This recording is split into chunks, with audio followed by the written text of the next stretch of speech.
Hey Hamburger, Gauss. I'm well. I just need to quickly do a sound check in a moment. Um, how are you? Are you fine? Quinn, hello. How old I am? I'm a shorter. I'm a shorter. That's all I can say. More Duma content, bro. Gauss, this will be part of this. This that is gonna be actually part of it because I'm like really amazed on the amount of stupid shit that I see time and time again. I see this form of discussion that I will show you. I see this time and time and time and time again. And I think certain things are not clear or people are not aware of the big picture here concerning like Tekken 8 and what the developers have actually told us. And I think we need a bit of clarification on that. So I might, may or may not, depending on how this presentation goes, there are going to be two parts to this. So the first one is going to be, well, a small outlook on the discussion right now. And then the second part is going to be a bit of feedback. And I'm going to focus, there are like 2 or 3 parts to this, but I will focus today on one part of said feedback. And we will see how this goes. Let me quickly do a sound check. One moment.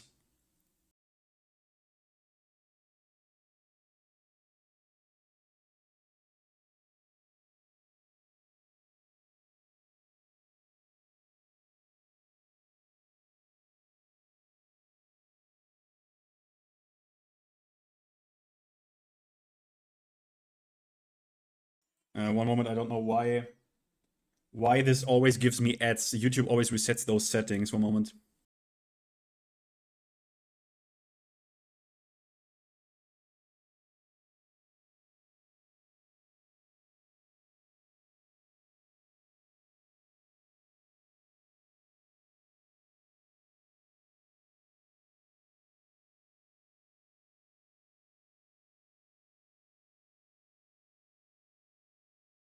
Yeah, one moment. I need to fix this.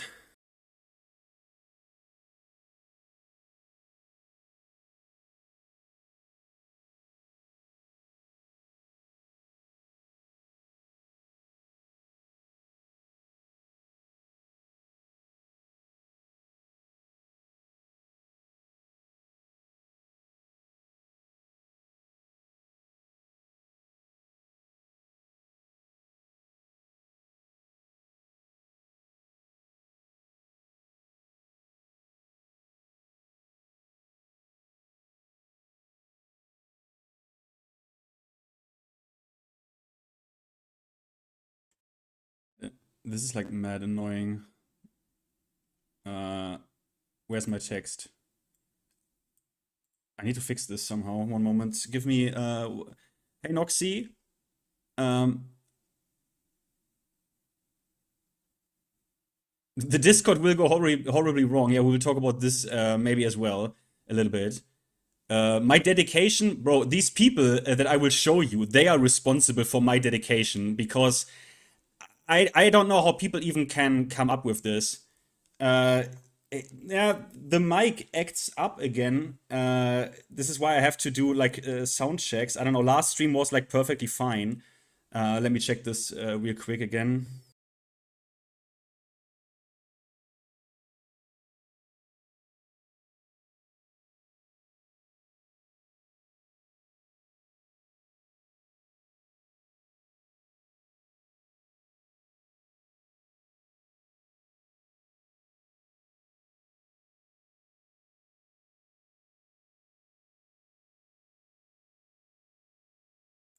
Okay, now it seems fine. Now it actually seems fine. How are you guys doing? What's this talk about a Discord? That's the feedback portal. Um, that is also an important thing about my presentation today. Feedback, feedback, feedback, feedback, feedback. We can't get enough of your feedback.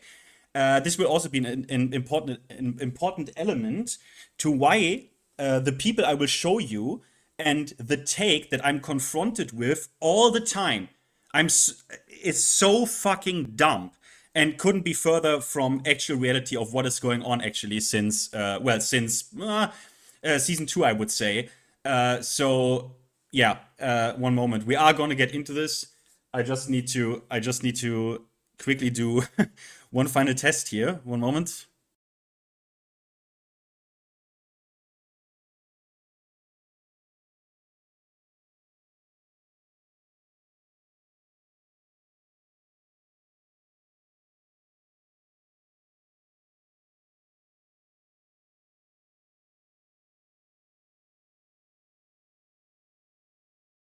Okay, this seems like it fixed it. Maybe I should just always do this at the start of a stream to just do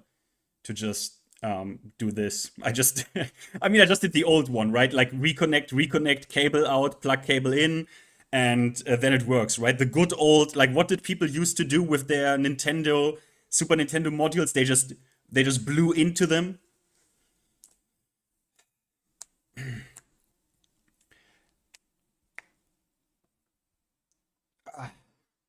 Yeah, that's the thing, Phyla. I don't know. I think the feedback portal is a really weird idea, considering how they, up until this point, treated said feedback. Yo, what's good, guys? We will start. I have to say one thing though. We will start in a moment, or I will start in a moment, and to keep track of what I'm going to show you, I probably can't like super actively pay attention, because then I'm like mind fucking myself and lose track of what was next.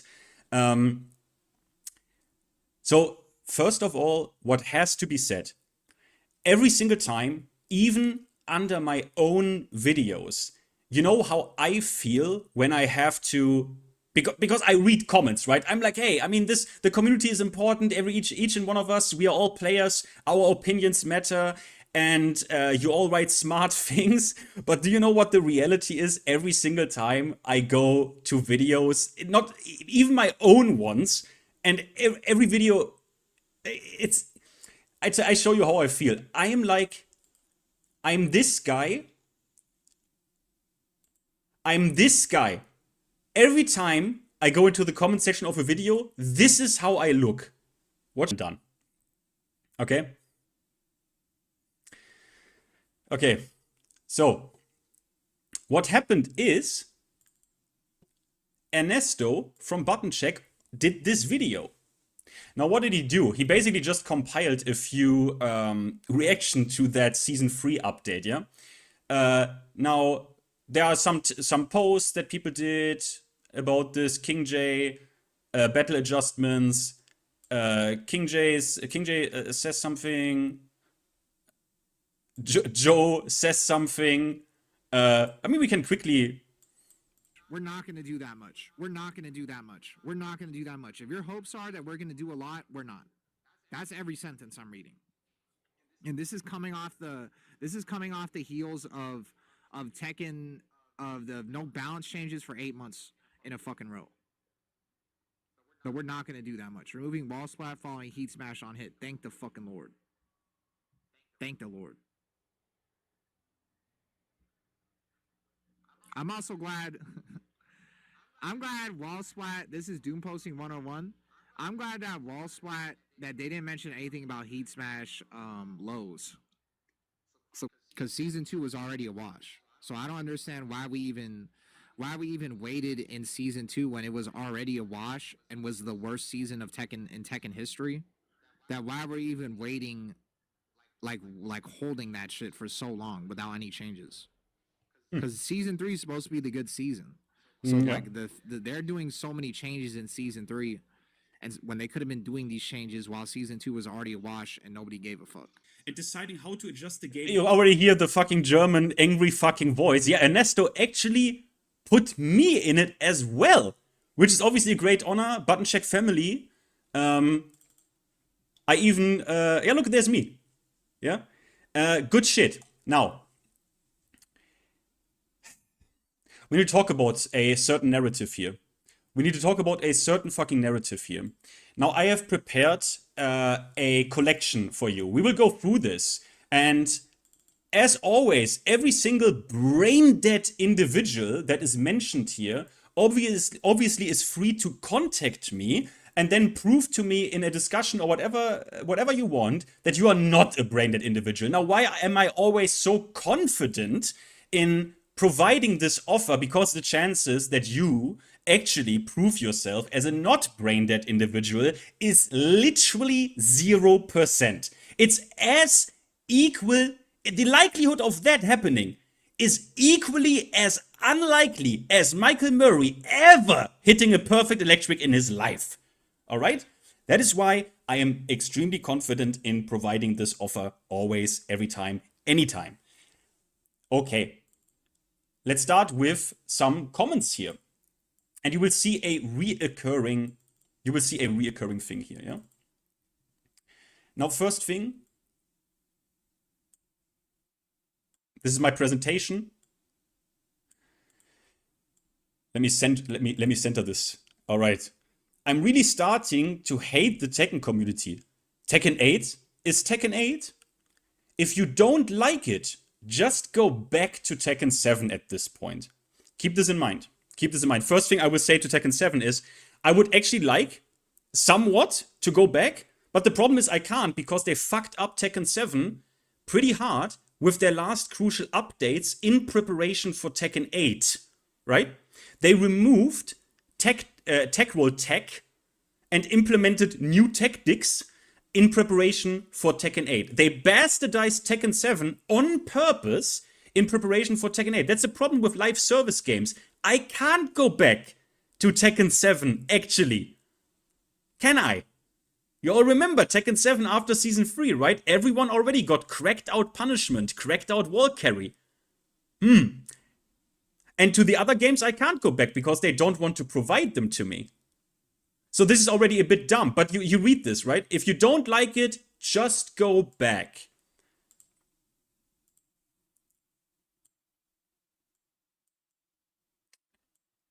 Well, there we go again.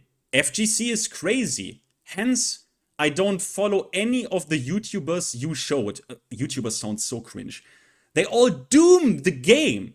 And it's hard to watch their content.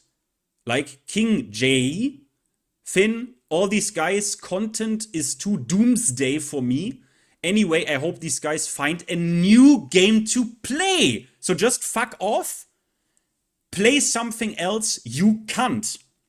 Now, first of all, I want to mention something real quick. This doomer shit, right? I will say this again. If I am providing feedback to a game, to a franchise that I really like, and it happens to be negative, you should address my reasoning for that. Like, I'm not a doomer if I rightfully criticize something and have, like, arguments to back it up. That doesn't make me a fucking doomer. But people do this so they do not have to interact with what you're actually saying. It is just a defense, so they don't have to actually talk about any points you made. Any. This is also why people like this will never talk with you, even when given the opportunity. This is how you know they are just fucking dumb and don't even listen to what you're saying. Next one. Also really nice. I like to think smarter people actually understood what the devs meant before they had to explain it, and everyone else just wave dashes their mouths before their brains can't KBD. So he thinks he's particularly smart. We will get to this. We will get to why all of these takes, all of these people I show you are fucking retarded, all right? But keep this in mind. Keep this in mind, right? You can't read. You didn't actually understand what they mean. Now, I will say, Chat the Third actually called me and said you were right. So I am actually someone who said these motherfuckers are full of shit. They are baiting you. Okay? So he actually doesn't mean me with it. Why I still have a problem with that, I will present to you after we are done with highlighting these comments. All right? Just keep up a little bit.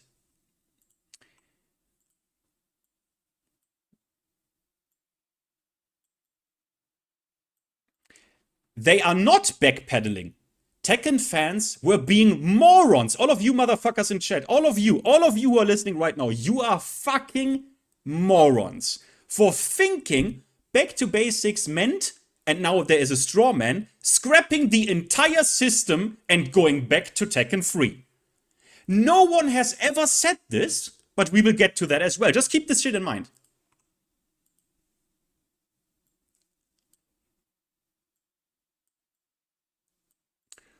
Once again, this issue says more about the players than the devs.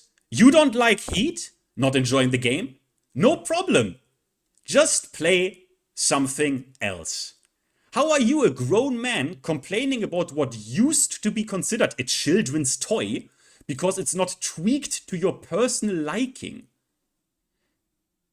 You need to get real and stop focusing on things you don't like. So again, just play something else. Just fuck off, right? Just play something else.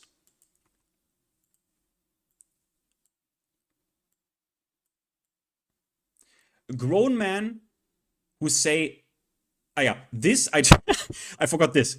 This I just put in because I found this hilarious. I just read this and was like, what the fuck is this guy on about? Grown men who say it's giving need to read How to Be a Man for Dummies book. That's female lingo. Shaking my head. Now, if I just thought this was fucking, this has nothing to do with my presentation. I just thought this is fucking hilarious.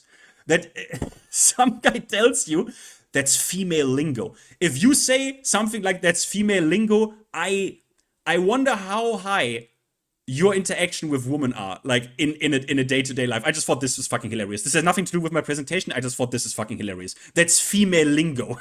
Like I just what the fuck?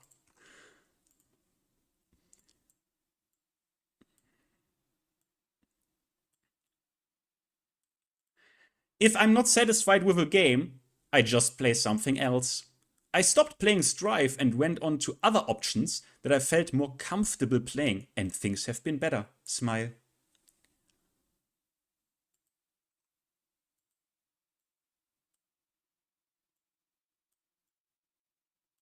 A lot of these guys keep complaining, but still play the game. Player count is still relatively stable, that's true. If you don't like it, don't play it. If you like it, play it, and just accept it for all the good and the bad things it brings. FGC and everything online is already full of doom. But I guess it is just what it is. So fuck off, and play something else.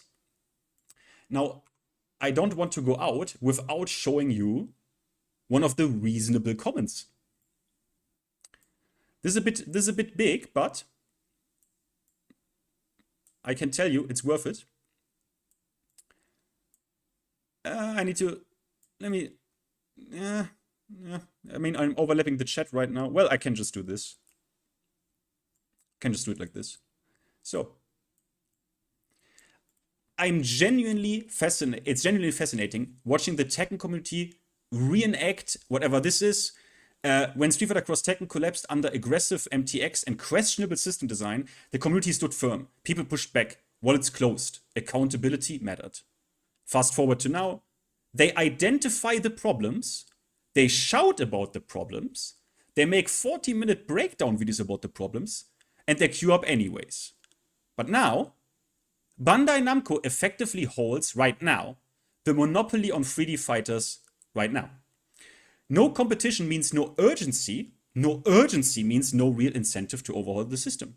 We have seen long-standing cheating issues partially brushed aside, legacy mechanics slowly phased out, full retail pricing followed by aggressive MTX drops, yeah, by the way, completely without any warning. Paid stages, repeated assurances, this is the most important part, repeated assurances about listening followed by opposing actions. This guy understands. This guy gets it. After an 8-month hiatus promising reflection, and now we are being told not to expect anything drastic in Season 3, marketed as back to basics. Not only that, we will get to that. No fundamental reconsideration of heat, no serious rollback of frame behavior inflation, or like plus frame inflation, I guess he means. just incremental tuning. And yet, some of the loudest critics now seem content with minor tweaks. I have not seen actually a lot of people being content with minor tweaks, but I don't know. Almost a textbook case of Stockholm Syndrome. There's absolutely no incentive for them to fully course correct. The money continues to flow. The engagement numbers hold. Are we actually, at some point we have to ask, are we actually demanding change, or are we just in a long-term relationship with a game that keeps saying, I can change? Actually, it keeps saying, I will change. And we keep replying, I believe you. So this is a comment that's actually very reasonable and really gets it. Now, so to all of these retarded bastards, I want to make something really clear. Now, first of all, your premise of just fuck off, play something else. I would vibe with that. I would give you this if the context was not completely different. If the game and the people who make this game come out confidently and say, this is our vision. We want this game to look like this. We hear your criticism of it, but we don't give a shit. I would be, okay, all right, so I guess the game is not for me. Then I would actually agree with you on this. But that is not what happened for the last 1 year plus. So Finn, are you talking shit? Do you have any evidence for this, that you are right and these people are fucking morons? Well, you know me. Start Season 2 emergency patch drop. Now we need to go through this, unfortunately. Emergency patch drops and reread the following. Future balance adjustments. This is April 2025. In the next update planned for mid-May, adjustments will include reducing air combo damage and re-evaluating the heat burst. Additionally, we will continue to review issues that could not be addressed in this update, such as moves that consistently create advantageous situation leading to one-sided matches, attacks with disproportionately high reward relative to their risk. Moving forward, we remain committed to incorporating player feedback. You hear this all, player feedback, and will focus on resolving cases of overly dominant character performances and interactions that result in one-sided gameplay. Statement number 2. We sincerely apologize. Now, this is a real fucking banger. People need to read this with me. We sincerely apologize that the actual balance changes did not align with the development intentions and policy previously communicated to players.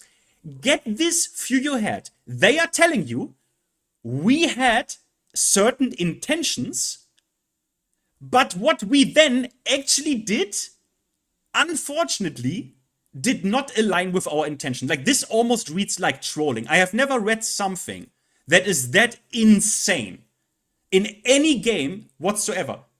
They are telling you, I give you a different context. My intention is to go through this door to my right. I go through this door. What ends up happening is I am kicking in that door. Or I am putting C4 at the door and fucking blowing this door up with half my fucking, wall. That's what they're telling you. That happened. We don't know how it happened, but it happened. Our intentions were X, but we did Y. How the fuck is that even possible? But okay, we deeply regret not being able to address the improvements and adjustments that the community had hoped for. This tells you two things. First of all, they say we fucked up, you are right, we are wrong, and it tells you we will do this.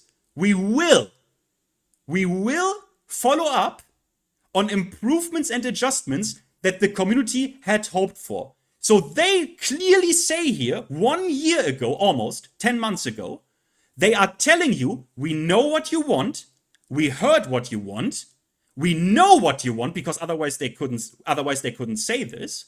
We know what you want, and we didn't deliver on it. we did something else. That's what they are telling you here. They are telling you per their own logical, like people tell me I can't read, yet these people don't read. They are telling you, you are right, we were wrong, we fucked up, we know what you want, because otherwise they can't formulate the sentence of what you had hoped for, and we will do this in the future. Moving forward from April 2025, we are committed to distinguish between issues that can be addressed quickly, apparently these were not a lot, and issues that require more time, and once again, the beautiful word, community feedback. So this is a bit schizo. Isn't that a bit paradoxical? So we require more time and more feedback, yet previously, in the previous sentence, we tell you, we know that we have disappointed you, and we know what you had hoped for. Now they are telling you, we need more feedback. So how much feedback do you actually need? Well, so here, obviously there's a consequence. May 2025. The developers, or Harada here, tells us we have returned to the team structure and members of the past. In addition, the director Nakatsu, who we all know and love, actually I do, is now able to check and approve all tuning in detail. He was short on time as general manager. This is a bit weird because he was also the director of battle tuning, if I'm correct. So I don't know why he held those two positions if he couldn't fulfill one of those. But now he gives final approval for every detail of battles and tuning shit. As you all know, that this is true. As you all know, he originally comes from the fan community and was a writer for Game Magazine, blah, blah, blah. And he was also in charge, and this is what people always ignore when they blame Nakatsu. Nakatsu is not the problem here. He was in charge of battle and tuning for Tag 2 and Tekken 7. Yes, he was actually the captain of Tag 2, not Harada. And Harada has confirmed this in older interviews and older articles, that he was not the captain of Tag 2. Nakatsu was. So he made the game that was all about movement and shit. At this point, unfortunately, if we know Harada is not hands-on with Tekken anymore since 2019, because there he was promoted to like head of esports, general manager of different brands, and we know Nakatsu was occupied with something else, well, who is left? Guys in chat, who is left? If it wasn't Harada, and Harada says it wasn't Nakatsu, then what person is left? Unfortunately, I don't like to always do this. Who is left? Who is? Say his name. Say his name. Say his name. Shout his name. Shout his name. Chat, come on. Shout his name. Shout his name. Who is left? Who is left? Murray? The GOAT? Michael? Michael? Well, the guy who must look at the screen. He who shall not be named. He who must look at the screen. Well, yes, it pains me to say. It pains me to say, but it seems Michael Murray is the only one who is left. And sometimes, maybe, sometimes, it is not that complicated. Sometimes, it is not a whole conspiracy. Sometimes, the person who says, sometimes, the person who tells you this is the one responsible. Sometimes the truth is maybe not that complicated. That's just my take on it. You can have a different opinion on it, but sometimes when it continues to go in a certain direction, and the guy who already told you that, and the guy who said in the famous defense update that they are completely aware that what people criticize about the game, but that you can't stray from a philosophy. Well, maybe that's the guy. Maybe, I don't know. You make your mind up, you form your own opinion on this. I can only present to you a timeline here, right? Maybe the person who said this is also the person responsible for other things. Maybe.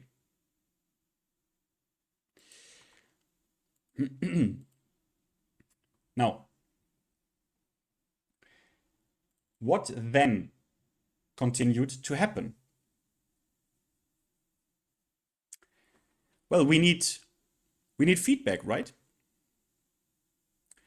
Maybe we need something like this.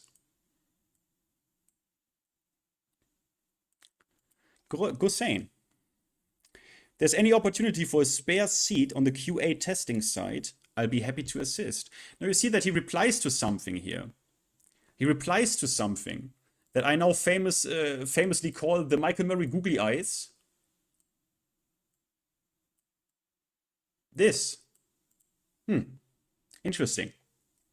Under what post was this?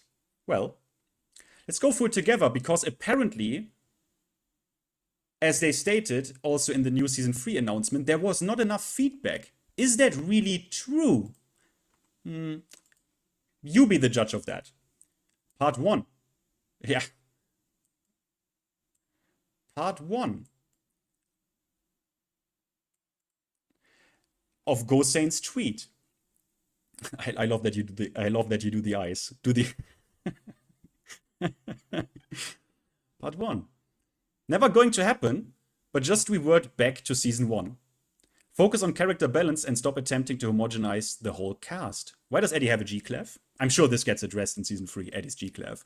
But not only he said that, Speedkicks and FeedBack.EXE said that. Revert the patch, right?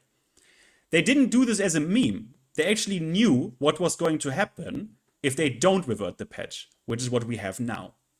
Like literally probably years, if any shot, of transforming this game into something that's not that insane. Number 2, please do not, and I repeat, do not listen to the requests of increasing HP. Oh! Yeah! Well, that was shortly before a certain thing happened. Please, and I repeat, do not, in capital letters, do not listen to the requests of increasing HP. You are going to undermine poking even more than it is right now. Game has already lost its identity with this patch, and doing that will just confirm it. Oki needs to be reverted. Please stop trying to force the player to have their hand held through every interaction. E.g. auto backroll, no skill expression, and lack of creativity. Deleting legacy mechanics doesn't do any favors for anyone. In previous iterations, you could sacrifice damage in order to go for an Oki mix. In this game, even max damage combos and wall combos give insane Oki. The round ends after 3 interactions, e.g. Ling combo into heat burst at the wall combo into mix. There needs to be risk or some sort of sacrifice if opting for better positioning or for better Oki, etc. Now again, the people previously that I showed you, these brain-dead commenters that tell me just play a different game, they say that in the context where the developers tell me I am right, we fucked up, we followed the balancing team, we hear you, we promise we will do what you had hoped for. We know what you had hoped for. I see the super chats, quick break. Oh, the googly eye emoji for $2, and we have, thank you, man. And we have Slime. Thank you for the €5, my man. This also explains why he was blocking people left and right. He was butthurt because the Tekken game he envisioned was criticized by everyone. Maybe. That would certainly fit. But nonetheless, the feedback was listened to, right? He saw this from Gosane. He even put his googly eye emojis under it. We are not done yet, though. And I will give Gosane the time he fucking deserves.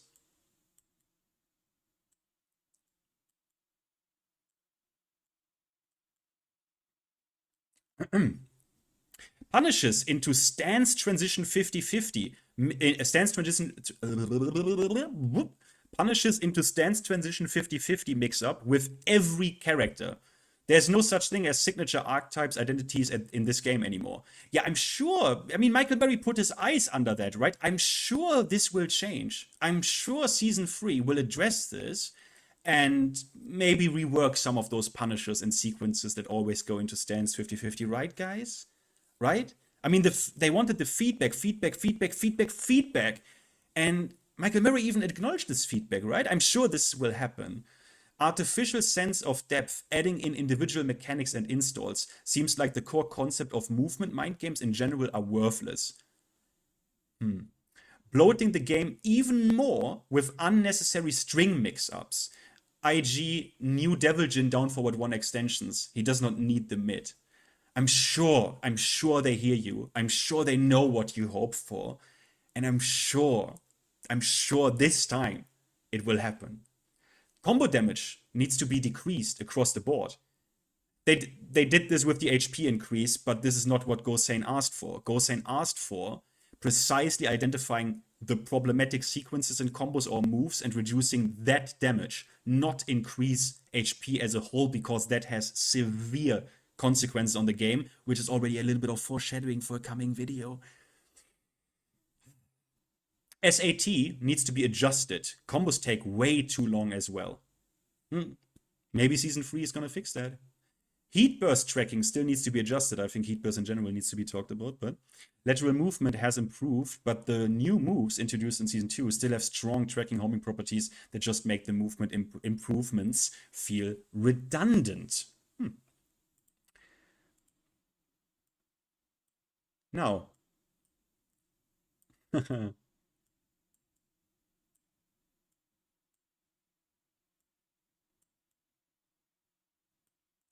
heat engagers into full crouch needs to be taken out, giving characters new moves to fit this current meta, e.g. Brian's full crouch low in Snake Eyes is too overwhelming for the defender. They did this also with Dragunov. Or, I mean, Devil Jin is a profiteur from that as well.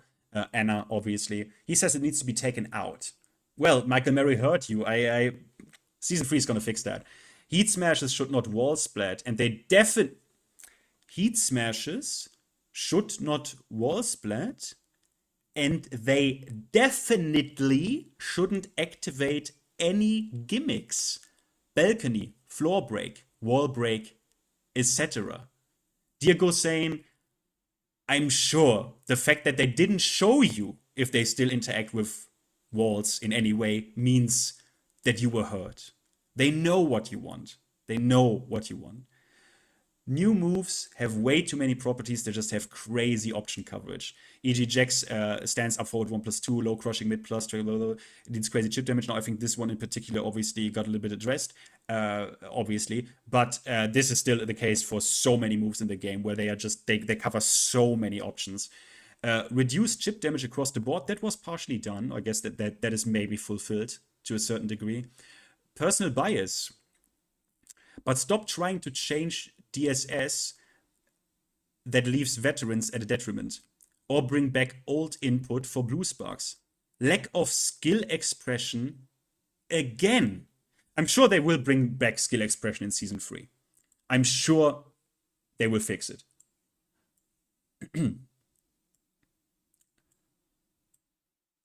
Too much visual noise makes the screen just look cluttered. Flashbang, etc., hit effects just hide everything. It's a bit of a personal one, but I can see that. Many people have complained about this. Speaking of noise, so many new hit sounds just make it even more jarring and exhausting to play. It's more of if it's for an accessible perspective, at least be open and mention it. Just too much stimulation. I didn't even think about that one, but okay.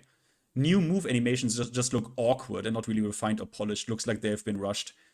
Yeah, that is true. Many people, you remember that, right? Many people were like, hey, that shit looks modded as fuck. What's going on here? We need transparency on who is actually testing and approving these decisions. Well, I don't know either.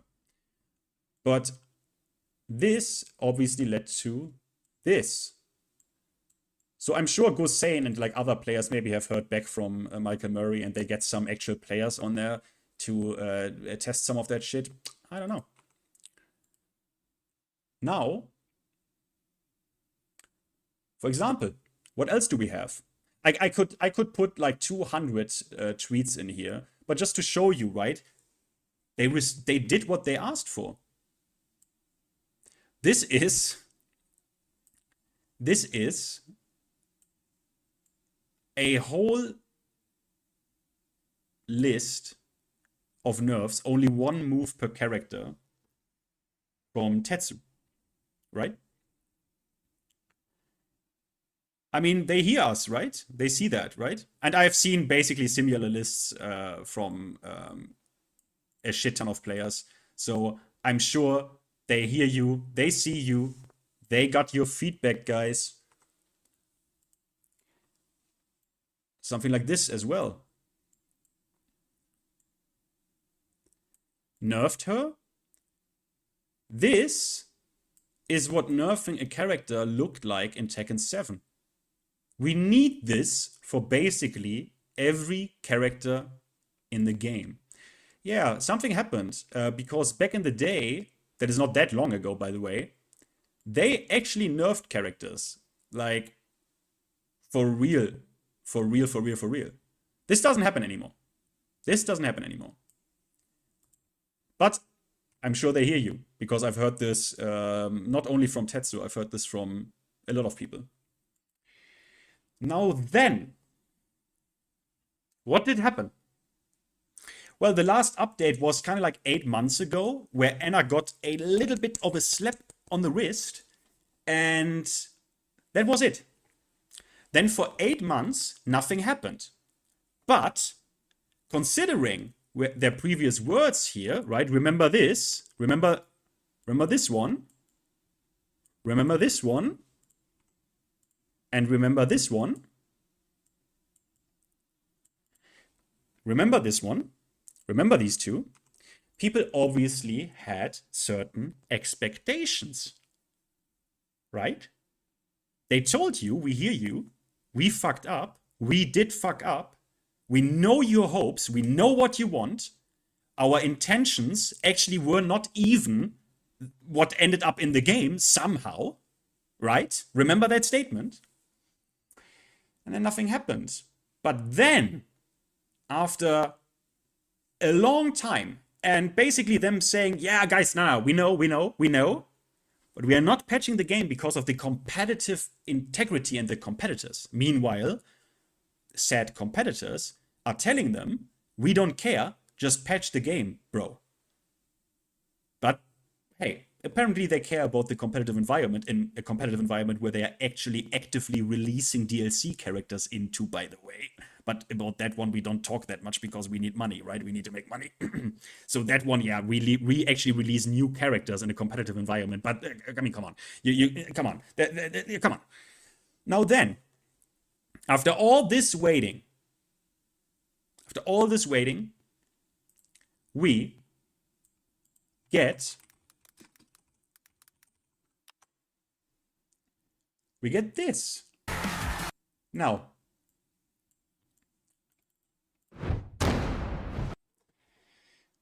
I just want to highlight a few things.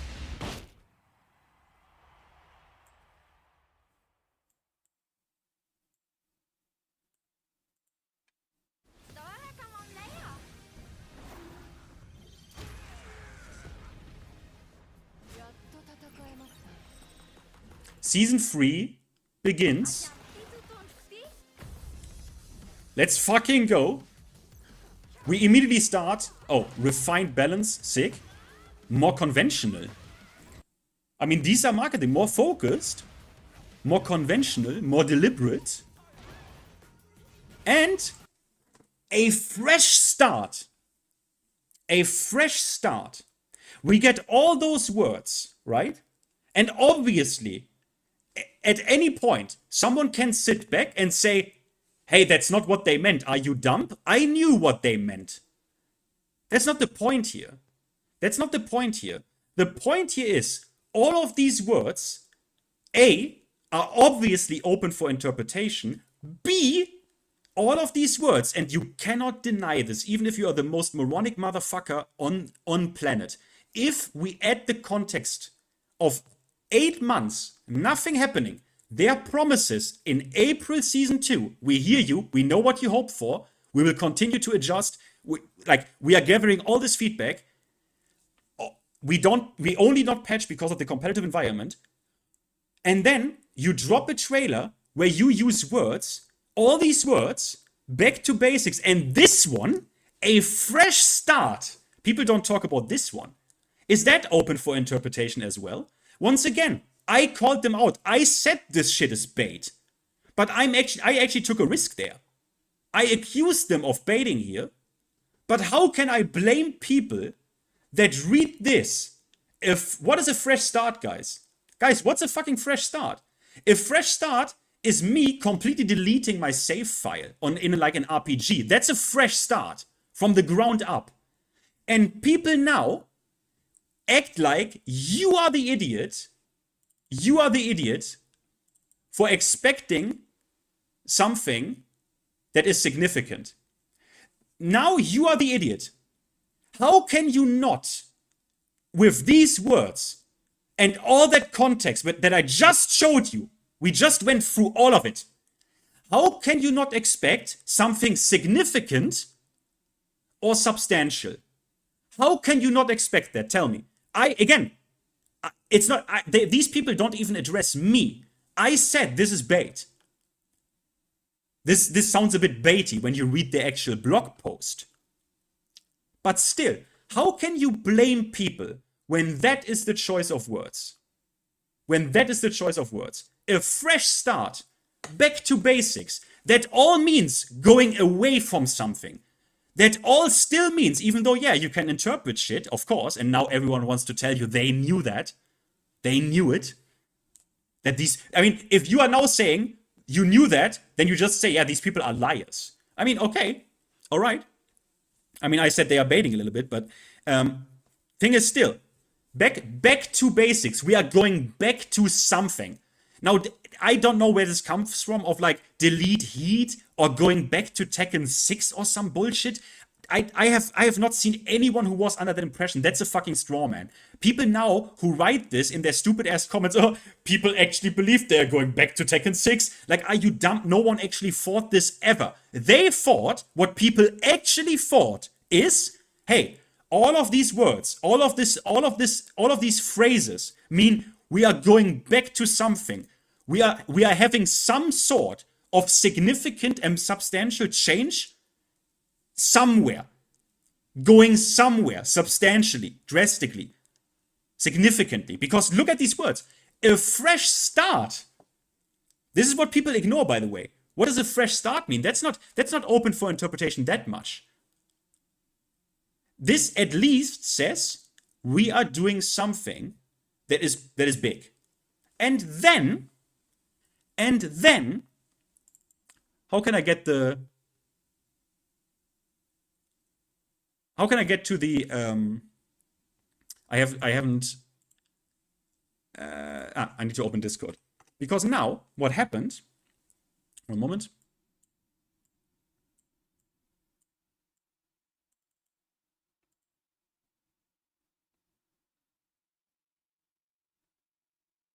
Where is chat the third? Here. Okay.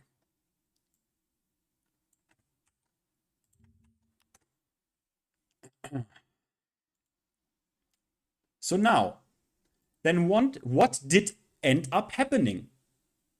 Well, apparently, the words they deliberately put out and obviously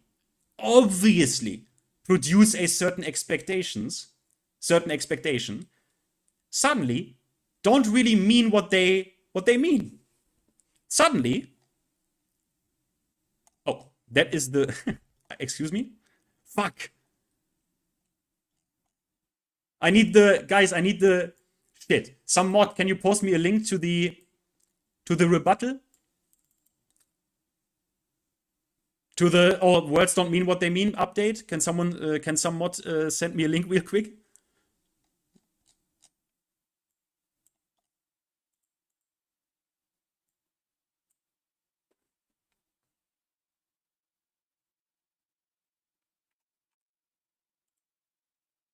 Wait, I'm looking for this. I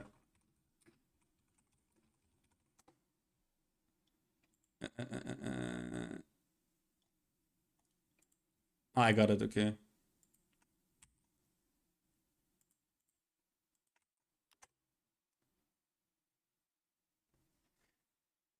Well, suddenly, We need to clarify. Suddenly, after all this time, their initial promise of, we know what you want, we are sorry for disappointing, we know what your hopes are actually, we fucked up, we kicked these people out, we continue to monitor, we will keep moves in mind that have too much, like a too excessive risk reward. After all that, after all this time, they do this trailer with the words they choose, and now it's your fault. Now it's your fault. Now it's your fucking fault. Think about that for a moment. Now these people make it out to be that you are an idiot. You should just fuck off and play something else. After the developers tell you, no, you're actually right.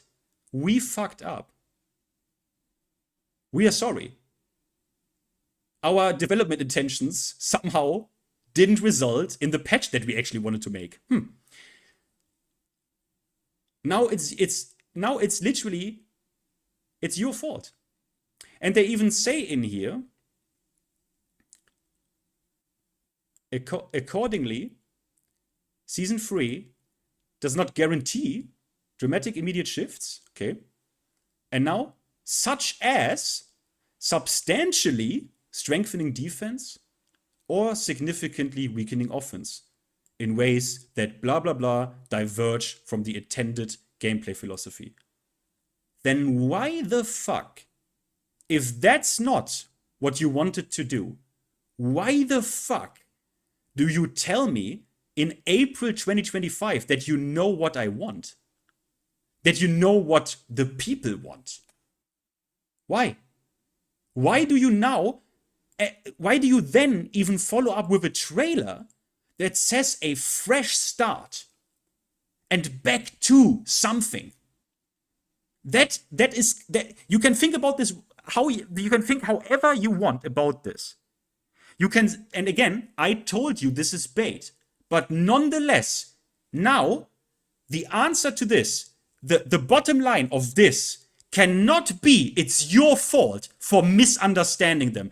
If you tell this to Tekken players, or even if you're a Tekken player your own, and you say that this is the fault of the dumb players misunderstanding what they meant because you knew, you are a dishonest, dumb cunt. This is them doing what is commonly referred to as baiting with intention and purpose. This is them lying. This is not on the players. This is not on the fucking players that now are complaining about this. That's not on them. That is, once again, on Namco Bandai and shoutouts Duelist, their unbelievable, at this point, almost on purpose, dishonest communication. Like, I don't understand. How can people know what I know, what I've just presented to you over the last, I don't fucking know, almost an hour? How can people know about this, acknowledge this, and then come out, bottom line, and say, yeah, this one here, this right here, what you see, that's on you. You just misunderstood them. After the developers told you, no, you are right. Get this through your head. And then they are telling you, yeah, just play something else, just fuck off. When the developers say, no, we need you guys. Give us all our feedback. We put googly eye emojis under Go Sain's tweet. And actually, we already know what you want because we didn't do what you hoped for, meaning we know what you actually hoped for. What is this? And then these people tell you, no, that's on you. You're just a dumb idiot. Isn't that fucking insane? Isn't that fucking insane? TomTom, thank you for the $10, my man. It's like promising a classic vanilla ice cream cone with original ingredients, but with a new type of sprinkles. Instead, you got a moldy chocolate cone with a few dingleberries removed. It's your fault. Man, I don't know. Like, again, my problem with this, my problem is not Tekken 8. My problem is not Tekken 8. If they are confident in their vision and they step out and say, guys, this is the game we want. This is the gameplay loop we want. These are the situations we want. These are the frames we want, the properties we want. We believe in this game. And by the way, all you dumb motherfuckers also buy our costumes. And a shit ton of you dumb idiots already pre-purchased Season 3 pass. Like, we want this game. We don't need your feedback. Like, we don't even have a problem here. Then I would be, all right, guys, all right. That's fine. I no longer need to talk about this. I no longer need to complain about something that is completely intended. Like 100% should be the way it is. No problem. But the problem here is, and why people are so wrong when they tell you, oh, you're just complaining. Why are you still complaining about this? Well, because the developer literally told me, we need your feedback, your feedback, your feedback, your feedback. Guys, give us all our feedback. And actually, we already know what you hoped for. But still give us our feedback. Like, does it make sense now? Does it make sense why Tekken 8 is in a spot where I have rarely seen another fighting game? Which is, the game comes out, and from day one, or day zero almost, until now, a lot of people are very unhappy and still talk about even the foundations, right? How does this happen? Shouldn't people at a certain point just accept and move on and just fuck off like these people say? Yeah, you are not wrong, but you are really wrong because most of these people probably don't even play this game, let's be real, right? Most of these fucking idiots that write these comments and sound really smart and put their fucking laugh emojis everywhere, they don't really follow the game. And I hope this presentation now makes people understand why it is the way it is. Because the developers tell me time and time again, I mean, until the message sinks in, right? Feedback, feedback, feedback. We hear you. We hear you. We will keep an eye. We will monitor all these situations. I mean, think about what this means. If they tell you, we will continue to monitor situations and basically mark moves for kill that have a too extreme risk reward, they are aware and acknowledge that we have a lot, situations where the reward is too excessive, right? They acknowledge that. They tell you, yeah, we think that as well. But then, nothing happens. Then, people wait for Season 3. For all this time, the trailer obviously creates anticipation. Obviously, I now explained this in detail. And now people are actually defending this. This is not defensible. This is completely indefensible. If you want to take the most favorable stance in regards to this, then the most favorable interpretation of this is the marketing team completely fucked up, didn't talk with anyone from the balance team, and they just, I don't know, came up with that shit. Because the marketing team probably has an ear on like social media and shit and knows the complaints, right? So the marketing team actually is aware and just tells people what they want to hear. And probably the marketing team kind of was under the impression that the balancing team is just following up on what the community wants, on what they already told you they know you want. And think about, I mean, I have not seen this ever in any fighting game, ever. Or in any game almost. That they announce something with a trailer on their and because of their own fault, their own choice of words and phrasing, they should have, by the way, they should have also put a fresh start in here. They just left that out. Or a fresh start also doesn't mean what this means and final goals and all that shit. And they have to come out and clarify. I have not seen something like this before.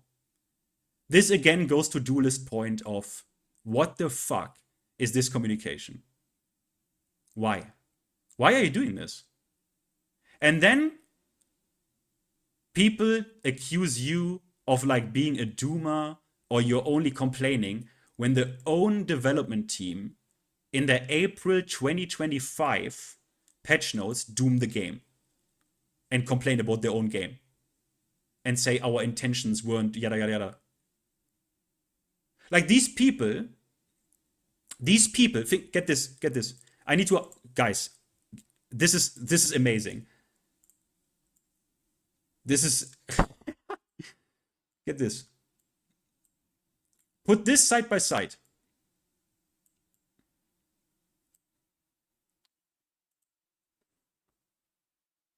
Excuse me? Not this one. This one. Put this side by side for a moment. So this time, they tell you, no, we know exactly what's happening because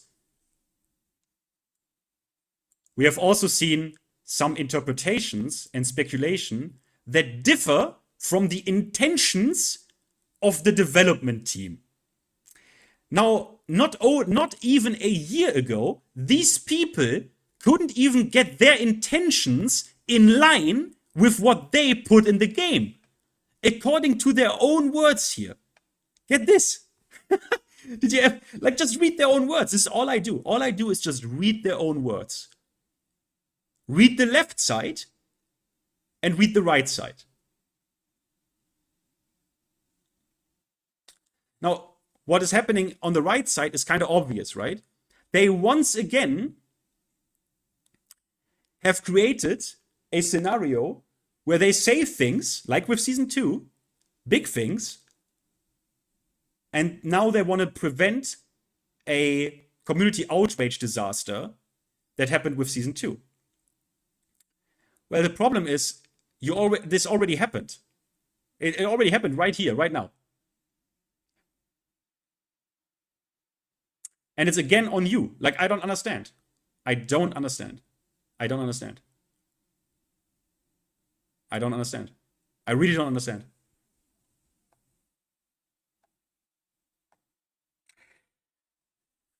Well, that's my presentation. Just to let you in on, well, the story since Season 2, I guess. How this happened, why people are pissed, why they create this, why it's on them for creating the expectation with their own words. And now we sit here. And what we will get, I will make this prediction now very confidently, what we will get is a slightly better Season 2. What we will end up getting is a slightly better Season 2. 10, 20% better. That's what we get. Is that what people wanted? No.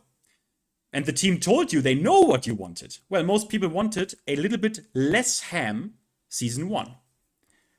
How are the chances of that ever happening? Well, probably zero, especially after they now told you, yeah, a fresh start and back to basics and all that shit. Yeah, that didn't mean anything. That didn't mean anything. Like, no. So people just wanted less power, a little bit less power level, because the power level is so high that it's too much for like the system of Tekken. The power level is so high that it even at certain points eradicates and makes certain elements of Tekken like redundant, right? Especially talking about like plus on block, homing / tracking mids, right? But, well, I mean, yeah, that's it. It's not gonna happen. It's gonna be a slightly better Season 2. And to me, that would have been fine. To me, that would have been fine. And I could, take my consequences from that if they just had communicated that. Right? If they just had been completely honest about that.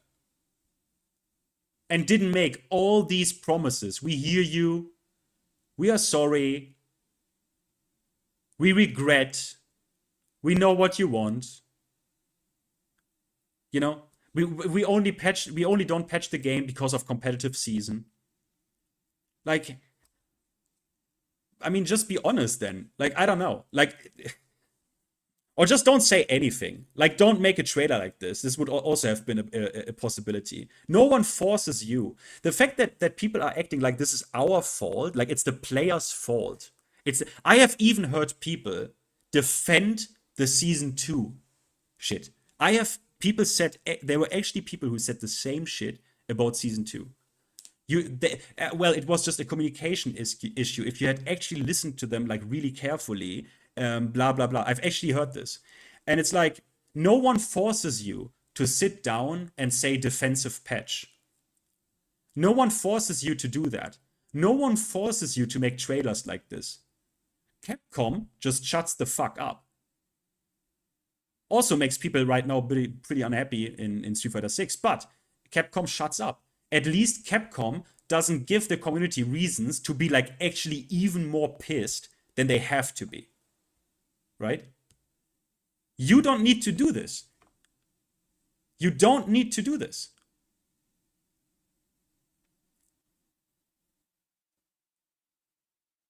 But well, I wish everyone a happy season 3. Well, guys, I guess this was the first part for today's presentation.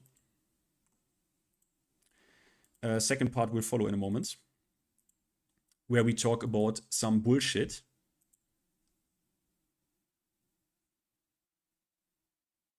Yeah, that's the first part. The second part is we need to talk about some bullshit concerning the game. Because remember, guys, they want my feedback, no? One moment. Part 1 concluded.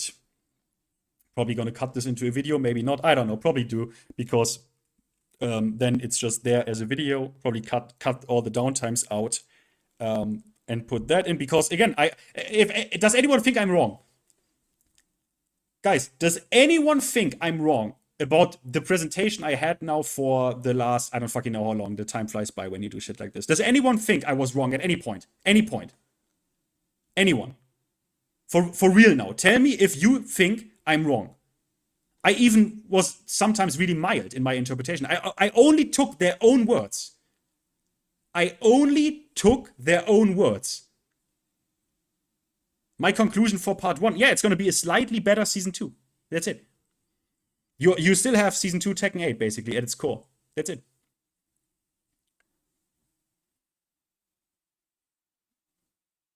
Yeah, just don't play the game.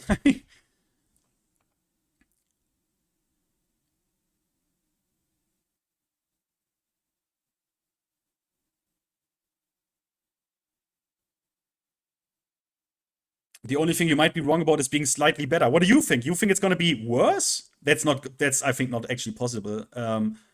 Like, I just think it's gonna be slightly better.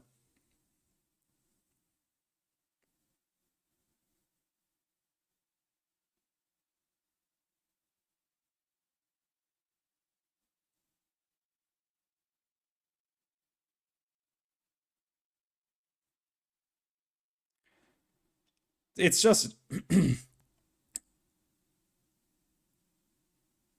yeah, true. I mean, they will add new moves. Yeah, that's a bit of a. I mean, again, people then also say, yeah, but they do this since 2019. Every year they add new moves in a season. You're not wrong, but season 2 is unprecedented. They for 20 years have not drastically increased power level in a Tekken after like the first year of the game being out. They have always done the opposite for 20 years. So then when they suddenly do an update and put in, I mean, again, this is also so dishonest, right? Isn't that fucking dishonest as fuck to say we remember their words, right? Wait, I still have it here. I still have it on here. Here. Where is it? I really remember this, guys. This really makes my blood boil because, bro, you are literally disregarding your own actions. Where is this shit? Where's distortion? Here. Large-scale, abrupt changes carry a risk of unintentional distortion. But you put in new moves. Doesn't that carry the risk of unintentional distortion? I mean, I guess not, because, hey, in that case, it is intentional distortion, isn't it? Isn't it, bro? Isn't it? Huh? See, that's the thing. Season 2 wasn't unintentional distortion, apparently. Apparently, after all, it was intentional distortion. I mean, I don't know what else to make of this. And again, why I have a problem with this is not because people are not correct about, oh, season 2, blah, blah, blah, it was all at once, wasn't this a problem? Well, people want them to not do new shit. People want them to adjust the current environment. People want them to tone down the current environment. That is something completely different. And they had 10 months to do that. And they said they don't even actually need 10 months. They know what you had hoped for. But still, they got an additional 10 months to gather all the data, to keep monitoring and adjust the situation, which they haven't done, by the way. So they had all the time. They told me this in season 2. But this is why I had to do this, because these people that wrote all this fucking dog shit, they probably don't even know that. Like, they don't even know they don't even care what the developers actually tell you.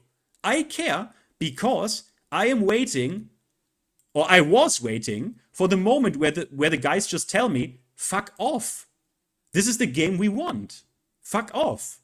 It's not the product for you, right? Magic did that at some point. They said, hey, not every product is for everyone. Not every product we do is for everyone. Then just tell me that. It's not for you. Fuck off. But this constant saying, yeah, actually, you're right. Yeah, there is a lot for us to adjust. We need your feedback. A lot. We got your feedback. Michael Murray posted his googly eye emojis under that. But we will see how much of that is actually getting in. Holy fucking shit. I really don't. I don't know what to say to that, man. It's such a clown fiesta, man. Fucking clown fiesta.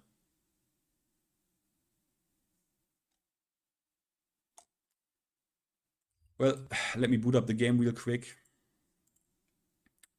because we now need to talk about certain things.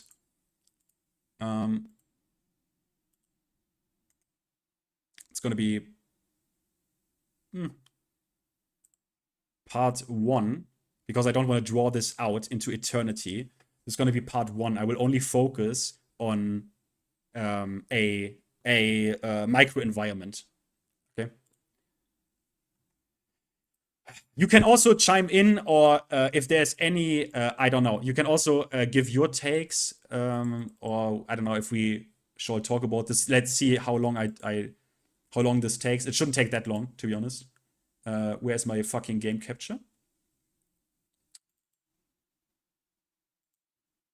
Oh, it actually does capture. Okay. Hello.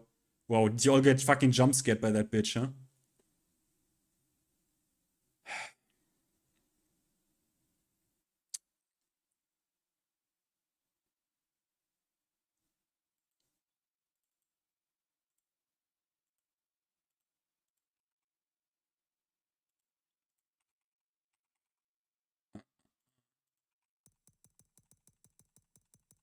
Okay, so this works, yeah?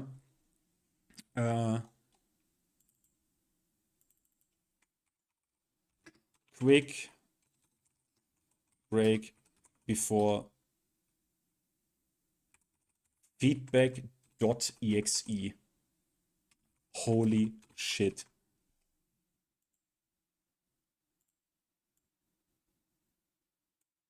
Okay. I need it because my mouth runs extremely dry. It's almost like I sucked dick for the last 10 minutes, which I might as well would have been a better activity. But just quick break, okay? Be right back.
Holy fucking shit.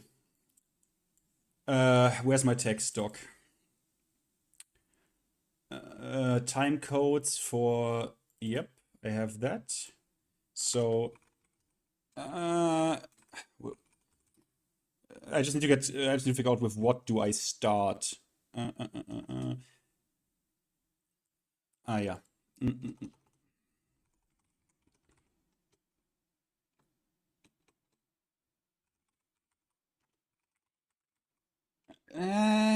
Let's start with... Yeah, okay. Let's start with... And then this...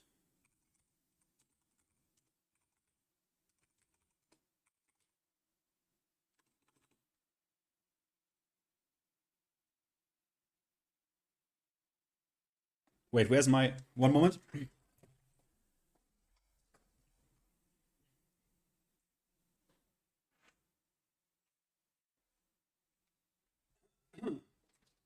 Yeah, I did some of that shit actually per pen and paper because I'm old school, and while I'm like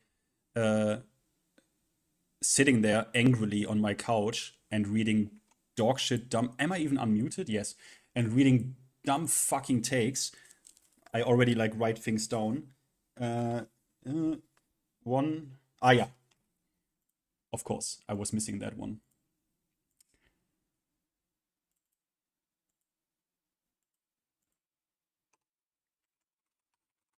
Okay.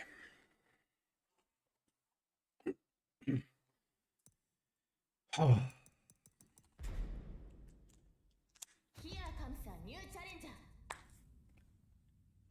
Here comes a new challenger. Oh yeah, that shit is still on the screen, yeah? Yeah, one moment.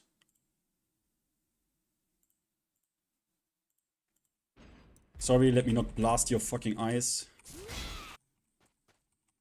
How can I make this a bit... we don't need this. How can I make this a little bit more... it's kind of... It's fine, right? Okay. So...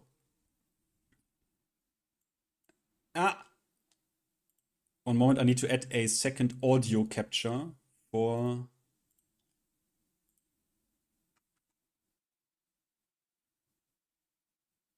Oh, Jesus Christ. What are all these fucking tabs? Oh, wait, no. Let me... wait.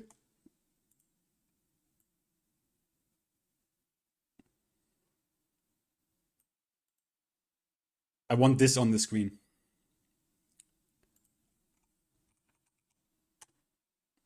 I want this on the screen. Does this still capture the window? It doesn't. Okay, wait. Sorry, guys, but I need to prepare just these two things to not then have to always search them.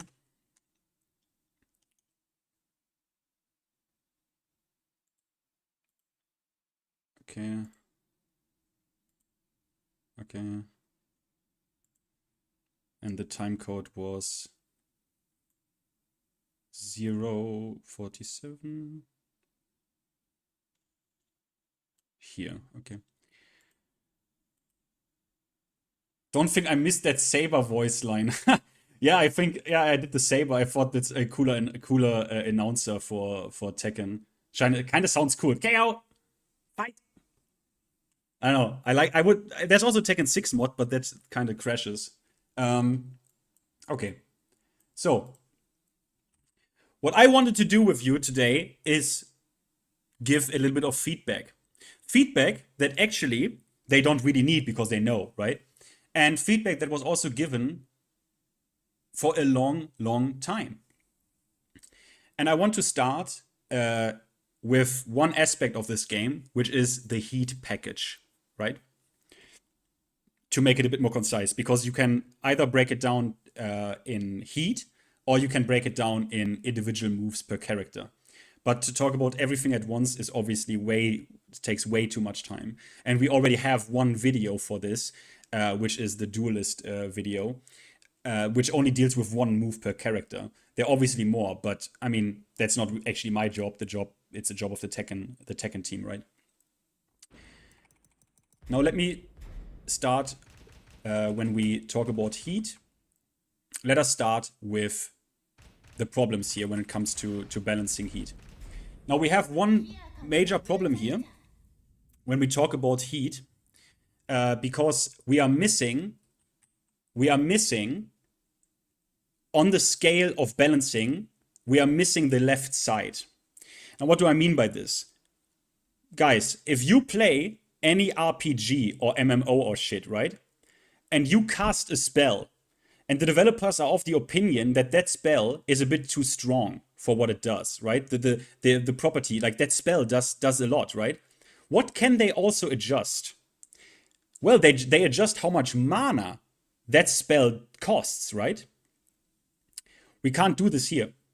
We can do that in a game that is fundamentally better designed. I'm not saying it doesn't have problems, it definitely has. But Street Fighter 6. Street Fighter 6 drive system can be tuned on nuts and bolts that we can hardly tune here. Which is how much drive is regained, how much drive do certain things cost, how much drive can I steal from my opponent on block, right? All of these things Street Fighter can do because they designed their game better. Heat is very strict. Heat is very inflexible because they wanted it to be. They wanted the game to be aggressive, and they wanted Heat to be easily accessible and not that complicated of a system. So what did they do? They didn't build a system. They built a token. Heat, the bar on top there, is just a bag of offensive tools. That's what Heat is. It's not a system. It's a token that you pop to have access to exclusively, almost exclusively, offensive tools. And let's talk about the very first problematic thing about this, which is this. Heat Burst. Heat Burst is completely overtuned because this is a 16 frame power crush that hits from range 3. Yeah, pay attention to that range. So this is a 16 frame fast power crush that hits from range 3 and is also plus on block and floats the opponent for combos, right? So this one is completely overstacked. We have one problem here because this exists for a long, long time. So while I give feedback on this, we have one problem here. It could be, and this is my worst interpretation here, it could be that if you remember the words of the developers told us they will adjust and monitor situations and moves that have too excessive risk reward. Now you think of certain things, and I think of certain things, but what if all of these situations that you think about right now, and I think about right now, are completely fine examples of risk reward? The developers never make a clear statement, right? And that's the problem here. So maybe all of this is in vain because the developers actually think, no, what you described there, or what you described with taking any move in this game, that is acceptable risk reward for us. Well, I think maybe they should clarify this at some point. What is acceptable risk reward? Now, in my opinion, this is not acceptable risk reward on this move. This move does too much. It does too much. Now, I want to highlight a certain thing here. This is why I said something about time codes. Is this new? Is this feedback that was not given? Well,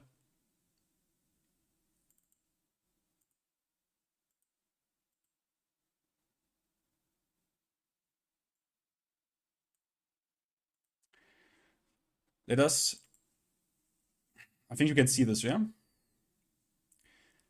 Is the chat still on top? I think it is, yeah. Yeah. Now, listen to this. Is this like new? Did people not talk about this?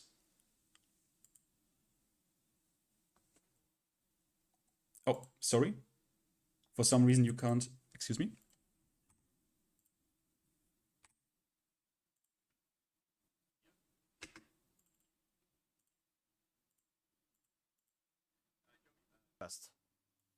Okay, heapers. So yeah, I was saying about like in trying to counterplay them, it's very difficult because they can commit to it from such far ranges. So my mind was thinking of the idea like the range should be limited so that if you're gonna use it, you should have to like engage at the range where the opponent can like actually counterplay you, like they can actually potentially throw you out of it. But then you're messing with so much of the combos because it's used in so many instances like for its long range for combo conversions. So doing that to kind of change the way you have to place it in like in the neutral and in like kind of scraps up close, it would have the side effect of shaking up the whole combo game, which is why I was saying it's hard to decide like how you should balance things because there can be consequences in foreseen places and sometimes in unforeseen places as well. But maybe a way to balance it that would not risk so many unforeseen consequences, like when you activate heat bursts, I think you give up, is it 25% of like your heat gauge? Yeah. Maybe that's not a severe enough tax. Like maybe you should be giving up half of your heat gauge for using such a strong tool to like break the opponent's momentum or get your offense going, get into heat manually. Maybe you should pay a bigger price than a quarter. Those are just some of my thoughts on it right now. Okay, do you guys agree with what Arslan said about it being -9? I actually do think that's a good thing because the fact that it gives you plus range. Aslan was even saying that shit should be fucking -9 for how strong it is. This is how long ago. This is long ago. This is March or April 2024. Almost 2 years ago, feedback was given. Feedback was given. On hit and on block, and you have access to this steroided version of your character with plus frames, and you know, turn stealing is what I talk about a lot when it comes to Tekken compared to other Tekkens. I feel like it's a lot easier to do that. It's one thing I've noticed, that you know, being able to steal your turn, especially using the heat burst. Heat burst is probably the strongest thing in the game right now, in my opinion, just because of your ability to be able to shut down your. We talk about this game being super offensive. Actually, heat burst is one of the best defensive tools. It can interrupt strings. Yeah. You can stop your opponent from going crazy on you, and I don't mind that at all. I don't mind that there's even if there's pushback, but I don't think that it should be plus on block. Is anyone here in disagreement about that, or anyone? Does everyone agree here that maybe it should be like minus on block at least? Or I'm gonna disagree. Okay, go on. Like the thing is, it's you're supposed to have this strong. I don't. This is where Super Kuma actually makes a solid point, but I still think at the end of it, I will get to this. know, like Don't do the who backswing. disagree? I mean, Akuma disagrees. Akuma Free disagrees. burst is like every round you have one option of doing this, and Yes. it's free. It's not like Yes, you get you one. don't have to build it, but like it shouldn't be plus. I mean, it should be I mean, minus. yeah, and then I give my opinion, and then the others give their opinion, and that's how that works. What's your opinion? That's fine. Okay. Like I don't mind that. Like if it was more than +1, I'd be, you know, I wouldn't be okay with it. But just the way it is now, you're supposed to have something to break this crazy offense. The whole game is, oh, there's too much offense, too much offense. Like you said, there's one of the best defensive tools. They give one to everyone, and then when you have the thing to break the offense, people aren't happy. Well, so that's the thing, right? It's because you almost feel like kind of robbed out of your turn that you earned, right? Like there's times where someone can just activate, like they're at a negative like position and they're at disadvantage and they're on defense, and they can, like, they're playing Jin Kazama and they hit the heat burst, and if you attack into it, obviously it makes sense. Okay, they got you. But if you block it, it doesn't matter. Like he automatically gets momentum back, and he's playing Jin Kazama. So when you block a heat burst from Jin Kazama, and you're at that range where he has the heat smash, where he can catch you if you try to heat burst back, and you really don't want to press any button because he's Jin Kazama. He's got the electric, the 4-4, the 4-4, the 4-4-2. Like it's almost like he didn't make a read. He just assumed, okay, well, I'm in a bad spot. I lost neutral this one time. I don't know how I lost neutral. I'm playing Jin. I'm on defense. I'm gonna screw it. I'm gonna hit the heat burst. I'm gonna keep it going. Like that situation kind of sucks. He shouldn't like earn any kind of advantage for doing almost nothing. Yeah, I agree with you. And plus, like, it could be a legit frame trap into a heat smash because Jack, the amount of times I've played against some guy and I've done heat burst, and I'm like, this guy's gonna press, you know, heat smash, and you're dead, you know. And then it goes to a wall blast, and he's in the air now, 80% gone because you decided to press on -1.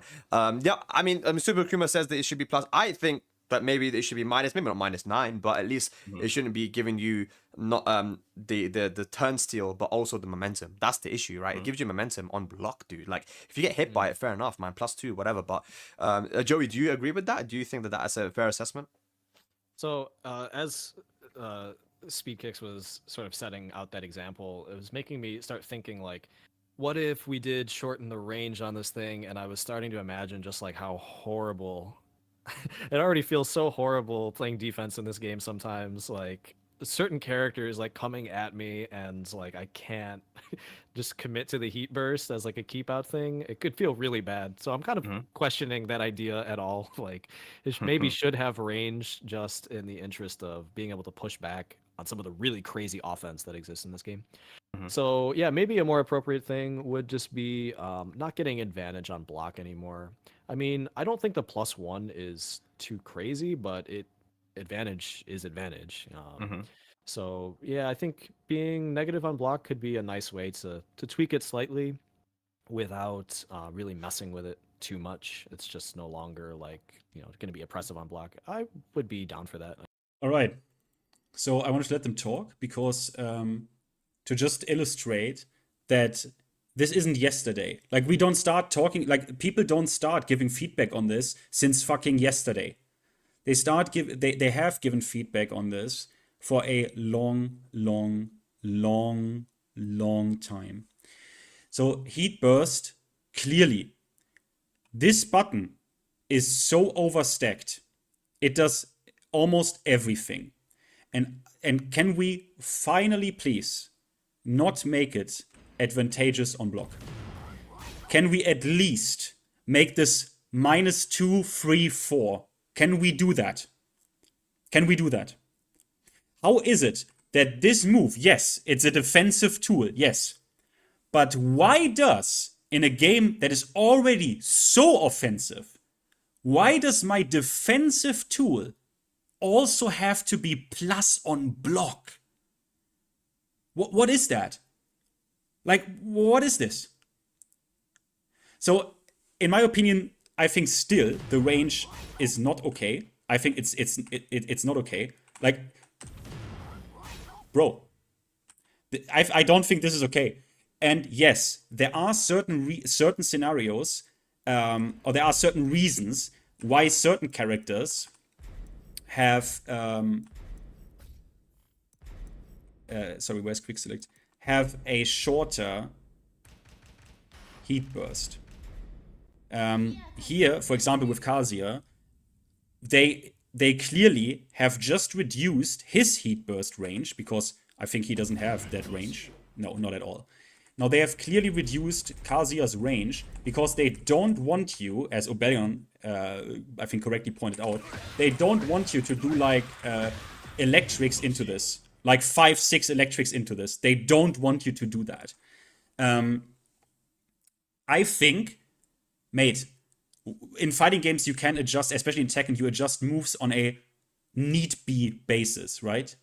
On an individual basis. I don't think it's a problem reducing heat burst range in outside of combos, but still, if the opponent is like in a comparable airborne state or whatever, to then give it increased range. I don't think this is that big of a deal. I don't think this is that big of a deal. Additionally, I think, and we will get to this now when we talk about, it literally doesn't matter what character I take. But additionally now, this was Heat Burst. So we now talk about Heat Smash. Heat Smash. They will lose. Obviously, they will lose their wall splatting property. But still, they still 14 frames into plus 11 mix-up from a 14-frame heat smash that you can't parry or power crush. These attacks are on purpose overpowered, right? Because the thinking here is, well, I can only do them in heat, so there is a barrier, so they should be good. They should be strong. I get that thinking. I understand that. They are fun to use. The barrier is not high enough because I can simply press this button, still have, I think, slightly more than 2/3 of my heat bar, and can end my heat sequences. Now, Law is a special example because he can regain heat, which also should be completely deleted, but we will talk about that. And I can end with this. Now, here's an interesting approach to this. So I previously said that we don't have, on the scale of balancing, we are missing a little bit on the left side, where we can't really nerf resource building, right? Because you have heat every single round, and the only thing I need to do if I really want to like force it is to pop this or pop this in combos, right? The barrier to go into boss mode is almost non-existent. And we don't have, because of the design, we don't have that screw to twist and turn. But what we can do is we can create that ourselves. How about you are simply not allowed? You are not allowed to use Heat Smash when you heat burst it. So this creates two things. We nerf Heat Burst relative in its power because you don't get access to Heat Smash if you shouldn't Heat Engage. So you need to Heat Engage. You need to land this. You get access to your full power Heat mode, where you can end your whole Heat sequence and shenanigans in Heat Smash if you want to and have access to Heat Smash. I think they can keep a lot of the stuff on Heat Burst. They don't need to even nerf this crazy significant, but we could introduce a property penalty where you don't get access to Heat Smash if you use this. So this way, also, Heat Smash doesn't need to be completely gutted because now it is behind a layer of, there's now a small barrier to entry, which is landing in attack, getting rewarded to land in attack, right? You get reward if you land this. You don't get reward if this lands or this gets blocked, okay? You at least don't get that much reward because you are still in your heat mode, right? You still have access to your heat gimmicks, install moves, heat dash. That is already very strong. So this is one of my ideas. Previously, I stated maybe you should heat engage 2 times, but honestly, I think 1 time is completely enough. That's completely enough. So you just, I don't think that's possible to program. What you think, if I enter heat with this, you think it's impossible to program to just block me out of my, doesn't matter. I will ignore this. I will ignore this comment. I'm sorry.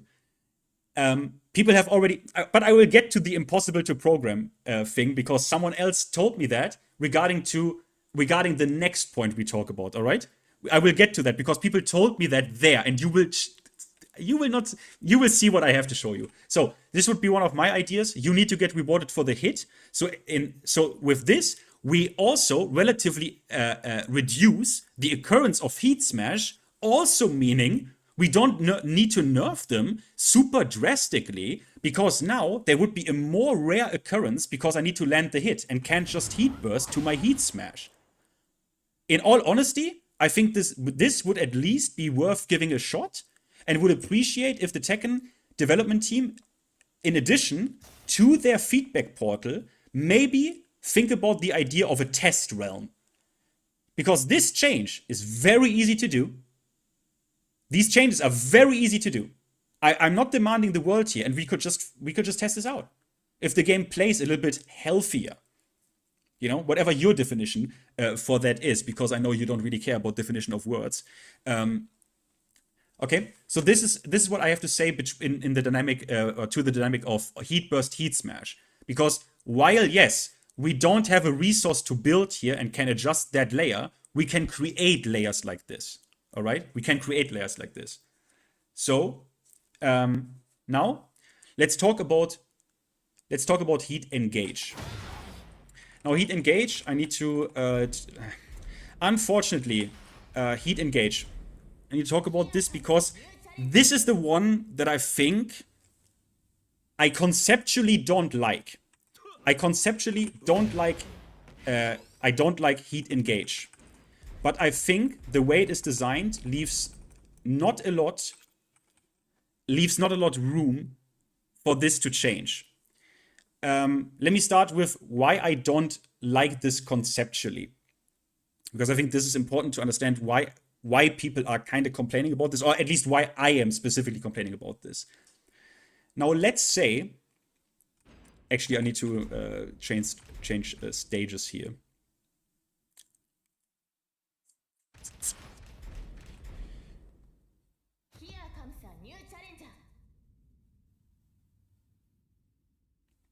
So,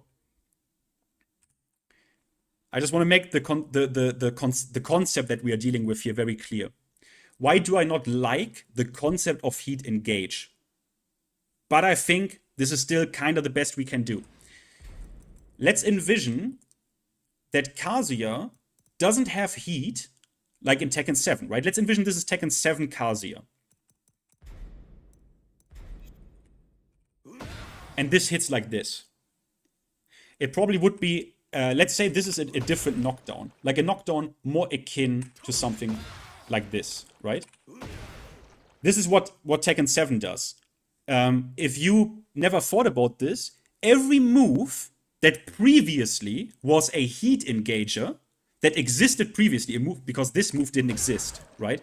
Neither did this move. But for example, Jin's forward 2, right? Jin's forward 2 was a knockdown. Brian's QCF 1+2 was a wall bounce. All of these moves in the open gave knockdowns. All of them. All of the moves that existed in previous games and are now heat engagers gave knockdowns. I can't think of a single exception. Why is that crucial?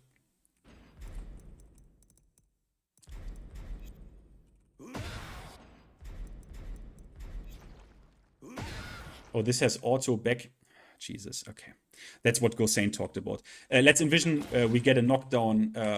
Like this, okay? Now, these heat engagers previously would produce situations like this. I like this more. Do you know why? Because I, as the person, as the Reina, laying on the ground, I have authority. I don't need to get up into your pressure, into your mix-up. I do not need to get up. This gives me some control, right? And this is something that is very unique about Tekken. In a shit ton of games, you can't do this. You cannot do this. In most 2D games, I can't actually remember a single one, can you stay on the ground. You cannot do this in other games. Agency, also a very good word, agency. I am allowed to stay on the ground in this game. Not only that, Tekken is known for this. I have this. And I have all of this. Yes, this seems daunting in the beginning. And the developers thought, we want to go away from this. The Oki system of Tekken is what makes the game unique. But the developer has decided that all of this shit, right? All of the options I have is maybe too confusing, maybe too much. So we go away from this scenario, the scenario in which I do not have to get up. I can stay on the ground. Yes, Kazuya is a bit of an extreme example, where obviously he can do this since Tekken 7, but still, I don't need to get up. I have agency. I can choose what I want. Now, we introduce heat. what suddenly happens is this. I am full front, range 0, with my opponent. I have no agency here. I need to take this up the asshole. Now, why is this significant? Well, you all know where this is going. Why this is significant is because here, in that situation, Kazuya is in heat. So not only do I eat a hell sweep here as an immediate mix-up, no. I eat a heat-infused mix-up, which means this is now a fucking launcher. Yeah?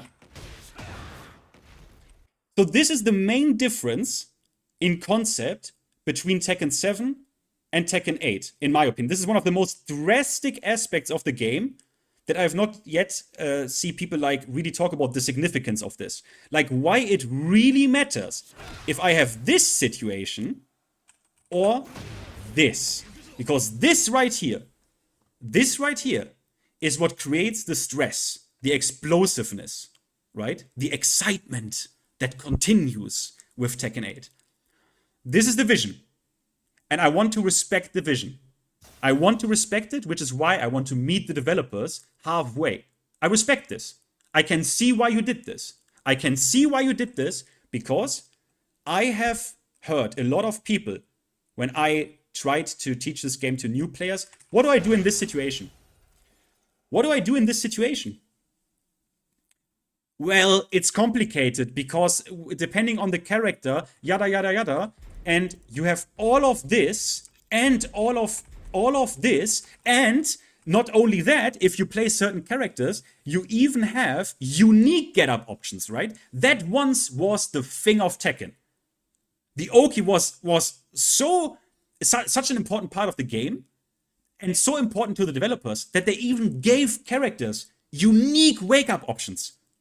That time is gone. They don't want this. They want this. Because this is exciting. Because here, the only thing you need to bother is mid or low bitch. Mid or fucking low bitch. Basically. Usually. Right? That's the only thing you need to worry about. Guess. Any form of like decision making, agency, here? No. Guess, motherfucker. Guess. Right? Deviljin is a character that obviously highlights this philosophical change the most because he has the most explosive heat engager mix-up with launching Hell Sweep out of full crouch buffered and while standing 2. And this is what they want, right? This is what they want. So I respect this because if you were to adjust this in any way more, it would no longer be, this would actually go against vision, right? So I'm just to show you guys here, I'm trying to be fair. I try to understand them. I try to put myself in the position where I try to at least think about why they have done certain things, okay? Why they have done certain things. And I understand that. So I wouldn't touch this. Actually, I wouldn't touch this. What Gosane talked about, though, on certain characters, to give them these full crouch options that are really potent, maybe we can talk about adjusting them. But I think this situation is for what it wants to be and what it has to be to stay true to their vision and concept has to be what it is, right? Has to be what it is. If you want Oki and agency, that is not the game, all right? I acknowledge that, okay? Are people happy now? Am I already dooming too much, huh? Am I dooming too much, guys? Okay? Good. So, heat engage. I just want to explain the philosophy. Now, this, on the other hand,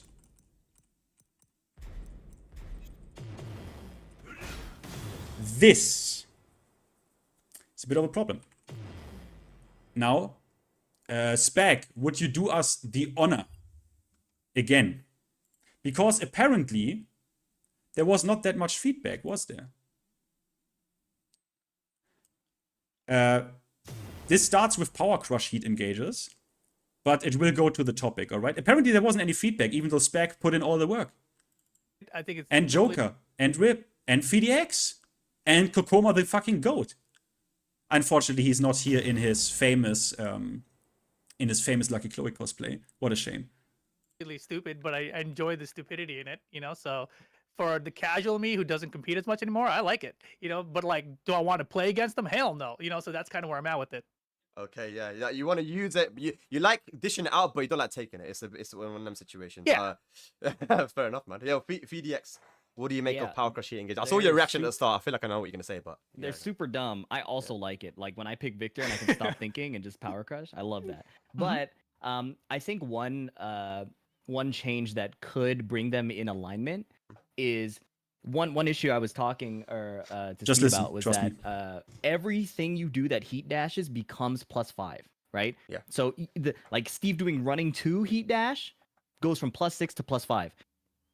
Nina doing a -14 blonde bomb becomes +5. That seems a little weird, right? Like, what if it were a flat number? So like you get the power crush heat engage or heat dash or whatever, but it becomes safe, but you don't keep your advantage, right? Or so Victor throws it out for the 50 millionth time, but he's not +5. He's now just, he got to try it. Cool, right? Yeah. I kind of think if they are going to keep it in the game, that is an adjustment to the system that would help. And I get why they made everything +5, because for newer players, it makes it easier. I know every time there's a heat dash, I know it's +5.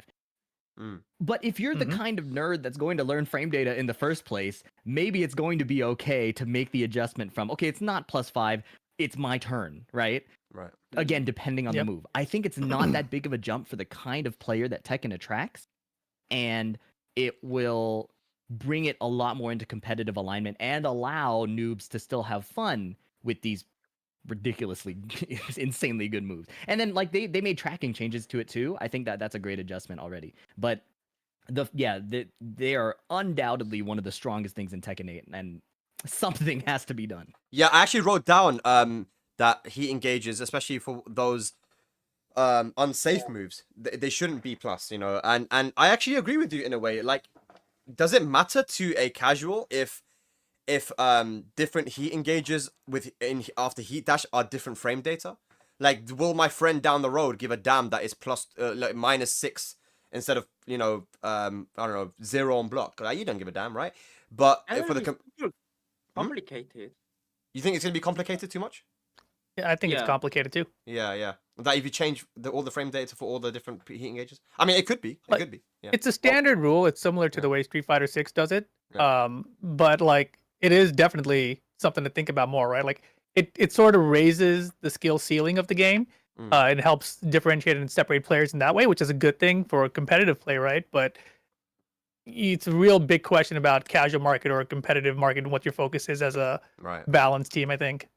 No, I get you, because even for me, like, I still get mixed up when they had the low heat smashes. I keep forgetting which ones are -14 and which ones are -15, right? So I get what you're saying. But yeah, maybe making them, like FeedBack.EXE said, not plus, so you get to keep your turn, but maybe like something like -2, or, you know, they become safe. Maybe, you know, like instead of -14, I think it's fair that if Nina tries to throw the blonde bomb, then it goes from -14 to something that's like not as safe. But another thing with heat, because let's talk about heat, right? I want to know your opinion. So we've talked about heat engages, and most of us are here saying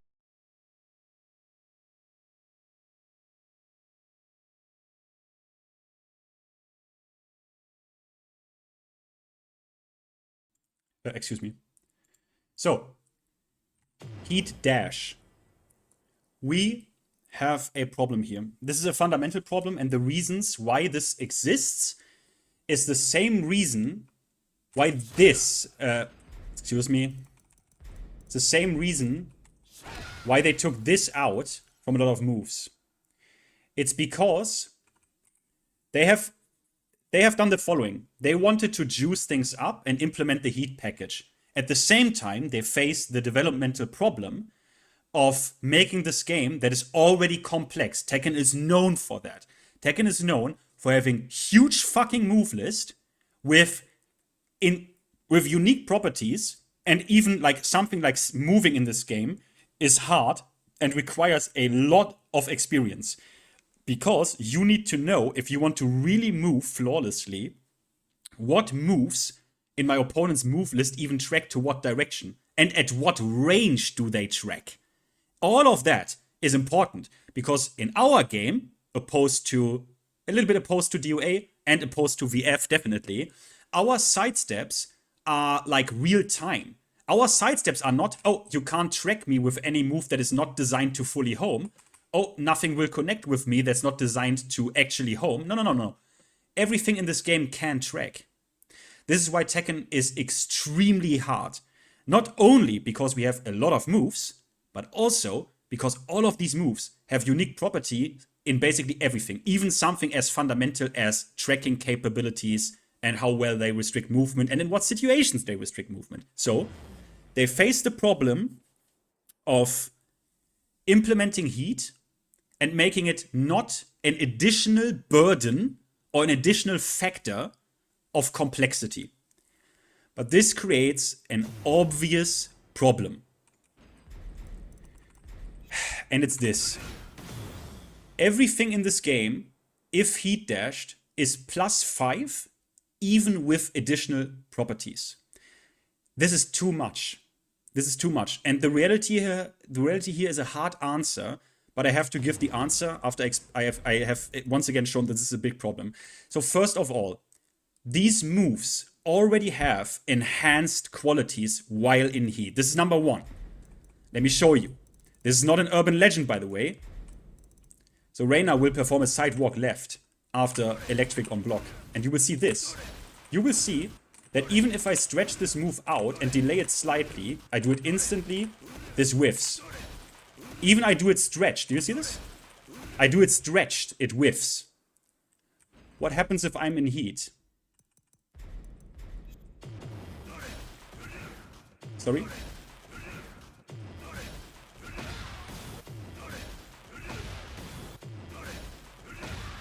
This.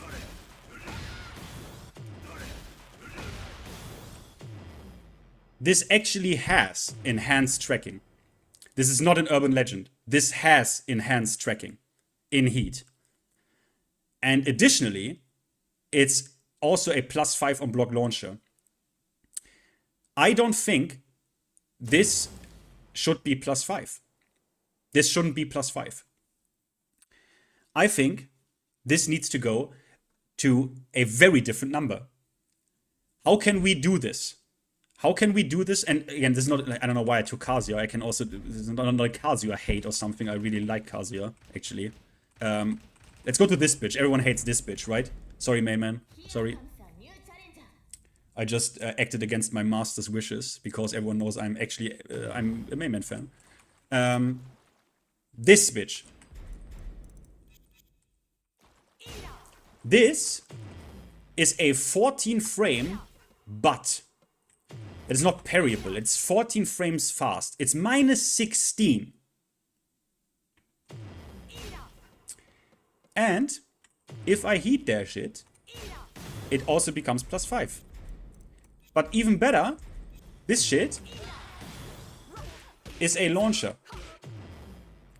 A 14 frame heat dash launcher. Now what do we do about this?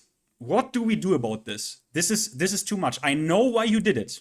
I really understand why you did it. I really get it. I really understand. But I think there is a path here. I think there is a path here. How about, because you realize that all of these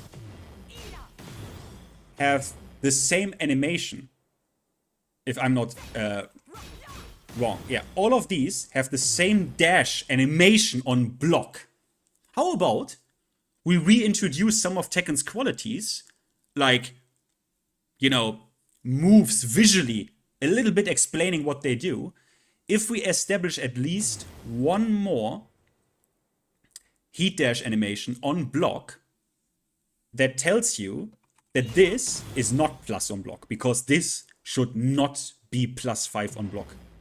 100% not. So I don't see a better solution to this than introducing variable frame data. Now I will refrain from showing you once again heat speak from I don't know how long ago, where everything on the table actually agreed that variable frame data on shit like this would be really good for the game. Really good. But where they also all were in agreement that they did this to make it really easy on players, right? That they don't need to memorize shit. But as Feedback.EXE said, if you're already the type of guy who memorizes frame data, what's the problem with implementing another animation, another block animation that happens right here, that looks significantly different from this, that shows you this is not plus? Can we at least make things like this neutral? Can we meet halfway? A reasonable take would actually be, this should be minus. But how about neutral? How about neutral? And then simply the animation tells the player that all of this is neutral. Can I meet you somewhere in the middle? Somewhere in the middle. And all we need for this is one block animation and a little bit of a frame change. That's it. Because moves like this, they cannot have this frame data. Or moves like this guy or Fang, I'll quickly show you. This is not okay. This is not okay. This is not okay. This is not okay. And this is not drastic. I don't see this as drastic. This is not this doesn't disrupt anything. This is not a distortion, in my opinion. I don't see how this, what I talked about until now, would qualify as a big distortion of the battle environment. I think shit like this is a distortion of the battle environment, quite frankly. So that's an idea. Now the other idea. Now we need to quickly. I need to quickly toot my own horn, I guess. We need to talk about the last thing about heat that is universal. I will refrain from talking about heat moves and heat regain because that is character specific. Heat moves are moves per character. That has no place here. Heat regain should not be a thing at all. Why? Actually, let's quickly do this as well. And let's go. I know. Look, it's not because I just want to. It's not because I hate Kazuya. I fucking love Kazuya. But what is not okay is, can I actually wait until the heat bar goes down and save this? So what's not okay, that bitch is blocking. Look. Look at my heat bar. Do you see where it is? It's empty. Look at this. Huh. And now, I regained heat. I still have heat. And they have to get up in me still in heat.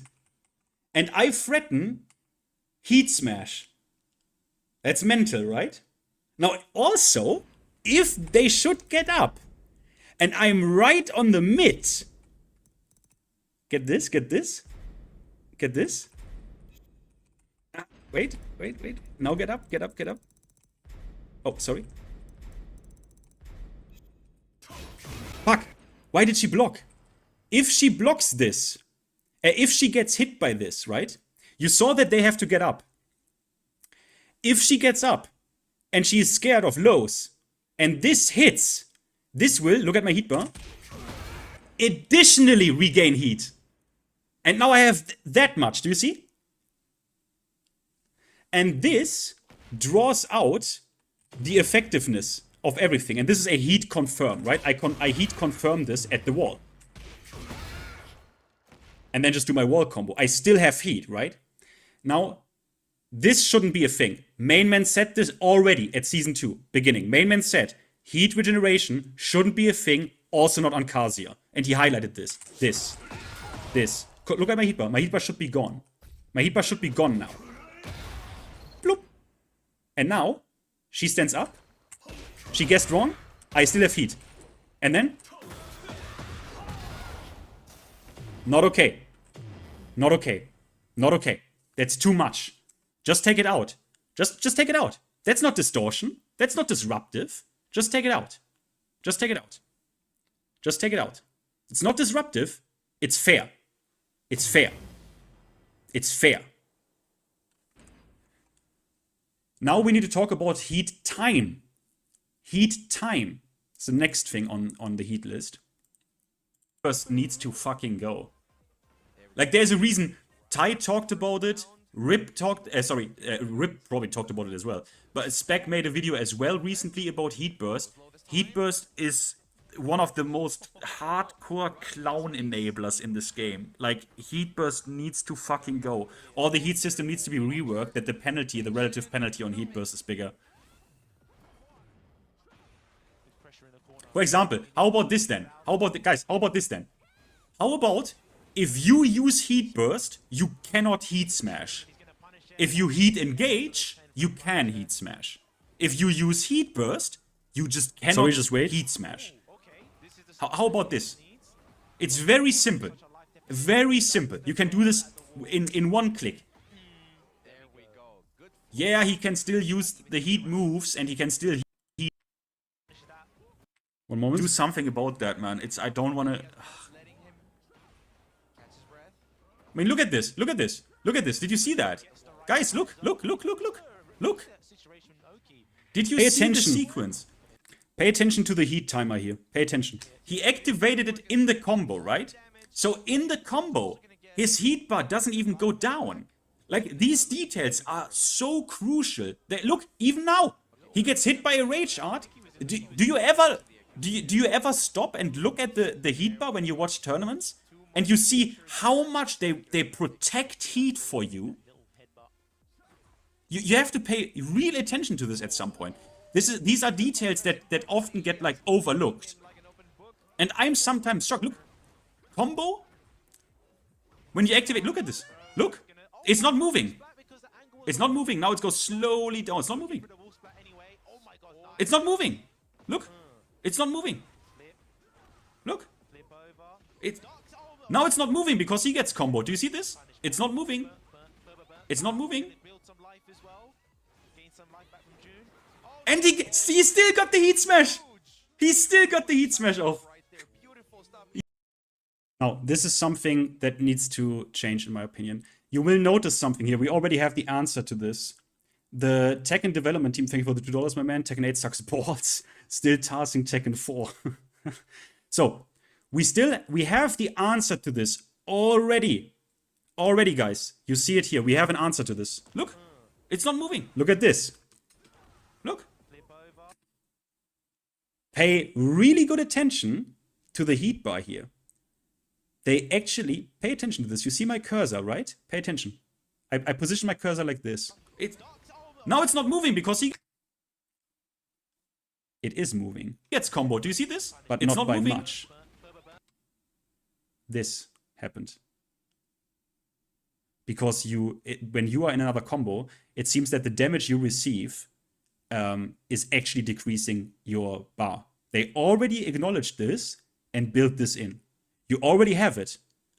Tune it up. This should be increased. So this is the first time where I talk about increasing something. Increase this. This should be increased a shit ton. It's not moving. A shit ton. Now, let's see if we can... If this depends on certain attacks, probably. Let's see what's happened. Let's say my opponent just did Heat Burst. Let's say my opponent just Heat Bursted, right? So you see this, right? You see, this is damage, right?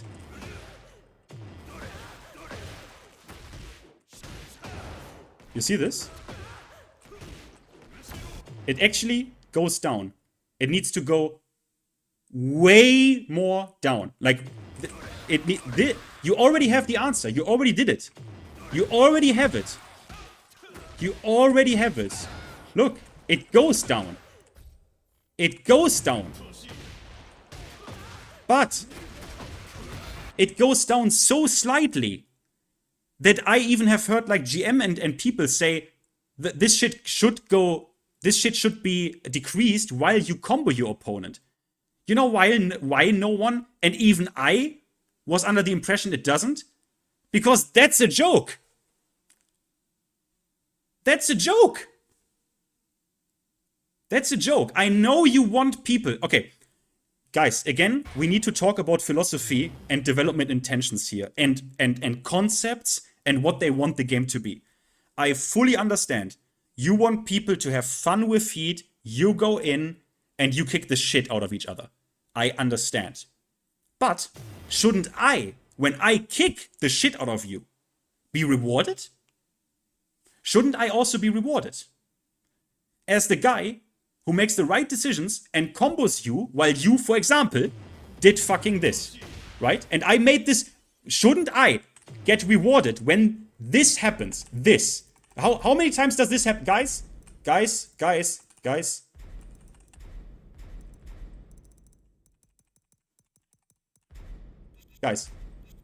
How many times?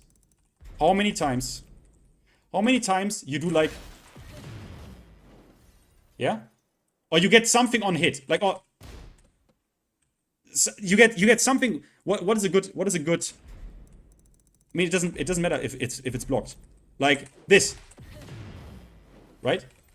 Let's say you just want to play it conservatively after a Y standing 4 and you sidestep this shit. Right? And then I get this combo. I should be rewarded here. I called out this heat burst. This needs to be fixed as well, by the way. Look. Wait, let's do it appropriately. Let's do it appropriately. Can I even do sideways? Oh, fuck.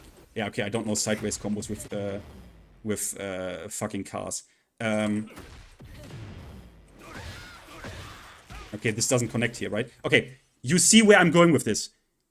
If I make this whiff and I punish you like this,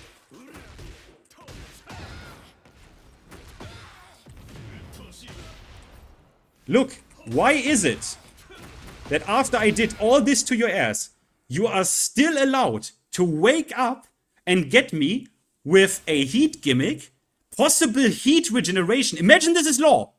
Imagine the character on the right side is like Law, Lars, maybe Kazuya himself, right? And then Law hits you with a single whatever launcher. It happens, you were wrong, whatever, you got hit, right? You got hit, it happens, it's fine, right? But why is he allowed to be still in heat after he gets full comboed, after I made the correct read and stepped the heat burst, my number one counterplay that I have against it, and my opponent is still in heat and is allowed to have a not super high, but okay, let's call it for what it is. A way bigger potency now when he gets up to pull a comeback on my ass. Especially when we talk about characters that right now regain heat. With Law, where he can actually be heat positive. Where he can combo you from this position. From this position, when he gets up, makes the right decision, good for him. It's good, he should get reward. But he shouldn't get this as well. This is not okay. We need to talk about the heat timer here. That's the last point. The heat timer. At least, look. This Oki stuff, that it's not moving here, okay. Whatever, I respect it that it's not moving in certain positionings where the opponent is like halfway grounded and shit.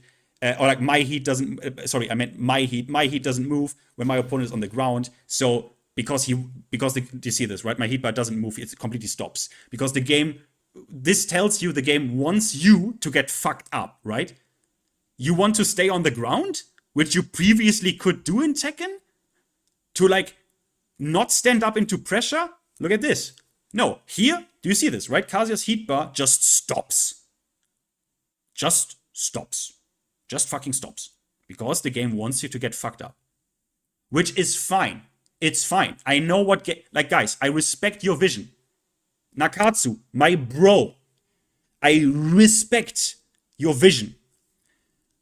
But this is not okay. This is not okay. I correctly called out Heat Burst. My opponent should now lose it all. All. They didn't use this mechanic correctly. They didn't use it correctly. They got called out on it. I mean, they maybe tried to use it correctly. Doesn't matter. They got called out on it. I did the appropriate play. I legit did the counterplay. Where is my reward? Where is my reward? Because while, yes, I get a full combo, the next... We didn't talk about the heat property. I now need to talk about this. This will blow your mind if you don't know about this. Look at the damage.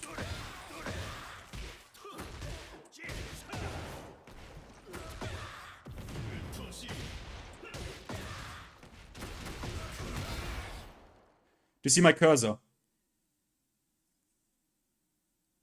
See the cursor? Good. Keep this picture in mind. As soon as the opponent activates heat, look at the damage.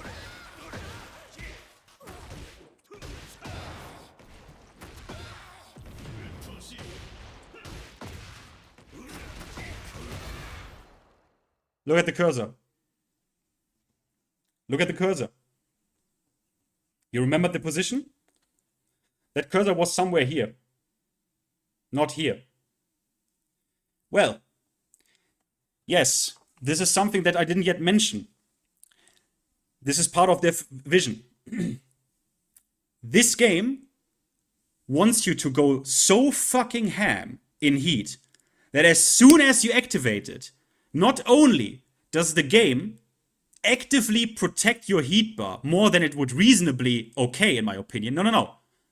They also protect your life with a paladin bubble.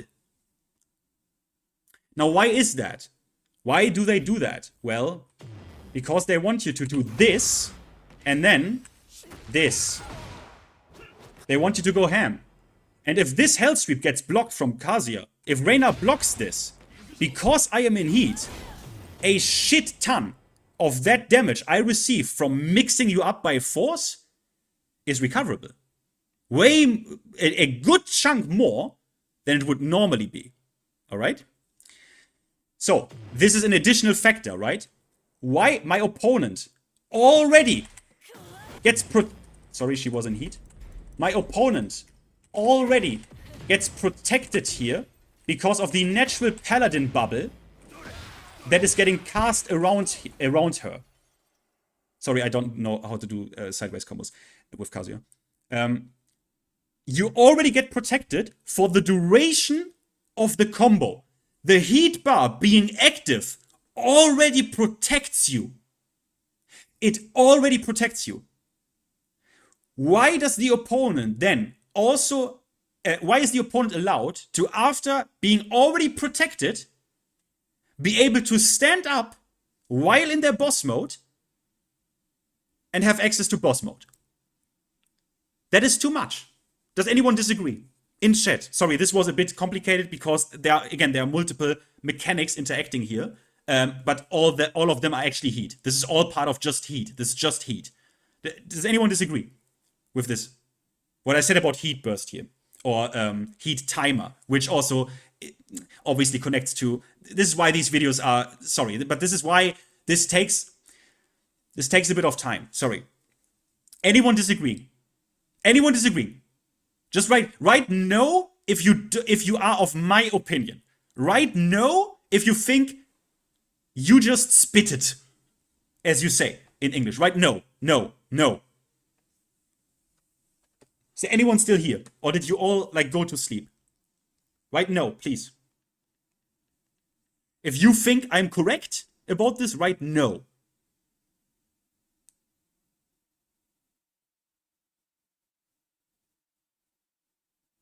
Okay, I see no's. No's. Okay, I see overwhelmingly no's. Overwhelmingly no's. Okay. Good. Wait, what was the question? Shut the fuck up. Rewind. You just spit it. Okay. So, we talked about Heat Smash, Heat Burst, Heat Engage, Heat Dash, and the Heat Timer and Regain. What we are not going to do now is talk about this. This is for another time. This is for another time. Because this obviously is part of Heat, but it is part of the individual character's toolkit. And I will do that in part 2 of this, which is not today. But, so, why did I do this? Well, I want to make what I want from the game, what I think is reasonable, I want to present that to then be able to honestly say, did Season 3 deliver? And it doesn't even need to be at launch day of Season 3. I am open, guys. You said you hear my hopes, and you know what I want, and you need my feedback. If you do this in 8 months, some of what I asked for, I will give you all the credit that you deserve. And if not, I will continue to do what people call complaining. But let me make you all aware of something. When people said all you do is complaining, well, I do complain with a goal. And that goal is to change the thing I complain about. It makes sense, right? And I don't know if you have paid attention lately. That works. Complaining works. Is anyone here a Street Fighter guy? Anyone in chat a Street Fighter guy? Did you guys know what happened to Capcom Cup this year with the pay-per-view shit? Did you know what complaining actually achieved for you? That these motherfuckers apologized to you and they lowered the price of the ticket from $40 to $10. They cut the price by so much because all of you guys in the chat, or actually me included, that is a Street Fighter enjoyer, complained and you got what you wanted. At least to a certain degree. That means complaining works. Do you realize that? Complaining works. Why do you think people complain? The reason is not to complain. The reason is to complain with a bit of substance. I tried to do this today. Maybe I failed. Maybe I'm an idiot. I don't know. But that's what I wanted to do. That's what I wanted to present. And again, this is also to fairly judge, to not be lazy, to not always complain. Like, for example, I could just sit here on my ass, wait for Season 3 to drop, and then just said, that's not what I wanted. I can just lazily do this. But no. I am that open and that interested, actually, that I show you exactly what I think the problems are, what I would like to see, and then judge that update fairly. And today had 2 parts. First of all, at the beginning of the stream, just maybe cut into a video, maybe I cut both things into a video, I don't know. The beginning of the stream had the reasonable expectations that people had and why that was reasonable, right? And why I don't like certain responses that Tekken players get.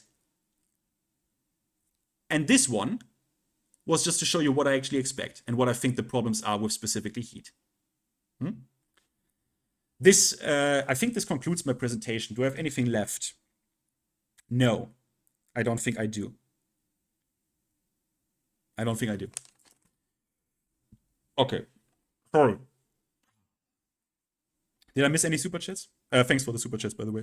Guys, it's always highly appreciated. I will buy Reina sex dolls with that shit. By the way, no glitching. Why are you always writing in caps? People call you a doomer and complainer. People call you a doomer and complainer are gaslighters complaining for horror buffs, probably. I heard there was one guy who actually complained about this. Well, I could, you know what? Next stream, I could talk about 2 opinions of Tekken players that really shocked me. One guy said, and this is a very good horror player from Peru. You want to hear something absurd? You want to, guys, okay. Let me make you mad real quick. Let me make you mad. Okay? Let me make you mad. So this shit no longer wall split soon, right? Someone said, I don't believe this. This situation, I can't believe this. He said, this right here, not in Horong's favor. This mix-up, dog shit. Not in Horong's favor. This, sorry, this move. So for people who don't know, this is a really good Horong move, right? Down forward 4 is my favorite flamingo move. Now, because it's +8, it's plus on block, and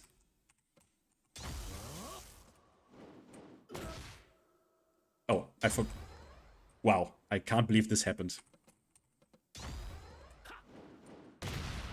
And this is a counter hit launcher.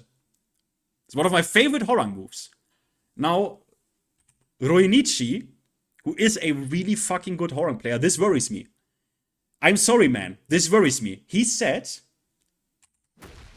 this move should have its counter hit property on normal hit while in heat. He wants this to be a normal hit launcher while in heat. Why? Because this mixed up dog shit. This is not in Horong's favor, he said.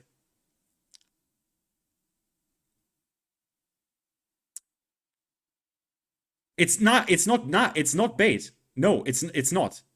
It's not. He made a series of tweets like that regarding Horong buffs that we need. Guys, this starts to worry me a little bit. Another thing I have read, thanks for Obellion for that shit. Holy fucking shit, I can't believe this.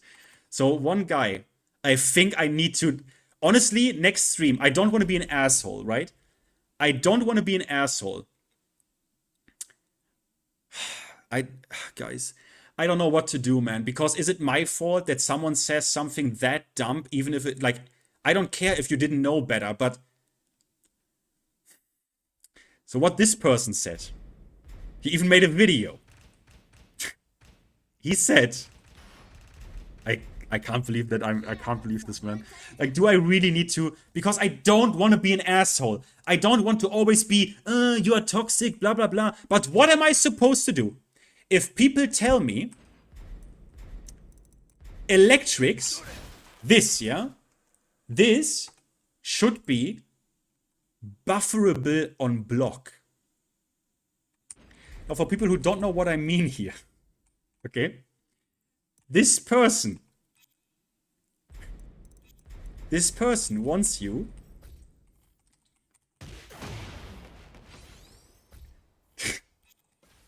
I can't believe this. So, this doesn't put me crouched. This is a 14 framer, right? Now this, sorry, if you have the timing, right? You can do this, yeah? This, you need to get a bit used to the block stun, but then you can launch this, right? This is not the easiest launch in the world, especially depending on the block stun. Right here, you can see that I messed this up a lot, right? This is a bit of a weird block stun. It's a bit of a weird block stun. For example, where I think this is easier is Horong's back 1. This is a weird block stun. Very weird block stun. But this person wants this to be bufferable on block. He wants the electric to be completely bufferable on block. This means the same scenario that happens already in this game if you do this. Here, if you input the electric here, like this, the electric is buffered. It actually comes out at 11 frames, if I'm not mistaken here. The electric is actually buffered and comes out. And he wants this for block punishment. Now, I don't know if you know what this means. This means that I can launch -11 and up out of block stun without any like significant execution. No, potentially -11 is unsafe. Launch punishable. In this case, not unsafe it is, but launch punishable. Easily launch punishable. Now, when I read those takes and watch those videos, people even make videos about this confidently. And then they don't even backtrack and say, oh, maybe I didn't think about this. Then they just said, they are there. Well, let's make the electric let's make the electric I13 then. This person wants electric to be bufferable out of block stun, and then as a counter balance to that, wants to make them I13. Which, by the way, would still mean, and this is what the person probably, I don't know if the person is just dumb, this would still mean that a hop kick, every hop kick in the game, is launch punishable without execution. Now this is really hard to do. A electric block punish on a hop kick is extremely hard to do. I don't even think, you need to know exactly where the block stun ends to then input electric. This is extremely hard, right? This is really hard. I did this on stream in one presentation with headshot kick. This is even harder because I never practiced this. So I will not try to figure out how long this takes. With 14 frames, it is significantly easier. Significantly easier. And this person thinks literally like the worst parts of Tekken 8. Hey, let us make the electric block bufferable because you can't expect like I'm a casual. He literally said shit like this. Like, yeah, but this is not okay for casuals. Like, yeah, casuals shouldn't be able to do that. But he's like, I'm a casual. I don't have that much time. I don't want to practice that much. So the game should make it bufferable out of block stun. Like, get this thinking, right? And then he thinks making the electrics I13, so then punishing all of you. Every one of you in chat who is a Mishima player gets punished by making this I13. So this guy can easily block punish it. And by the way, this would still launch I13 and up without any execution. Shit like this I read. And then it doesn't surprise me that it's someone who is a blue rank with 3,000 ranked games on Lydia. Excuse me. Excuse me for calling it what it is. Excuse me for calling it what it is. And now think about what's going to happen, guys. I just want you to think with me about this. They will open up a dev portal where you can directly put your feedback in it. And this guy has the same voice and the same... Now, this is a bit of a delicate topic because right now I'm advocating for dictatorship and advocating for the abolishment of democracy. I can't change that. That is based... I'm German. That's in my fucking DNA. But this is a bit of a problem with democracy in this case because this person has the same voice as you, and I hope this gets moderated significantly enough.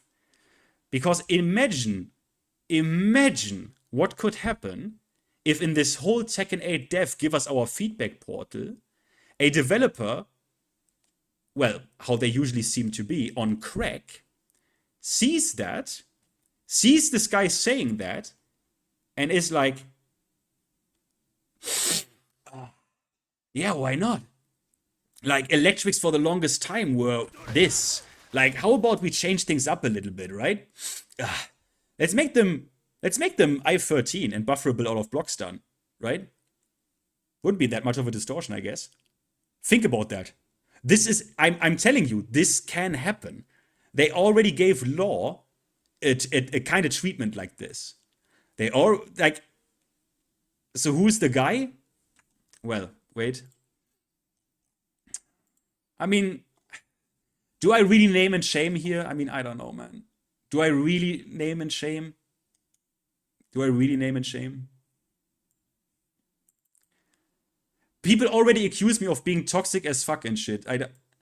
I don't know if I want to name and shame.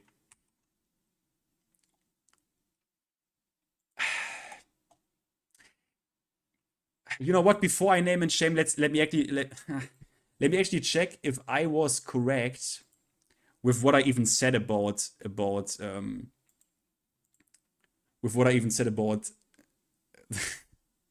the fucking Lydia shit and rank. Let me actually check this.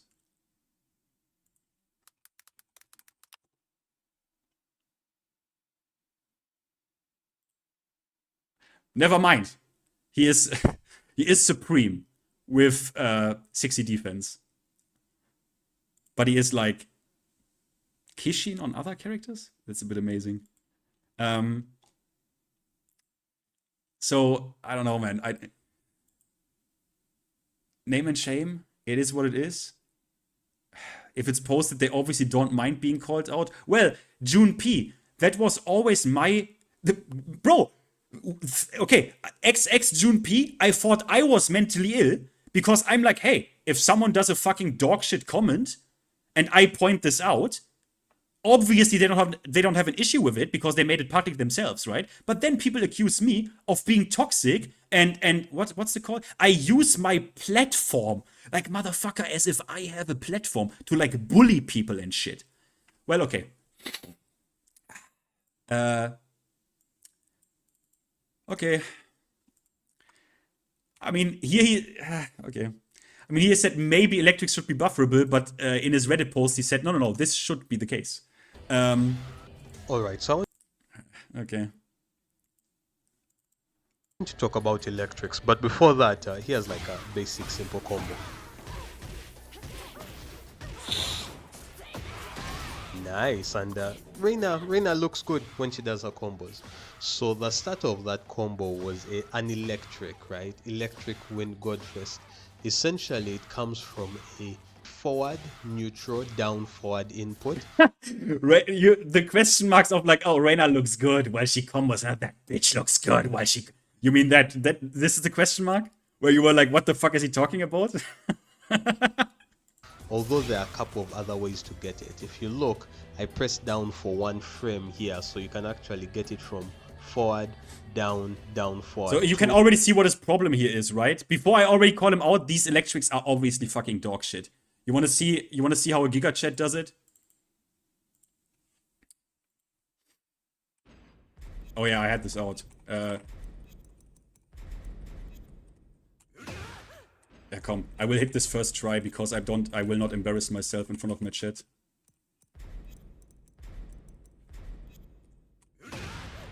Oh fuck. No. I can't.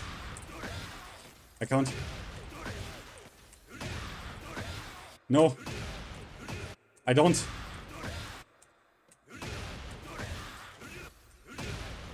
Wait. I have input lag. It's because of the... actually, wait a minute. This is actually... Okay, wait. Actually, I am a scrub. Actually, I'm a scrub. I can't get it.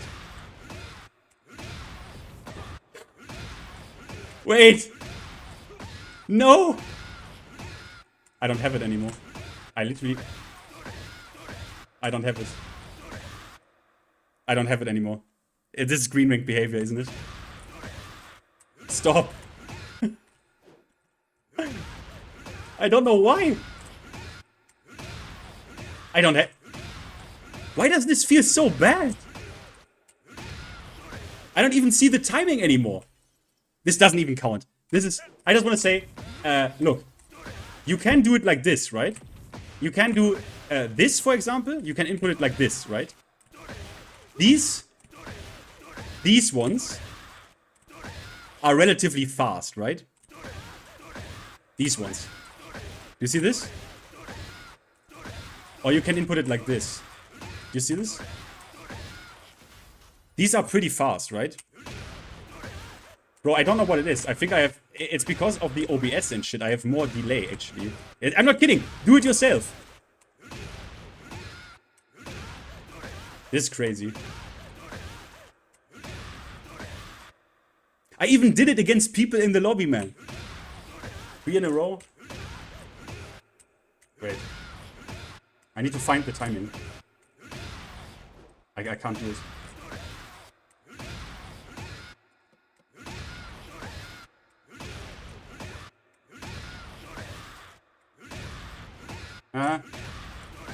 We're getting there.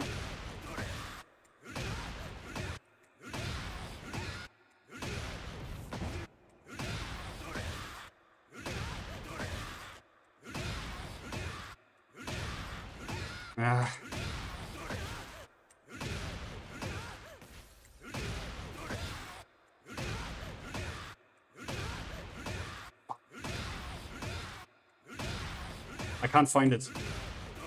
I can't find it. I can't find it. I can't find it. I can't. Maybe they should make it bufferable.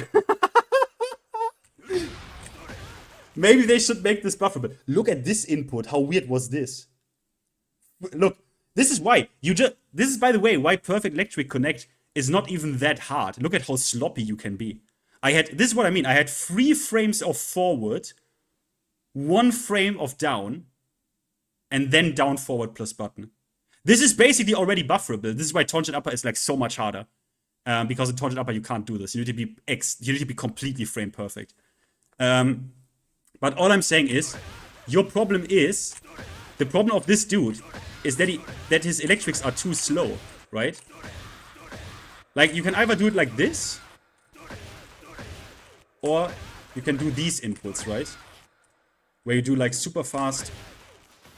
Okay? But you can already see what his problem is, right? His problem is, look at this. Look at this. Look at this. Look at this. What is this? Look at how slow this is. That's his problem. Frame here, so you can actually get it from forward, down, down, forward 2, and it will still come out. It is +5 on block, which is pretty good. Instead of having a down for a few frames, you can have it be a perfect forward neutral, down, forward 2. Those are the 2 ways you can get an electric. So in reality, they're actually a lot more lenient than most people think.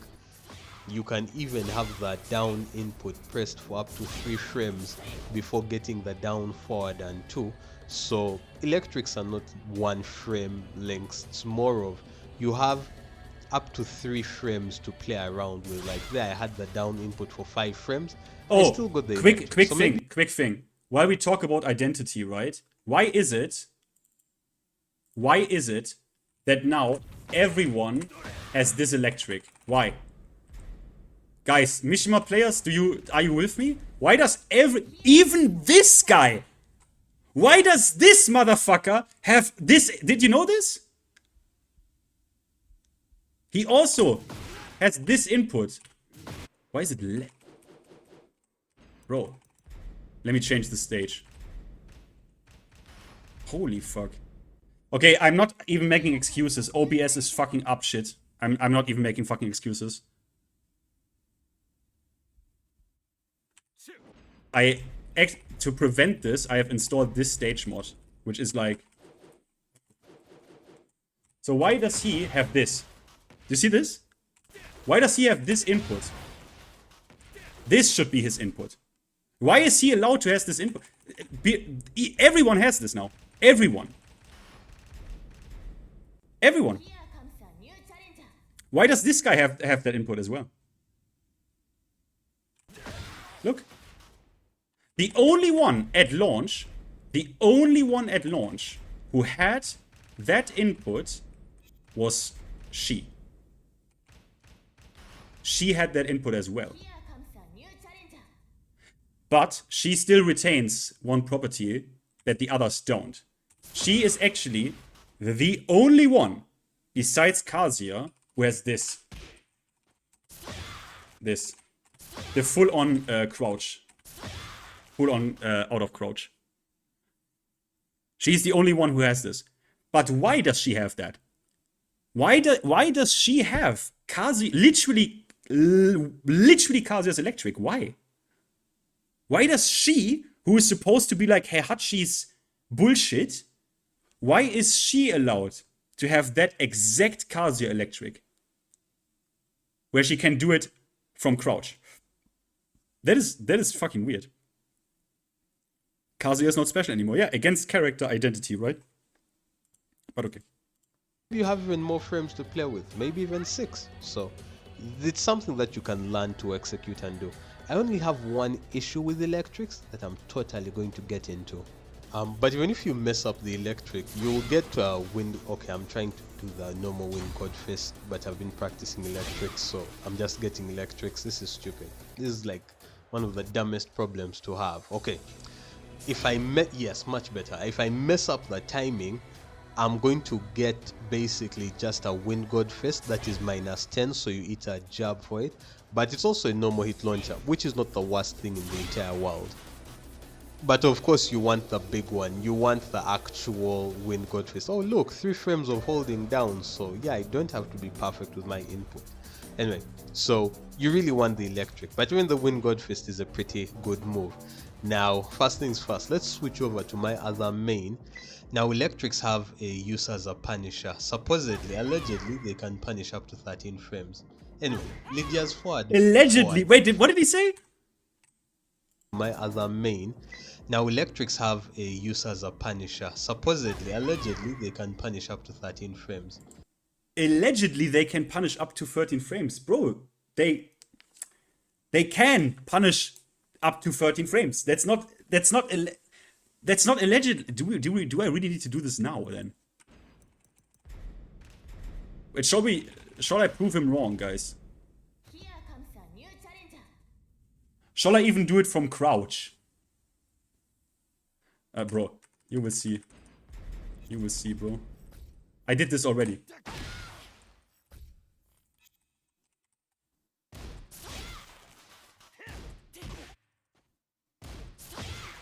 Fuck off, you slut.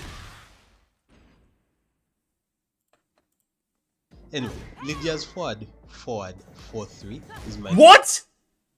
You couldn't see? No fucking way! Wait, what? Really? What? Oh my fucking god. Okay.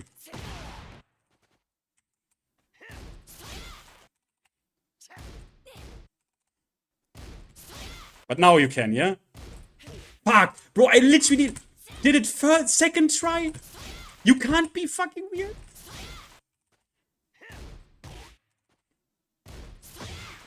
Fuck off.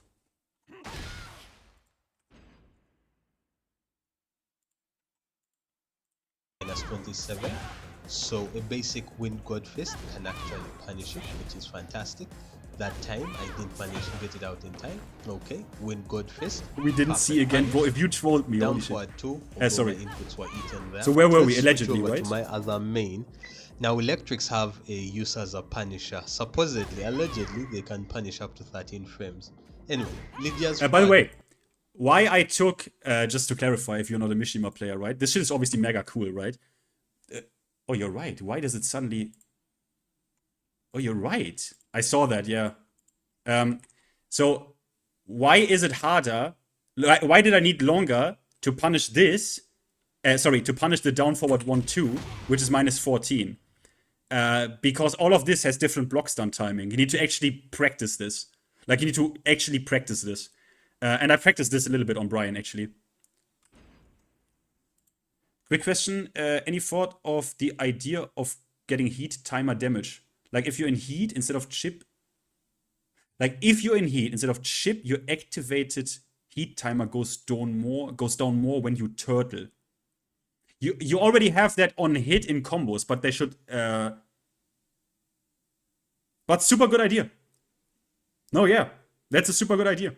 Of course. The problem is, there are many other factors, right? If you get hit, you can just stay on the ground. Your heat bar doesn't deplete if your opponent is on the ground. That's per philosophy. It's a good idea. It's a good idea, yeah. It is. I mean, it already goes down, but yeah, it would be good if when you block, it actually goes down like way faster. But then that would maybe lead to more degenerate decision making. that will maybe incentivize a more degenerate decision making. So what I would definitely do is what I described previously, right? When heat burst whiffs and you full punish him, full combo, you called out the heat burst, his heat should end at the end of that combo completely. He always gets protected. Sorry, so allegedly forward 4-3 is minus 27. So a basic wind god fist can actually punish it, which is fantastic. That time I didn't manage to get it out in time. Okay, wind god fist, perfect punish. Down forward 2, although my inputs were eaten there. Even an electric, you'll get the clean punish on this move. It's entirely possible and doable. You don't need crazy skills to get it done. It's minus 27.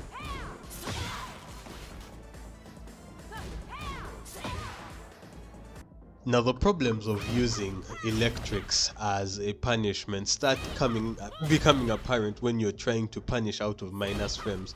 Because electrics can't be buffered, it's basically incredibly difficult because you have to be frame perfect with your inputs, especially the forward input, when you've been hit with a move that's plus, even if the follow-up is entirely punishable. Like here, Lydia is doing her forward 2-4, a move you probably rarely see because it's super slow, but getting the electric out is really hard. Like there, my forward input just gets completely But eaten. why would you... It is really hard. Like there, my forward input just gets completely eaten. Why would you do that? Huh? Okay, he could have picked way better. I don't know why he picks... Abeon, I realize. Wait. Yeah, I know. This is not... Why would you do this? This is not... Why... Huh? This is not even punishable like this. Why would he build this sequence here? This is not... A move you probably rarely see because it's super slow. But getting the electric out is really hard. Like you should never do this, by the way, guys. You should not answer forward 2 on block from Lydia with electric. You should under no circumstance do this. Almost ever. Forward input. He should have picked a way different sequence here. Like, yeah, if you predict this on block, okay. Eaten. It's not gonna happen. Finally, with some precision, you can get a basic wind god fist. But I tested this out multiple times, and in reality, you'll only get the... Finn, please tell us this is a psyop. You have arranged this to annoy us. I wish I did, man. I wish I did. I wish I fucking did. Proper wind god, even just the basic wind god fist, if you're very tight, and you get counter hit launched if you fail. So this is a very intense scenario, and yet in theory... Wait a minute. This is... Wait a minute. Okay. This is a very intense scenario. Let me. Whoa. Wait a minute. Oh, sorry. I can't just. Yeah. I keep in mind. Wait a minute. This is a intense scenario. What was it for? Yeah. This is an intense scenario. Is it really? So I mean, first of all, you can just do this. But okay, let me see. So how... But why would you ever do this? Like, why would you ever... So this is not intense at all, by the way. I can literally ultra chill. But you would do... If anything, you put... How is this intense? But what you should do here is this. This is the classic mind game. Don't do this. Never do this. I'm just so because don't do this. Because this will fuck you up. You should never respond with something. And then you are... She will most likely go into wolf, and then you eat a mix-up. So I don't... Okay, he may have picked an unlucky scenario here. Okay? Supreme Lydia player, by the way. Just, sorry. Move, even though you hit with a +5 move to start, the leg takes 28 frames to come out, so technically you have 23 frames to actually do the punish, and I was only able to hit it with an electric once, which was crazy after all the time I spent doing the testing. But that's not a, wait a minute, but that's not a punish. Sorry, what did he say? It launched, even just the basic win god fist, if you're very tight, and you get counter it launched if you fail. So this is a very intense scenario, and yet in theory the move, even though you hit with a +5 move to start, the leg takes 28 frames to come out, so technically you have 23 frames to actually do the punish, and I was only able to hit it with an electric once, which was crazy after all the time I spent doing the testing. Why the fuck would you even test this? Wait, how, what the fuck? I don't understand! Let's move on. But hey, how about something that's negative, but you don't need to deal with being hit with class frames so that you can time your inputs as much. Okay, so let's look at -17. That is, I think it's Death Blossom from Lydia, a move that you never see completed in neutral, but it's a good testing ground. Okay, so it's possible to get the electric punish. Yeah, of course. It's still pretty tight. Sorry.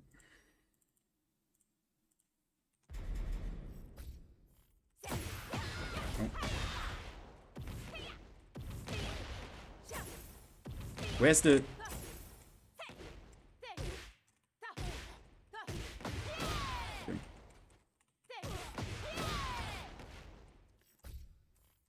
It's possible.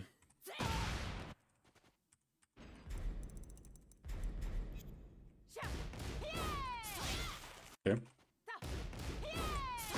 Okay.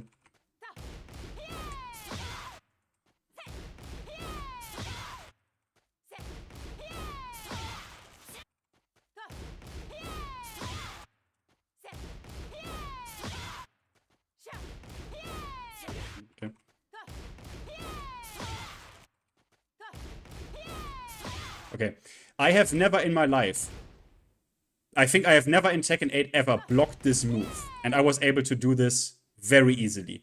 I have never in my life blocked this move. That means I'm not accustomed to the block stun, right? Right?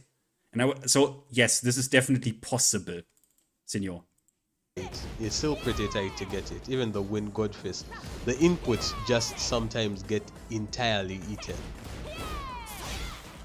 Yep, electric, but no punish. Win god fist, no punish. Now, I know that there are easy ways to punish this. For example, a simple down forward 2 input will give you a guaranteed punish practically every single time, which is not bad, because with down forward 2, I can bring it out and it will be consistent in terms of punishing this move. But I'm mostly just talking about electrics and how they get eaten by the input buffer a lot. Now, what? Mate, we are not playing Street Fighter 6. And how they get eaten by the input buffer a lot. No, they don't get eaten by the input buffer. They don't get eaten.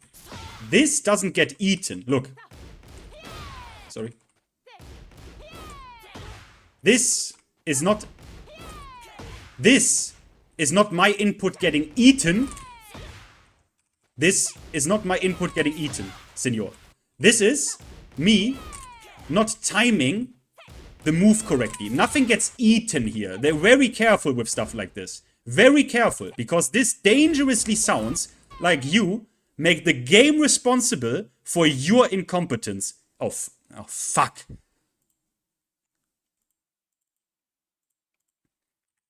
Cut the last 30 seconds. Excuse me, good sir. No.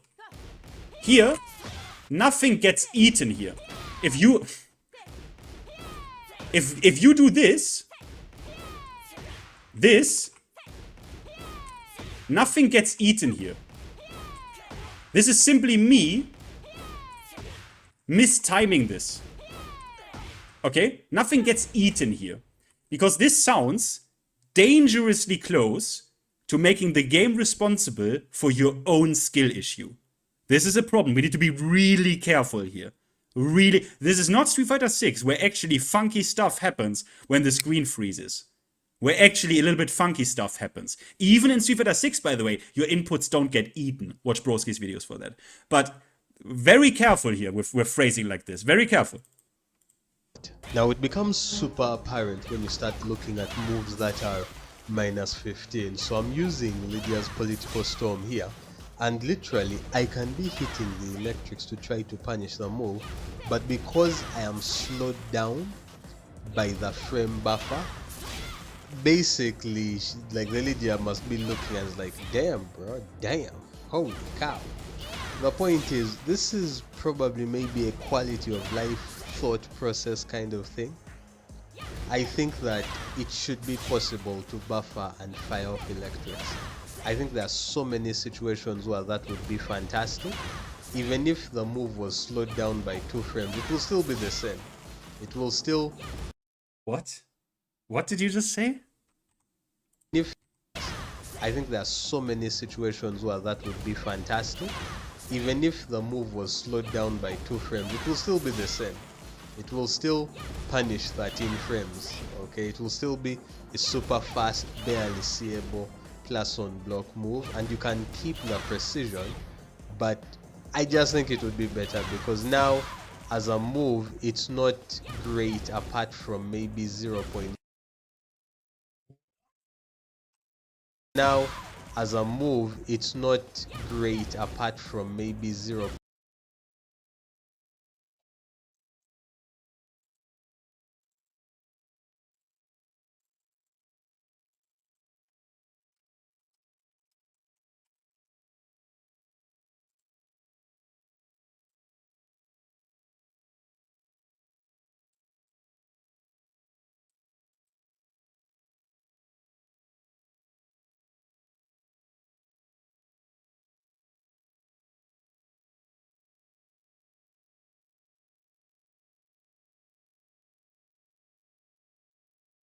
.001%. It's not, but I just think it would be better because now as a move, it's not great apart from maybe 0.001% of pro players that can actually fire it off, which is, I mean, it's great you work for.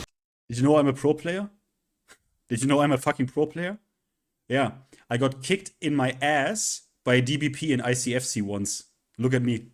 I'm a fucking pro player. Pros, but pros already do so many things that are outstanding. Their stepping, their punishment. I think we as normal human beings should be able to use the move list. We're not asking you to make it automatic, but just it would be great if this could actually be bufferable because they look cool and they can be strong, but they're used right. Ulrich, did you know electrics are not great? Ulrich, wait, Ulrich, are you on Discord right now? I want to have your take if you missed this. Can I call you? Do you have like 3 minutes? Is that fine? Legit?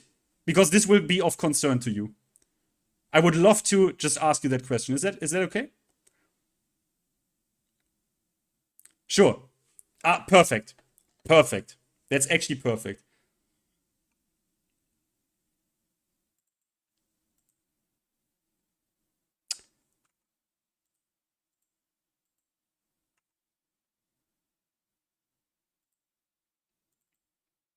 Let me check this.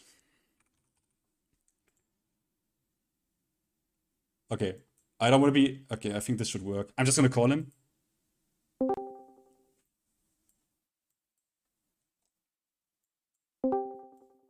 Hello? Ulrich! Can you Hey, hear me? what's up?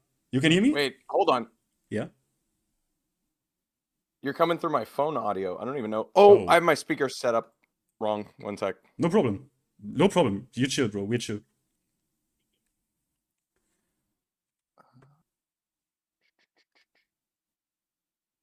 All right, can you talk? Hello, hello? All right, we got you. Okay. Yes. Guys, you can you should be able to hear me, yeah? Okay. I saw, by the way, sorry that I never got back to you. I know you know what we talked. Like, I wanted to actually do an interview like what you did with GM, like way back. But hey, now it happened anyways, right? So all good. Yep. I guess. Hell yeah. So, we were just watching a video of someone who wants. Well, how about this? How about this? I will just. I will just share my application to you. Then you can react to this live. Okay, sure. That possible? You see this? Yeah, there's like a Reina. Yeah. Can you hear That, this as well? he has like a basic simple combo. Yep. Okay. So in essence, this person wants electrics. Well, we get to this. Nice, and Reina looks good when she does her combos. So the start of that combo was an electric, right? Electric wind godfist. Essentially, it comes from a forward, neutral, down, forward input. Although there are a couple of other ways to get it. If you look, I press down for 1 frame here, so you can actually get it from forward, down, down, forward 2, and it will still come out. Okay. It is +5 on block, which is pretty good. Instead of having a down for a few frames, you can have it be a perfect forward neutral, down forward 2. Those are the 2 ways you can get an electric. So in reality, they're actually a lot more lenient than most people think. Alright. You can even have the down input pressed for up to 3 frames before getting the down forward and 2. So electrics are not 1 frame lengths. It's more of you have up to 3 frames to play around with. Like there I had the down input for 5 frames. I still got the electric. So maybe you have even more frames to play with, maybe even 6. So it's something that you can learn to execute and do. I only have one issue with electrics that I'm totally going to get into. But even if you mess up the electric, you'll get to a wind. Okay, I'm trying to do the normal wind god fist, but I've been practicing electrics, so I'm just getting electrics. This is stupid. This is like one of the dumbest problems to have. Okay, if I yes, much better. If I mess up the timing, I'm going to get basically just a wind god fist that is -10, so you eat a jab for it. But it's also a normal hit launcher, which is not the worst thing in the entire world. But of course you want the big one. You want the actual wind god fist. Oh look, 3 frames of holding down. So yeah, I don't have to be perfect with my input. Anyway, so you really want the electric. But even the wind god fist is a pretty good move. Now, first things first, let's switch over to my other main. Now, electrics have a use as a punisher. Supposedly, allegedly, they can punish up to 13 frames. Anyway. Ulrich, first question. The 13 frame punish on electric, is that just a legend? Or does that really work? We already did it on stream, but like, what's your take on this? Is this just a legend? Or does this work? Like, is it theoretically and executionally possible to punish -13? Yeah, because is it possible or is it just a legend? Wait, did I miss that? Did he say it was a legend? Yeah, he said allegedly. You can do that. Allegedly. Okay, it's also allegedly that you can do down forward 2 perfect electric. It's literally a 13 frame electric. Yeah. Every Mishima in this game can do a 13 frame electric now, unless I'm mistaken. So it's no, not you're a right. legend. Yeah, you're right. All right. Lydia's forward 4-3 is -27. So a basic wind god fist can actually punish it, which is fantastic. That time I didn't manage to get it out in time. Okay, wind god fist, perfect punish. Down forward 2, although my inputs were eaten there. Even an electric, you'll get the clean punish on this move. It's entirely possible and doable. You don't need crazy skills to get it done. It's -27.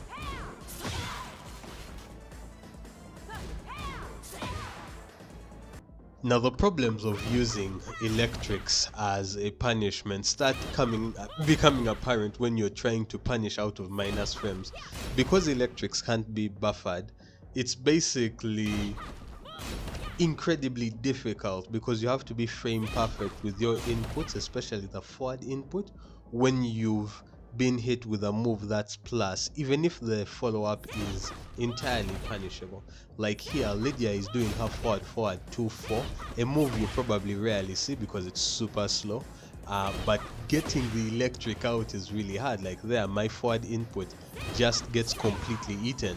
Okay, finally, with some precision, you can get a basic wind godface. But I tested this out multiple times, and in reality, you'll only get the proper wind god, even just the basic wind. So you god see where this is already going. He thinks it's a little bit difficult. and you get counter hit launched if you fail. Yeah, he's having some trouble. So this But is there will be a consequence very intense that he will scenario, propose. and yet in theory, the move, even though you hit with a +5 move to start, the leg takes 28 frames to come out. So technically you have 23 frames to actually do the punish, and I was only able to hit it with an electric once, which was crazy after all the time I spent doing the testing.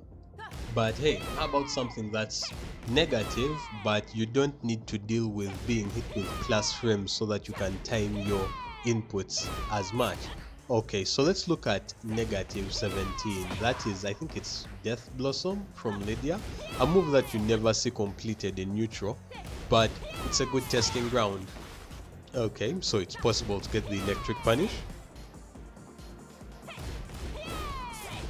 It's still pretty tight. It's still pretty tight to get it. Even the wind. This is what you godfist. missed. Like I did this a couple of times. I've never in my life blocked this move, and it was easy to punish. Like after just one time feeling out where the block stun is, like I don't think I would classify this as extremely hard if you are a Mishima player. Like it doesn't even look hard. no, yeah, exactly. It doesn't even look like I've never blocked this move, so I'm not accustomed to the block stun, and still it was just that's to me not hard. The I wouldn't inputs define just this hard. sometimes get entirely eaten. Yep, electric, but no punish. Wind Godfist, no punish. Now, I know that there are easy ways to punish this. For example, a simple down forward 2 input will give you a guaranteed punish practically every single time, which is not bad, because with down forward 2, I can bring Obviously, it this is out not an and option it for will be Kazuya. consistent in terms of punishing. Yeah, this move, can you pause this but for a I'm second? mostly just- Why is he complaining on this on Reina? Like Reina can easy punish, Double Jin can easy punish. The only characters who this is really a problem on is going to be like, I'm pretty sure Heihachi doesn't have like an easy mode like launcher, and Kazuya doesn't. Yeah. So why is he even bringing this up on Reina? Like what's That's the a good point? question. I think in general he wants to dabble a bit in Mishimas because as far as I can tell you from his player background, he has like 3,000 games on Lydia and has like 120 on Reina. So I think he now encountered, like, to me it kind of seems that someone picked up like Baby's first Mishima, right? And was throwing out some electrics and were like, that's actually something in Tekken 8 that's a little bit difficult. You know what I mean? And now we get someone with not even like couple of hundred games into Mishimas giving their take on the electric, and the wildest part you have not heard yet. You have not heard yet. Oh wow. So, just talking about electrics and how they get eaten by the input buffer a lot. Now it becomes super apparent when you start looking at moves that are -15. So I'm using Lydia's Political Storm here, and literally I can be hitting the electrics to try to punish the move, but because I am slowed down by the frame buffer, basically like the Lydia must be looking and it's like, damn bro, damn, holy cow. The point is, this is probably maybe a quality of life thought process kind of thing. I think that it should be possible to buffer and fire off electrics. I think there are so many situations where that would be fantastic. Even if the move was slowed down by 2 frames, it will still be the same. It will still punish 13 frames, okay? It will. So did you hear that? He wants, yeah. He wants electrics to be bufferable out of block stun, and then hey, we maybe can make them 2 frames slower. What would you? Well, let's finish the last minute, and then still I be ask you for what a you think super about this. fast, barely seeable plus on block move, and you can keep the precision, but I just think it would be better because now as a move it's not great apart from maybe 0.001% of pro players that can actually fire it off. Which is, I mean, it's great you work for pros, but pros already do so many things that are outstanding, their stepping, their punishment. I think we as normal human beings should be able to use the move list. We're not asking you to make it automatic, but just it would be great if this could actually be bufferable, because they look cool and they can be strong, but they're used right. Okay, but he's literally asking for it to be automatic. If you're asking for it to be bufferable, you're taking out the hard part, because Yep. everyone who's played Reina for like, I mean, I'm downplaying how easy electrics are, but if you have like a hitbox that you've been training on a while, you have a stick. This guy's even pretty consistently able to hit electrics on whatever he's on with like 100 games or something like that. He's just asking for the hard part to be taken out, because the hard part is the block stun. Yeah. So what does he want me to be able to like jab on block and then always get out like what you would be +1? Like what frame does he want this to come out at? Like 15 That frame would be, electric? he said make it 13 frames, so now it's I11, right, at the point where it comes out. And he wants the electric to be I13 at the point where it comes out, but bufferable out of block stun, which would naturally mean every single hop kick that is thrown into Kazuya's direction is an insta-launch without any execution. He actually means that. Like, he Yes. means that. Yeah, yes. That just breaks the game. I mean, that people who don't even play Mishimas are going to be electricking everything. That's that you realize it's a plus on block launcher that he's asking for too. Yeah, but you heard him he heard him say that he thinks right now the electric is not that great as a move. Oh, true. Which I forgot about that. Yes. So, I mean,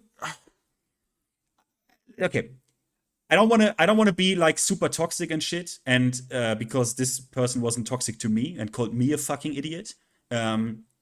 But I think so. I wanted to highlight this a little bit, or I got pressured a little bit by my chat to actually name and shame in this instance. But you know, you heard about this with the recent or with the development portal that gets implemented, right, on like Discord, and people are able to give feedback, and that's going to happen in season 3. And you know, when I hear stuff like this from people who have to be, I don't want to already call it, but I think this has to be like a Tekken 8 player, right?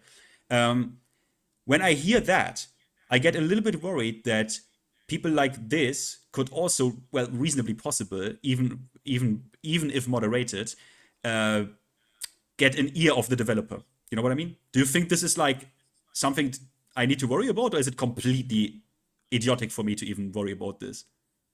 I think if they're just going to completely lie about the back to basics thing, then you should be worried about it. But if the devs even remember what the Tekken franchise fucking is, there's 0% chance that they think the community is going to be happy with bufferable electric. I mean, to be honest with you, 90% of the Tekken community already thinks that Kazuya's like the most broken character to ever exist, and they've never found sidestep left. Imagine them seeing a patch note that says, by the way, he can buffer a 13 frame electric now. Bro, everyone would lose their mind. There's no shot they do this. The funny part about this is I've recently picked up Kazuya, and I haven't played him a little bit in Tekken 7, but in Tekken 8, I just started to like actually appreciate Mishimas, because I was like, well, what do I play to be like cool in this game? Like, what can I even still play? Like, I started playing Law in Tekken 7 and appreciate the DSS stuff, right? And now that's gone. So I'm like, okay, what motherfucker can you still play to like have some cool shit, right? And answer is a little bit for me, Mishimas, to be like a bit elitist. But every Kazuya player I have ever talked to would probably deinstall the game if they do that. If they give you... Yeah, they would. Yeah. I mean, it would just ruin the identity of the character. I mean, you look at a high-level Mishima, what are they doing before every match? They're either training perfect electric, or they're training a variant of it, basically trying to punish hop kicks with it. Like, if you give the hard, like, we're basically Dark Souls players. If you look at the Kazuya community, we like to be, like, the analogy I've heard used, we like to be like the naked Dark Souls guy with a bronze short sword that's broken all the way to the hilt. Like, that's what you want. If I didn't have a hard time, if there was no struggle with the character executionally, I would lose all interest in the game. I would stop playing. Yeah. I mean, Also, yeah, you're right. I've heard Joker say, hey, why don't you play Hachi that much in tournament? He says, bro, because nowadays tournament, or like not every tournament lets you warm up. And you need to be warm on electrics. You can't, Hachi, Kazuya, you can't play those characters in tournament, even effectively in tournament, like any other character, just because of that fact alone.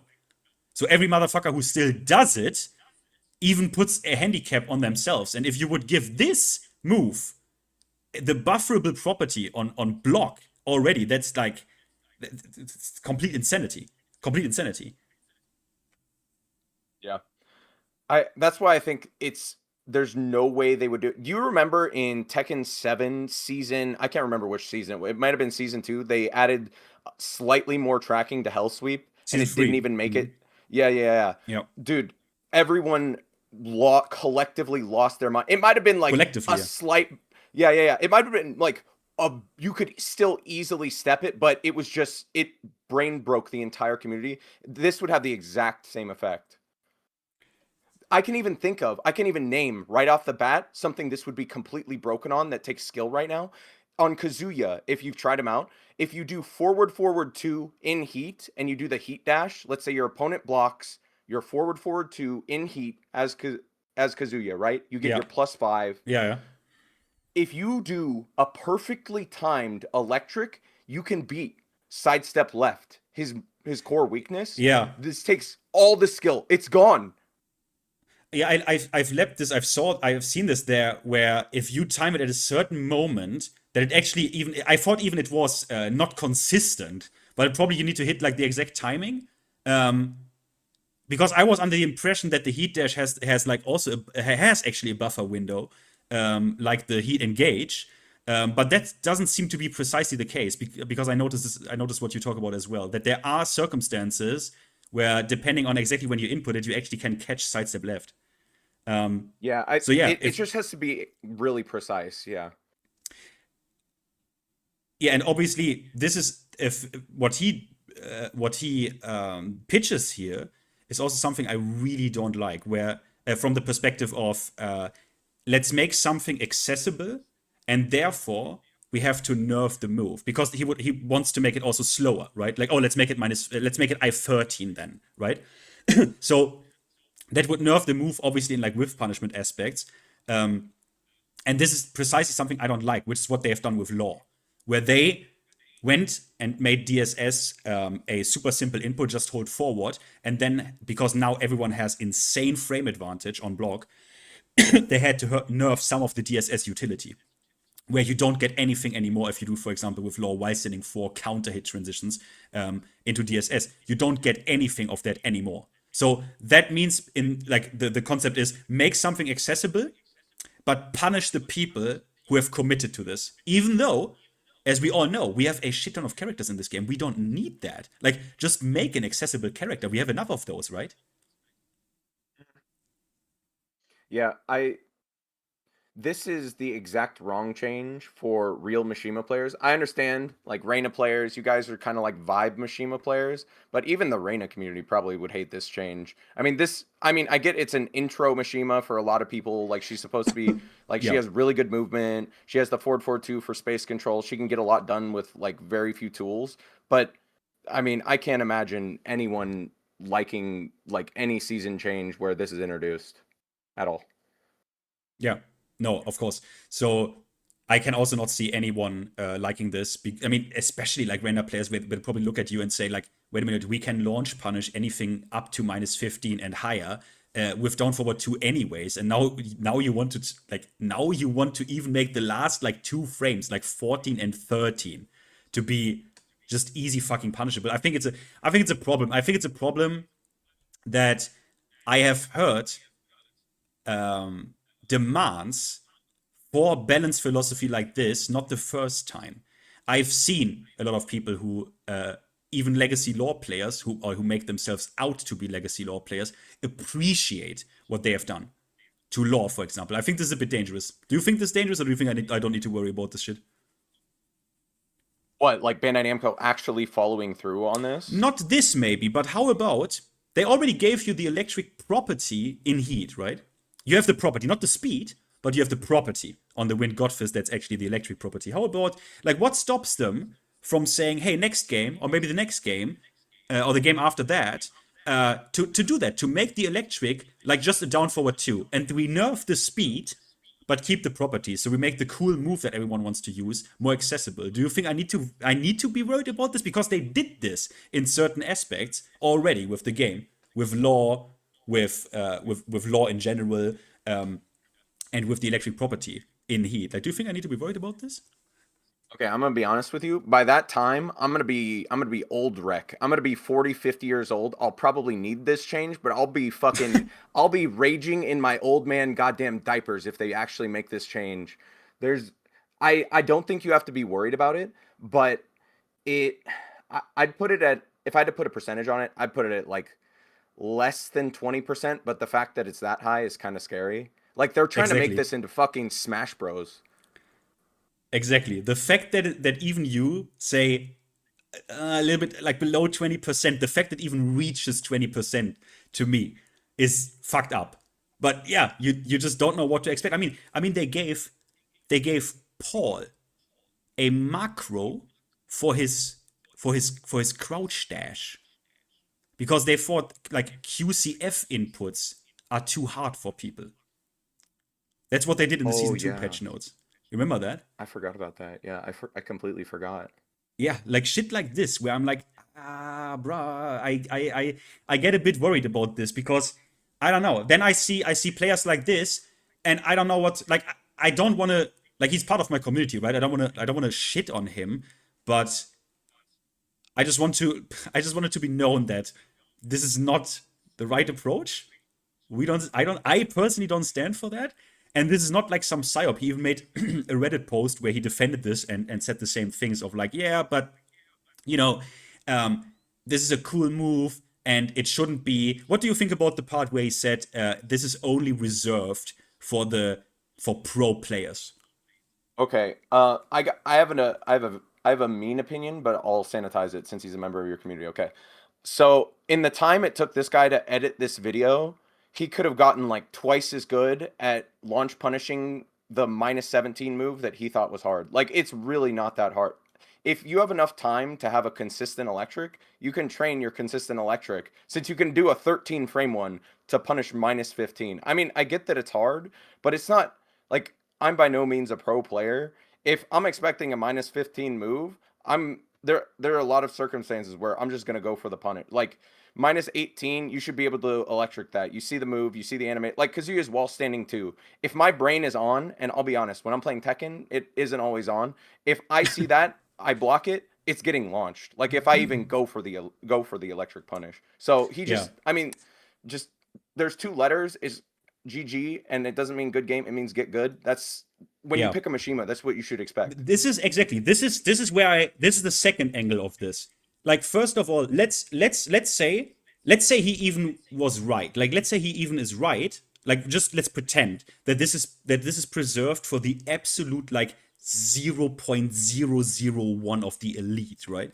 It's not easy. It's not easy, right? Like, inputting a throw in this game, that's easy, right? Inputting a throw, that's easy. Electric is not easy. But okay, let's pretend this is reserved for the absolute elite.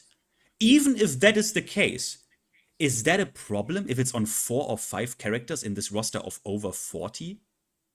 Is that a problem? What do you think? What?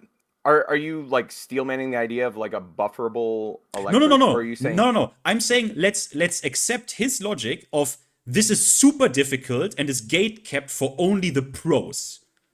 Now let's say that is the case. It's that difficult to properly launch punish shit with electric. Let's say that is the case. I don't even think that's a problem. Like, let's say it is true, but then why is it a problem if that's on like 4 or 5 Mishima characters in the entire game? It's not a problem. Just pick a different character, no? Yeah, to be honest with you, I didn't want to say anything, but the fact that he has thousands of games on Lydia and he's on a couple hundred on Reina and he's already fucking complaining. Dude, yeah, I mean, you got the $7.99 Harada Care package privilege like already. The character, look, I'm going to be honest with you. If you paid for your character, there's a good chance they're way too easy. So I literally can't trust your opinion on Mishimas until you have Like, I'm gonna put a minimum number of 2,000 games, just because you haven't even played like real Mishima Tekken yet. Like, there's no way. You don't know the mind games. You don't know anything. Yeah. And I don't think, and again, I don't think it would be even a problem. Like hard stuff, it's okay to have hard stuff that you need to commit to, even over times that may seem unreasonable for a casual. That is also part of the depth that a fighting game can offer, and the long-term commitment. That's why I think fighting games are such a good product, because they offer you infinite replayability, and on certain characters even an infinite skill ceiling. Like, that's unlimited playtime in my world, right? How I think about this. And it's good to have something like that in the game. Every time you see, even in ranked online, when you see someone that actually managed to even launch 14 frames, you're already like, nice. If he actually launches 13 frame, you're like, holy shit, god. Like, what a fucking god. Yep.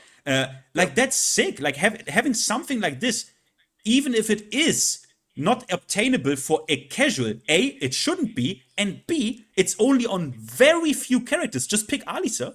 It's not a problem. This character is there for types of players that don't want that shit, right? There's nothing wrong with players who don't want, like, oh, I'm Kazuya, I need to electric, right? There's nothing wrong with that. Just pick a character that doesn't have that. Don't make the game change for your skill issue. Yeah. And I mean, it's these iconic things that even transcend the game. Like, this was the case in Tekken 7 as well, but it's still here in Tekken 8. Taunt Jet Upper. I mean, there's the famous clip of Eris yelling at the, I don't know what fucking tournament it was, but Taunt Jet Upper. Like, everyone knows about the freaking technique. Down forward 2, perfect electric. Everyone knows that. Yep. You're trying to take away the identity of these Mishimas and these hype moments that barely ever happen. You want the announcers to be able to get excited about your game because you know you just witnessed literal history. Somebody doing the hardest technique in the most stringent environment possible. And if you take that away from these Mishimas, it's just it's literally ruining the soul of the game. It rips it out. I don't know what you think about this, I would even go the opposite direction. Why not give more characters something like this? Not that they need this, right? Not that they need to do this, right? Because you don't need to do down forward 2 perfect electric. You can play Kazuya perfectly fine without doing that. But why not what do you think about the idea of giving more characters that shit like this? Where you're like, wow, because think about it, then you, as a Kazuya racist, could actually sometimes even applaud like an Alisa if they give her something like that. What do you think of this? I think that would be really cool. Like, I think just from even a spectator's perspective, I like moves that look cool. I like when they add like blue sparks. Like, if you do a perfect giant swing input, now it has blue sparks. It's like, you know what?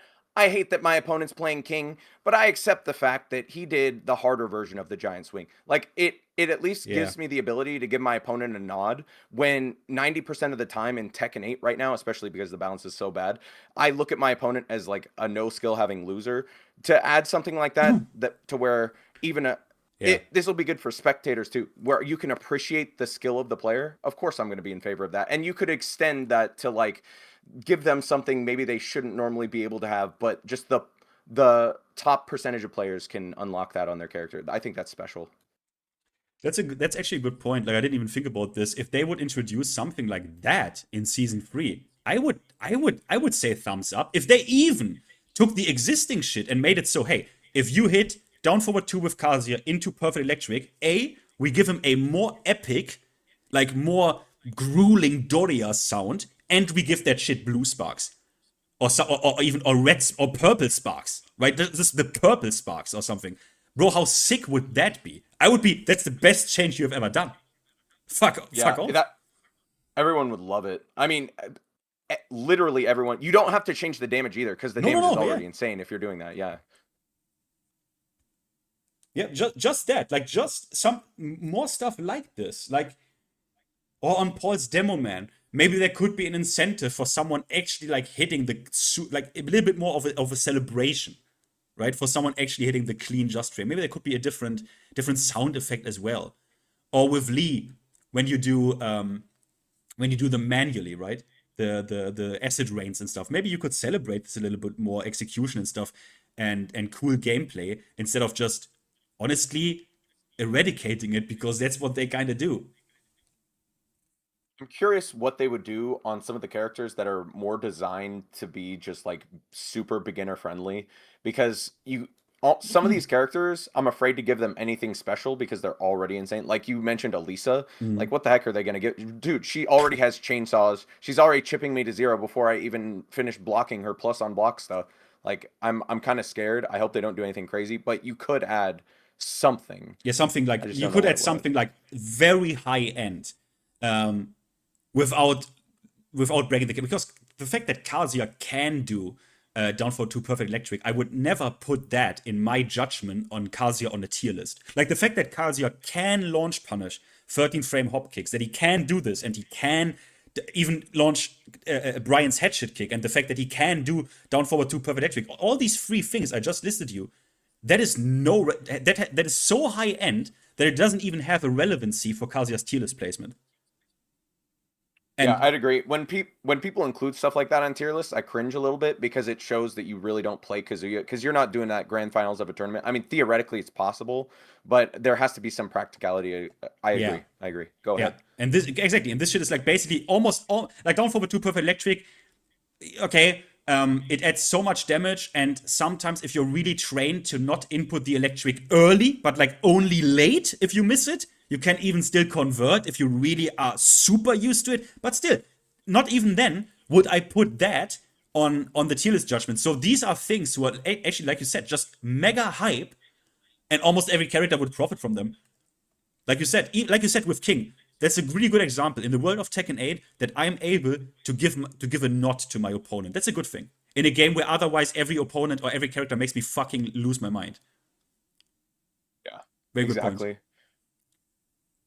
I really hope they deliver on the back to basics thing. I mean, everyone's memeing on it right now because they only announced one change, and it was the most obvious thing they should have had done in the world. I'm going to be honest with you right now. When I get hit by a wall splatting heat smash that feels like it tracks full 360 into like death combo, I lose my mind just because I know it's going to be gone already. Yeah, I hope they deliver, man. I really do.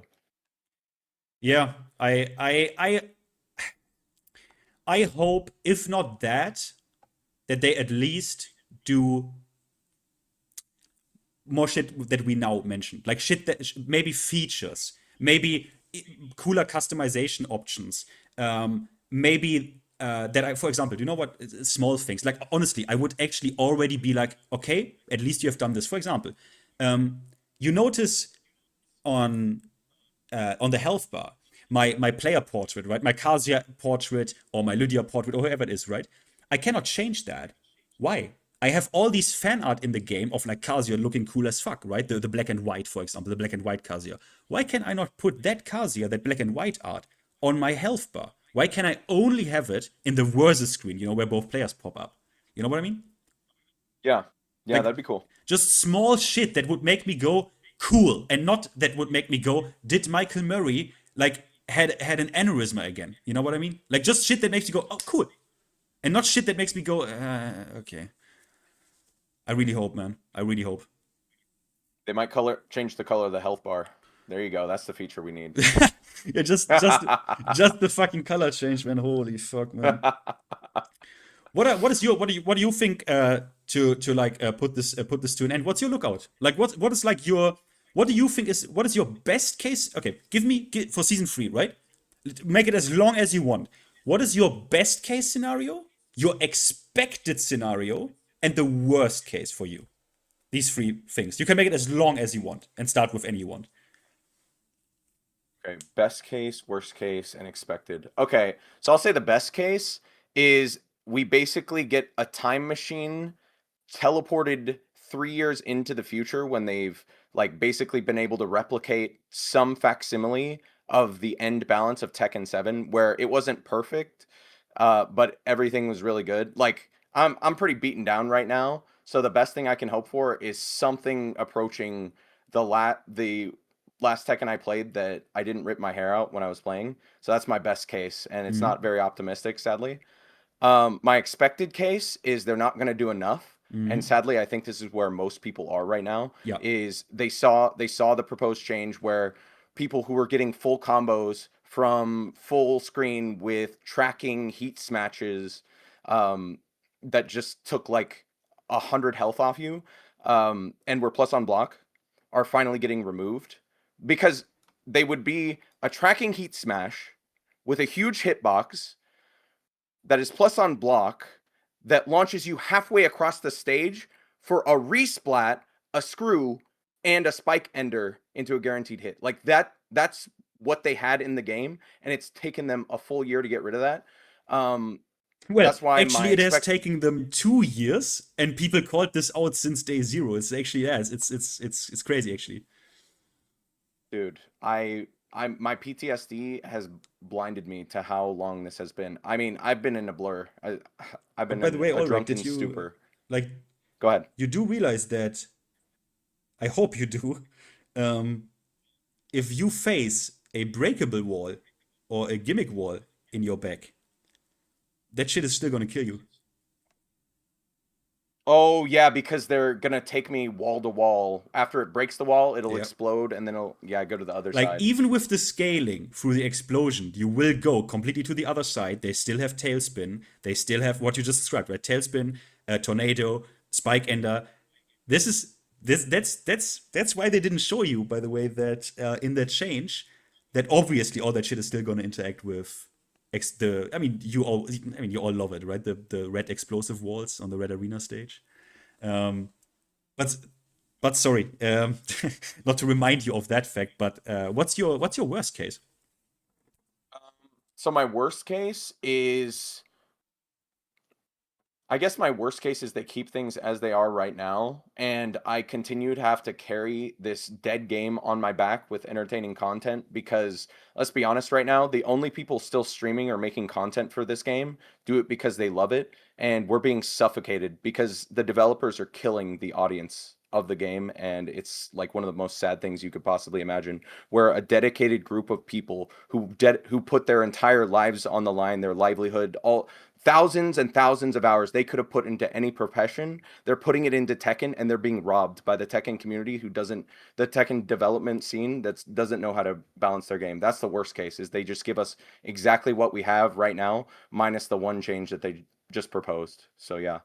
Yeah, that's something that I have to underline. It's kind of true. Like when people, even when I watch tournaments, and I still watch. I even watched like obscure, like the Pakistani tournament that I recently made a video about, Farzin's Lydia. When I read the chat, all the people that are gathered there, that are still there to give you the viewers, that give you the numbers, that give you the support, these people are there, but they meme about your game. Like they are literally memeing. I see the same people in those chats still like watching, still supporting, because they hope for a better future, right? Like because where do you go, man? As you said, as a Tekken player who has invested all that time, and people have the audacity to just tell you, yeah, play Street Fighter to get throw looped, or play Strive to get, like, I don't know, wild assaulted, whatever the fuck they have. But like that's not how that works. And I wouldn't even say this to a Street Fighter player. Or you invested hundreds of hours to be good at footsies and to know your spacing like super well and all this stuff. And now I tell you just play Tekken? That doesn't work like that. Yeah, we don't have anywhere we can go, and that it's so sad. So that's why I hope the worst case doesn't come to pass, because I think it would. We thought Season 2 killed the game. It would be a literal ghost town if they fuck this up. So I'm hoping for the best. Yeah, I mean, honestly, I think the people who are there now, they are kind of locked in. Like they will see, like the people who are now, like Frame Whisperer said this about me. He said, I am so pissed that I will go down with the ship, because guess what, Ulrich, like they already have our money. Like what am I supposed? Like they already have our money. They already have it. I bought this game. I can't even, and that's the problem also with live service, right? I can't even get Season 1, which, was it good? No. Fuck no. But would I actually still prefer to play End Season 1 over Season 2? Kinda, yeah. Actually, yeah. Or Tekken 7. I can't even get Tekken 7 Season 2. It's a problem with like live service games, right? My game depends on developers doing good shit. That's what my game depends on now. We don't have 2010 anymore, where a fighting game comes out and it's just as is. Leave it or take it. Yeah, that I think it's actually abysmal what they've been doing, like with the refusal. Here, what do you think about that? Sorry if this is going to take too long. No I have problem. a quick question. So, what is your opinion on the fact that the Tekken developers are saying the reason we can't do regular balance patches is because of tournaments? The reason we haven't updated Anna in like a full year, we haven't done any changes on her or whatever, is because we have tournaments. What's your response to that? Obviously it's a ridiculous excuse because they act like, oh, the competitive integrity for us is important, but at the same time, they are also releasing DLC characters in that competitive environment, even though they could ban them for tournaments. They could do that if the competitive integrity is really important to them. For like, let's say a month or two, they could ban them 2 months for competitive play. They don't do that. And on the same hand, it's like on the same side of the coin, they say they don't want to disrupt the environment. But like, let's be real about this, right? How does a nerf to a move that has excessive and absurd risk reward, like Anna's 3+4 in Heat, the butt that launches you, or Anna's down back 2 that leads into a 50-50 that you literally cannot do anything about, like literally not, with a low that's -13 and +28 on hit. How does adjusting situations like this disrupt the environment, motherfucker? Like, people kind of got this. I think people think about this the wrong way. When people say, oh yeah, they're kind of true, disrupting, mate. When they say disrupting, and when I say disrupting or distortion, when they use that word, that means stuff like fucking Jack makes some noise. Like shit that's completely obviously ridiculous. They say it's a bug. I don't believe them on that one, by the way. I believe them on Paul's thing, but not on that. It's like, there are specific changes that disrupted that. And all of these changes were ultra plus frames and power level going completely out the asshole. How does a nerf here and there disrupt the environment? So yeah, it's an excuse. It's an excuse. But what is your best guess? Why? Why are they doing this? Why are they dragging their feet so much on the nerfs? God, it seems like it can't be, the answer cannot be that they're lazy, because then they would be admitting that their laziness is killing the game. Like, there has to be such a huge disconnect between Bandai Namco and every, like, not even every casual probably hates Tekken right now, because I mean, I'm gonna be honest, a lot of casuals are informed by pro players, like their opinions of the game anyways. So if everyone who plays your game says, please God, do a balance patch, and then like, and sorry, I was losing my train of thought. Basically, if every pro is telling you you need to be doing balance patches, and that's informing every casual that the state of the game is not like conducive to good like results, where characters who like require skill are getting wins. Instead, we have like Heat 50-50 into chip damage into death. Like, there's just such a fundamental disconnect somewhere, and I don't know where it is. And it's impossible for me to theorize what's going wrong, because I can't even conceptualize like what they think, what problem that they couldn't fix. Like, I don't know. I can't even steel man them. Like, it's bad. Yeah. I don't even know what my best guess is on this. I think they want to, like Michael Murray has said, that it's not that easy to stir a ship that big away from its intended direction and philosophy that we choose for that game. And I respect that to a certain degree. I mean, but then I would just have to accept the answer that only because there is no plan B, they are unwilling to improvise. And I'm not willing to accept that answer. Like, I'm not willing to accept that only because there's no plan B, they just are not willing to improvise. They're not willing to be spontaneous. You know, because yeah. Go ahead. Keep going. I was just saying that.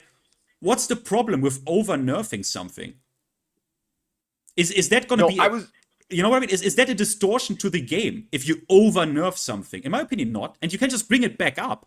Like, just bring it back up. Like, be a bit, like, honestly, at this point, this is all what the pros also said. Like, patch that shit, patch that shit, patch that shit. I don't care that it's tournament season, patch that shit. Like, at this point, people are so willing to just experiment a little bit. Like, let's do something. Like, let's do anything. Do something. You know what I mean? Yeah, exactly. That's what I was thinking. Okay, the thing I was imagining when you were talking was actually it was literally what you had on screen, which was Lydia, who I think everyone will admit she's insanely overtuned right now, especially in Heat. Why aren't we tweaking her frames a couple like every 2 weeks? Yeah. Change the frames on, change some of her plus frames, 1 or 2, up or down. Like, do something, do literally anything, and I think you would make people happy. The fear, I don't know what the fear is. Like, what, can you tell me what they're afraid will fuck up? Like, what will go wrong? That's a good question. I don't know. I don't know why they are so obsessed with, oh, we need, like, how many times did they say we need feedback?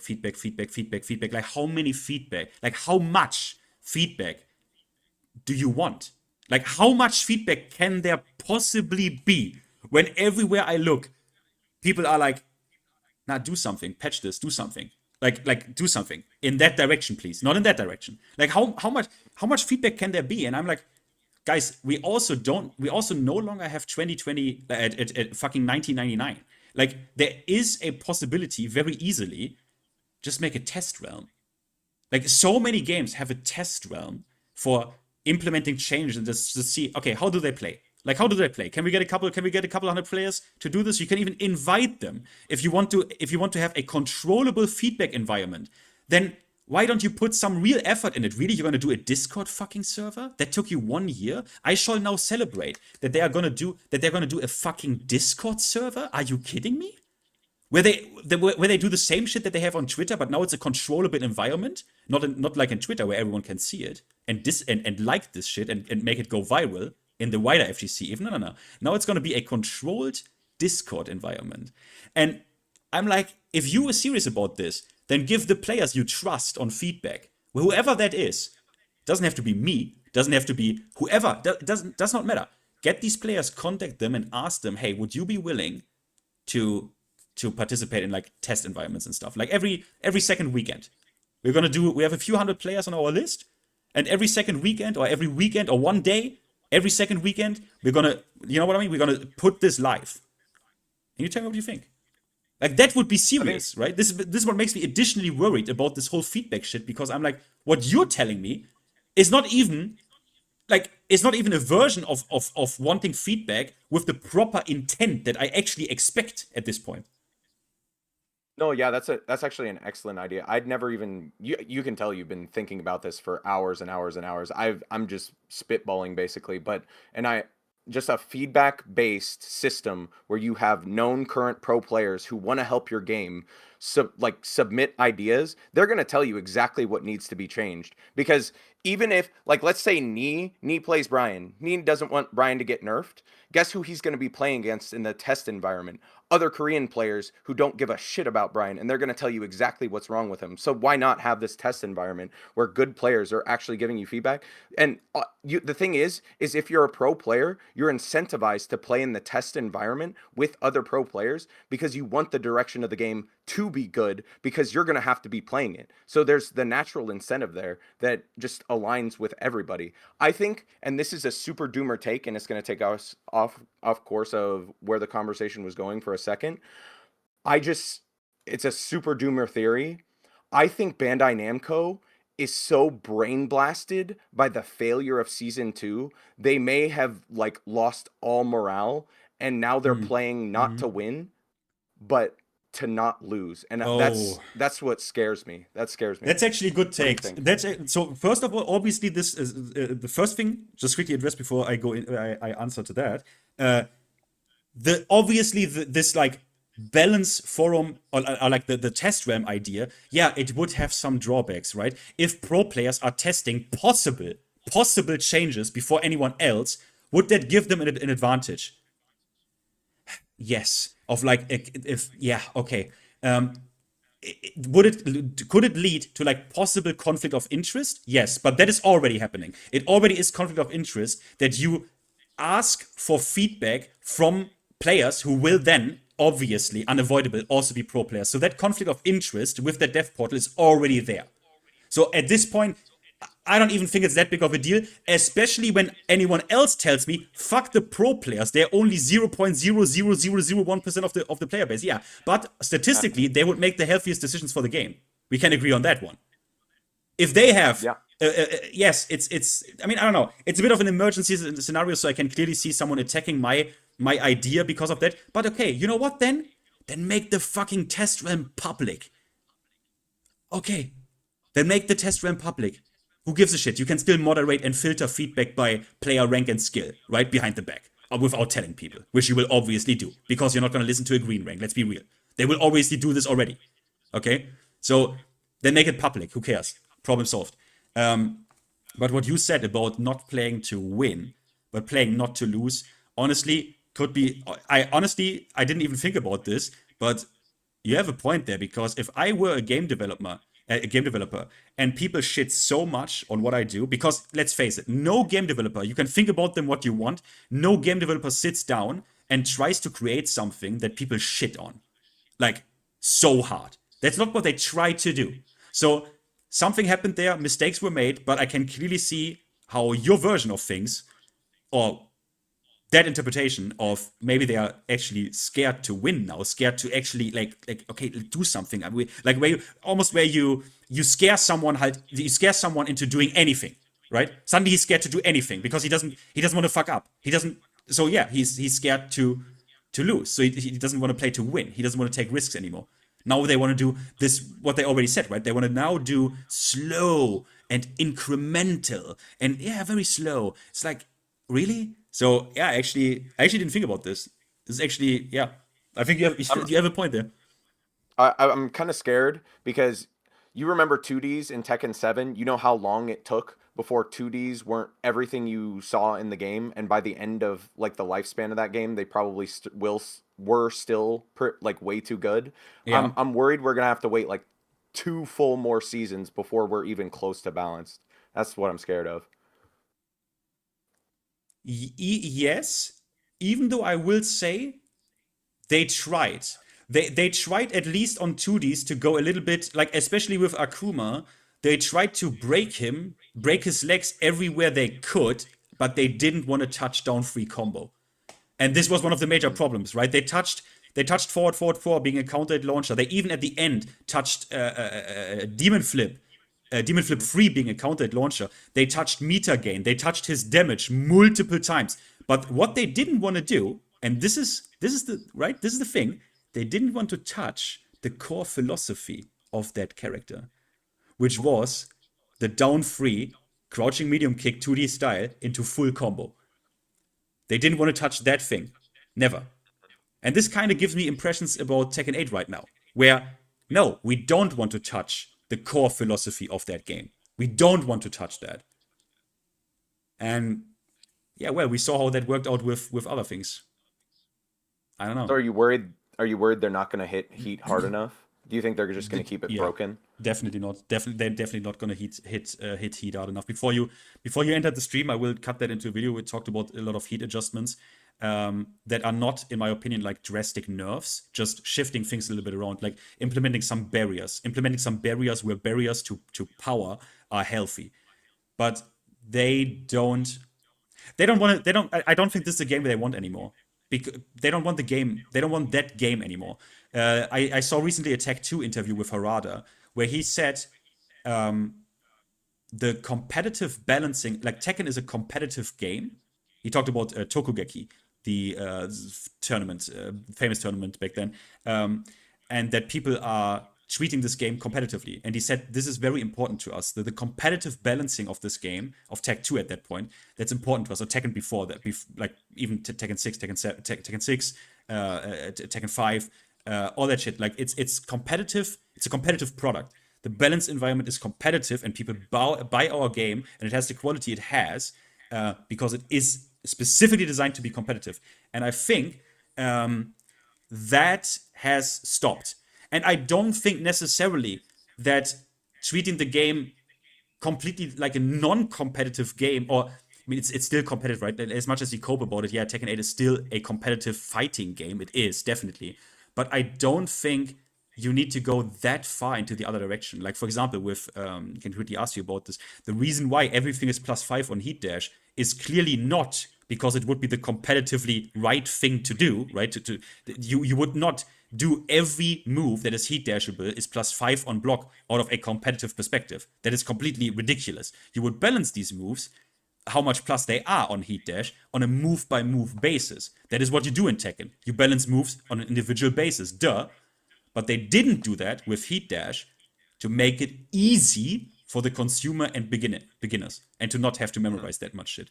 So that to me highlights, that to me is a clear sign going away from on-purpose competitively balancing things and balancing things and designing things more for convenience, which is not necessarily like the death of the game or the death of competitive Tekken, or has to result in a super bad, stressful environment that everyone is pissed at. But it does if you're not willing to at least like reach a hand, like at least entertain these possibilities, right? Because they said, yeah, we're not going to stray away from, like they already told you in the season 3 news announcement, we are not going to, what was it? We are not going to significantly buff defense or substantially nerf offense. There you have it. Bruh. They already said Ridiculous. this is word for word. So yeah. That's my take. Sorry, I talked for a long time. No, you're fine. It's just I never saw the tweet itself or the wording that they used, and that's scary. So we'll see. Yeah, we see. 13th, what is it? 13th, 16th or 17th of March, right?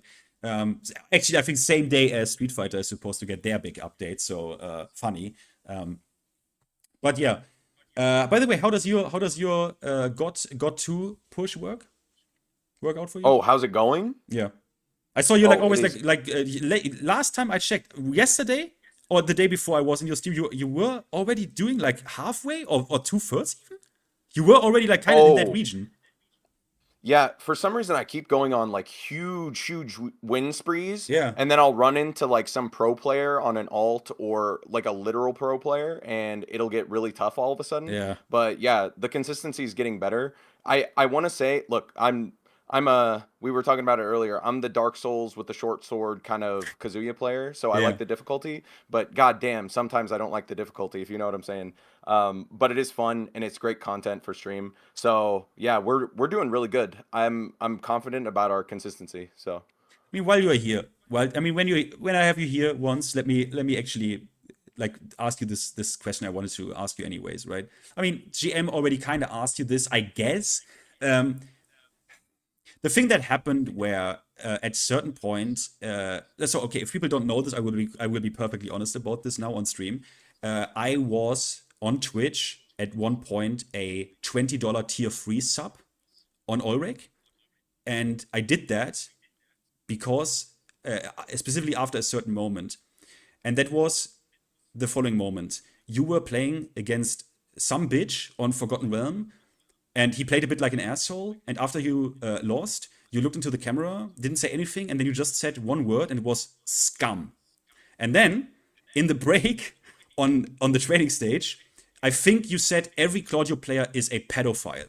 And that made me a tier 3 sub immediately, because I thought that shit is fucking funny. I'm just gonna be straight up honest with this. And then at a certain point, you suddenly got a lot of negative attention, and people were like, actually, for real, from a very almost concerning point, from a deep point, hating on you for the screenshot stuff. Because a clip like this went viral. Did you expect this at all? Or were you surprised on that like reaction suddenly? you're talking about like the first sort of viral moment with screenshots in Tekken 7 or the stuff from Tekken 8, basically? Actually Tekken 8, because I think that second one was even more, for some reason I feel like this was even more impactful. There was a second one, you're right. There was a first one, there was a second one. Did that like surprise you that people are okay, I will be very honest. Did that surprise you? Because honestly, it surprised me because I was like, why do people not think one step further? It doesn't even matter if he does this maliciously or not. The point is, shouldn't you be mad at a product that is so dog shit that it allows you to do that? That is my thinking. I can answer that. Yeah. I have a good answer for that. So the point you make about the product being flawed, that actually played in to the stream itself where that viral clip was made, because nobody was playing Tekken at the time. This was during one of the classic Bandai Namco Tekken 8 patch droughts. That was after, this was like a year into Tekken. We were still in season 1 and the devs were refusing to balance the game. So while I was out here streaming, making content for season 1, where a lot of pro players were taking time off waiting for season 2 to release, I got fed up with the game, and I got scammed by some BS, and I just said to myself, look, if the developers are going to say F you, and they're not going to patch other clear bugs, like you remember there was the bugged throw with Victor, that was still in the game at the time. The game was complete dog shit. Look, if the developers are going to treat me like this, I'm going to treat their game like this. That's literally the attitude I had during that stream.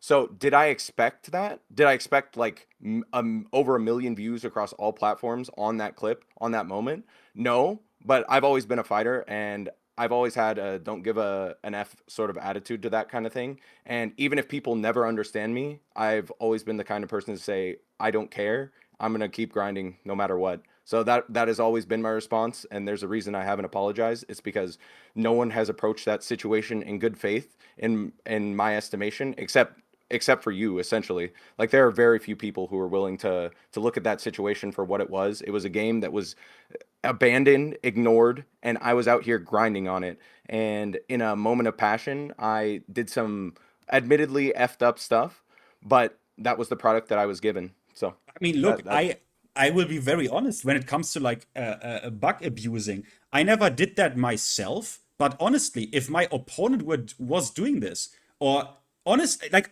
okay, my thinking is just this: if there are bugs to abuse, everyone is able to do it, will do it. For me, it's not even a discussion. It is clearly on the developer. You for example, you cannot make, let's say you play an MMO and you suddenly open up world PvP with full loot. You know what is gonna happen? Everyone is now gonna fucking kill each other and try to loot each other if you enable just world PvP. People will always do this. Like, if you allow someone to do that, they will always do that. They will always do it. They will always abuse it. They will always abuse the scummiest shit, always. And it's on you as the developer to provide an environment where that is not possible. Like, I really didn't understand how people were looking at this and be like so mad at you. Literally, when I followed this, I didn't see a single comment, a single one, that was saying, yeah, well, but like, guys, shouldn't we maybe be a little bit pointing the finger at Namco for even having this after Tekken 7, where this was already possible? Like, how the fuck? Like, I sometimes am amazed that people already also there forgot that this was also possible in Tekken 7 and didn't got fixed. It's crazy. I don't know. You know, I think they actually did patch it. Finally now, you can't hit the screenshot button, which was the start of it all. This was in the past game, like you were saying. It's literally a button on your keyboard on Steam designed to take a picture of the game, which they knew slowed it down, and they didn't. Yeah, it was in Tekken 8 for a full year. So it was probably in the end of Tekken 7. It was in all of Tekken 7 and in a year and a half of Tekken 8 before they finally removed it. So yeah.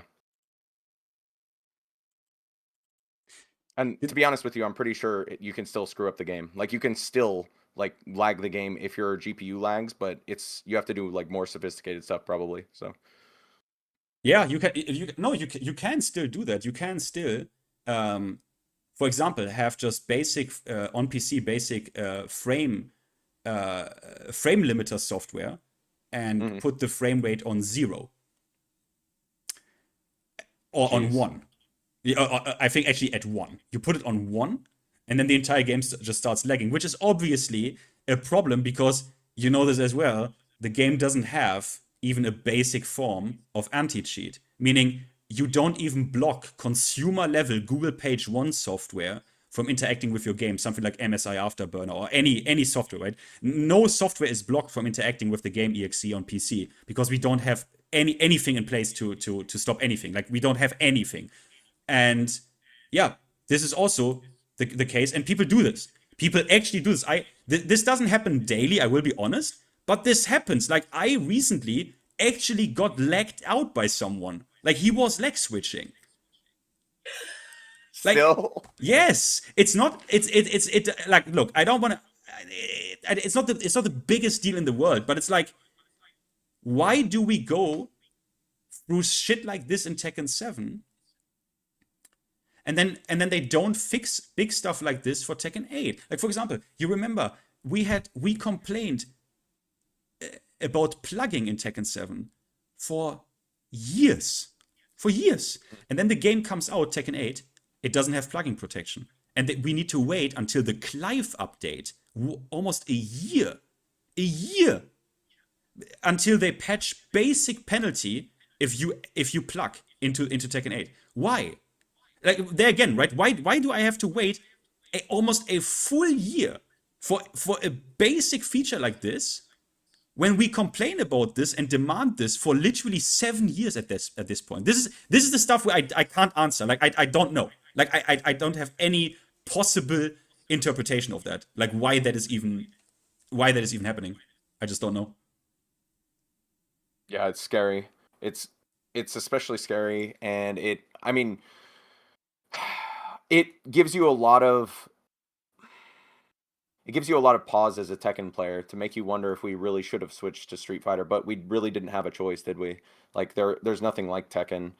So we just have to, like, we're rolling with the punches at this point. Like, whatever the developers decide to do, no matter how long it takes, where else are we gonna go, you know?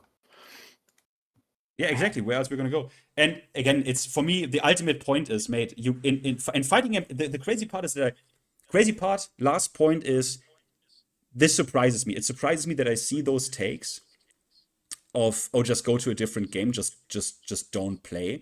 That I see this from fighting game players under fighting game videos. That surprises me, because any fighting game player should know, if you have found kind of like your jam, it doesn't matter if it's Mortal Kombat, if it's Street Fighter, if it's Smash, if it's VF, if it's DOA, if it's Uni, it doesn't fucking matter. If it's Drive, it doesn't matter. If you found your thing, you know how hard it is to really learn a certain environment and invest hundreds of hours to even get like halfway decent at this shit. And everyone knows Tekken is a special environment where the amount of knowledge checks you have to overcome to even start a mind game in this game, right? It is so much work. And to simply tell someone, and you should, as a fighting game player, these people should know better, that they tell you, yeah, just quit, bro. Just drop the game, bro. While the developers are telling you, actually, we hear you and we want your feedback and we need to change. And yeah, you're right. Like, think about this. This really makes me mad, bro. Yeah, we have no choice right now but to trust them. I'm optimistic because the end of Tekken 7, like we were talking about earlier, it wasn't a disaster and they tried their best. It wasn't great, like you said, with the Akuma situation where they wouldn't touch down 3. But I'm slightly optimistic. I don't have a choice as a streamer. What would I play? Like, first-person shooters? Like, what else am I supposed to play instead of Tekken? I'm not playing Street Fighter. I'm not playing Smash Brothers because I don't even think that's a fighting game. Controversial statement. I'm not playing any other 2D anime games. Look horrible. I hate when they add like special moves to Tekken 7. Yeah, I have nowhere else to go. So yeah, what are you supposed to play? The only thing you can do if you want to have a 3D experience with like movement and shit, and a relatively more like reality inspired look, you only have 2 things. You have DOA and you have VF. And VF, I don't even know, like, at this point, we don't know when the game comes out. The fucking trailer, the first announcement is like 1.5 fucking years ago. Nothing is happening there. And DOA just got announced, and I would be really fucking careful with DOA. And even then, like, what is wrong with wanting to play Tekken and wanting to have a good environment? And I will repeat this, complaining works. They have complained a shit ton in Street Fighter about the Capcom Cup being pay-per-view. Yeah, that's what they do, by the way. Did you know that? It would be like our Tekken World Tour finals being pay-per-view. They did that, and it should be like $40 for a ticket, a viewing ticket. And everyone was like, "Are you cunts fucking? Are you retarded?" And they complained so much that they changed this now. And they at least changed the price to like $10 and basically made like, we may not do this again. So complaining works. I'm always get amazed when people are, why are you complaining? Why are you complaining? Just drop the game. It's like complaining works, motherfucker. Did you like this, what is it called? Helldivers?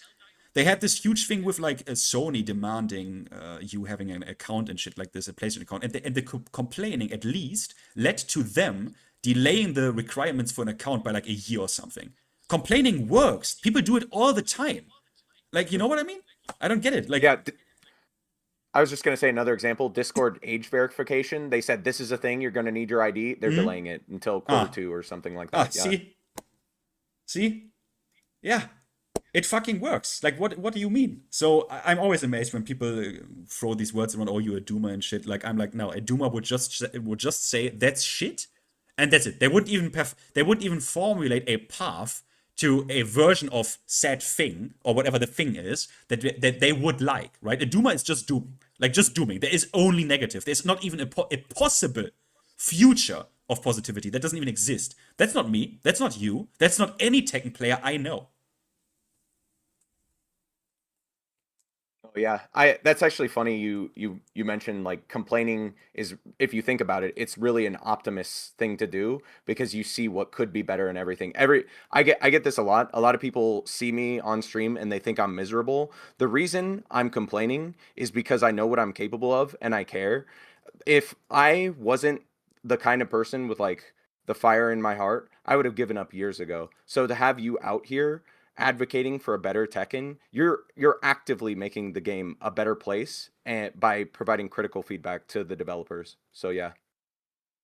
Yeah, that's also how I see it, and why I appreciate everyone still not stopping with this, right? Like Kawis didn't stop, Spag didn't stop, even though they fucking shafted this guy, right? Apparently because of what he did since launch, Heatspeak, possibly, or what he did since launch, Heatspeak, possibly the best. Like, think about this. Apparently, obviously, he got shafted because of that. I mean, how can you do that? Like, someone who makes a podcast like that with the best players in the world, discussing your environment live, giving you the best feedback you can possibly have, and even entertaining. I mean, I don't know, man. But I still appreciate it, right? No one stops with this, right? Joker does it. Joker also, not even that long ago, had like a talk about this with like Raev and some other player, Luffy, I think. So people still do it. Everyone still does it. Doesn't matter if it's the Middle East, if it's America, if it's fucking London, if it's Germany, if it's Europe, if it's Asia, people still do it. And I think that's good. Like, that's good, and that also shows you that Tekken players, they stick with the game, and they stick with it because of two things. Because first of all, they still believe in a better environment, and also the funny part about this is how close together everyone is on this. As you said, like, yeah, casuals sometimes maybe just absorb the opinions from someone who seems credible, but it doesn't change the fact that everywhere you look, it doesn't matter what skill region in this game, everyone kind of says the same things. Like, overall, like majority-wise, like 80%. 80%. They all say the same things. It's like, when did you see a community being that unanimous on it? And this is also why everyone is reasonably frustrated when a trailer like this happens, and back to basics and a fresh start and more deliberate, more conventional, more fuck me in the ass, and then you suddenly get a article that is like, oh, hold your horses, guys. Like, yeah, that's why everyone is disappointed, you know?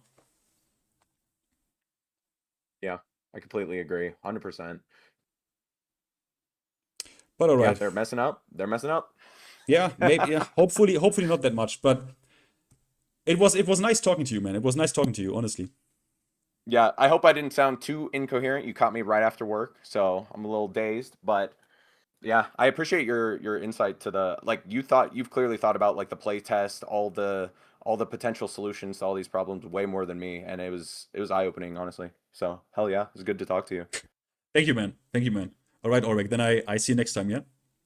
Yeah, see you, man. Goodbye, man.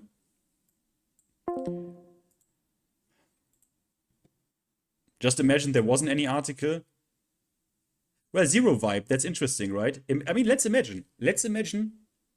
I mean, guys, isn't it already a bit concerning? I mean, everyone knows it's concerning, right? The only reason you do an article like this, if you have already fucked up, right? I mean, think about it. The only reason why you would do an article like this, if you have already fucked up, you have said something that isn't the reality, that created wrong expectations. I mean, it's kind of crazy. I've never seen something like this. Tekken always surprises me, but not in a good way. Not in a good way. Not in a fucking good way. I would actually prefer it if they just do the Capcom and just shut the fuck up. I would actually prefer it. Well, guys, did you have a good time? How are you doing? The chat kind of went to sleep and it turned into a podcast. But I hope you did you enjoy it? Did you enjoy it? Anyone still here? You did?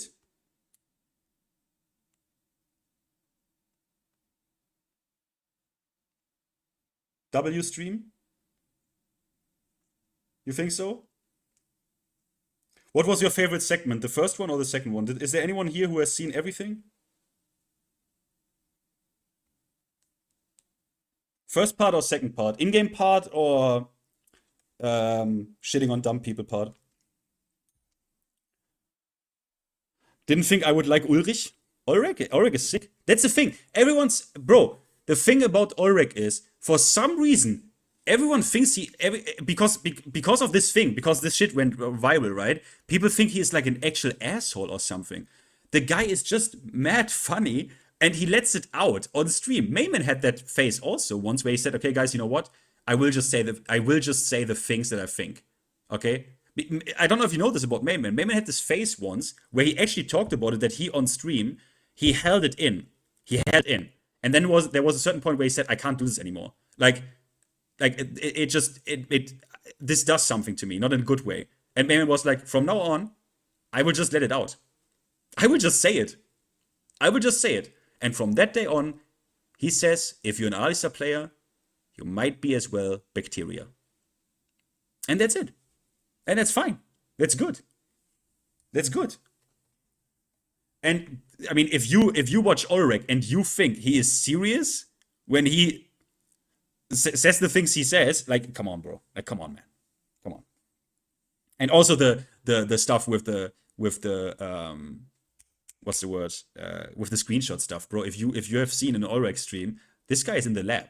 Like, this guy labs shit. This guy thinks about offense. This guy actually calls out like live mistakes that he made and said, I overextended here. Like, that's what Ulrich does. Like, I don't know, man. I don't know why people even. I don't know, man. I guess with Ulrich, it's like people hate excellence. It's the Casio player stuff, right? Right, guys? We Casio players in chat, they hate us because they hate excellence. And that's the truth. That's the fucking truth. Let's be real. Can we say it? Can we just be honest about it? We are just superior human beings. There's German in me.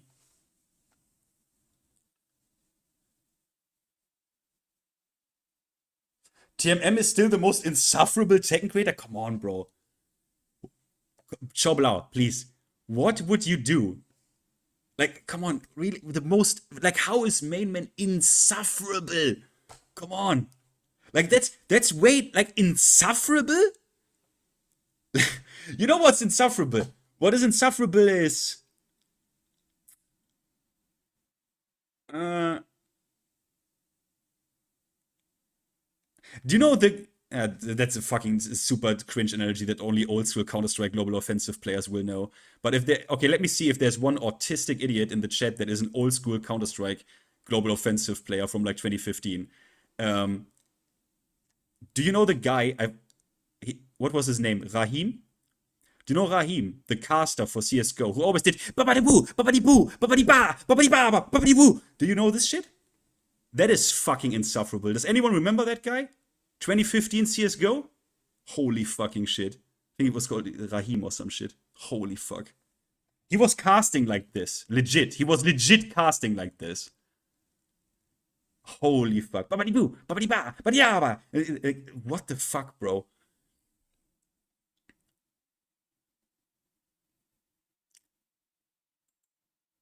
It was insane. Ah.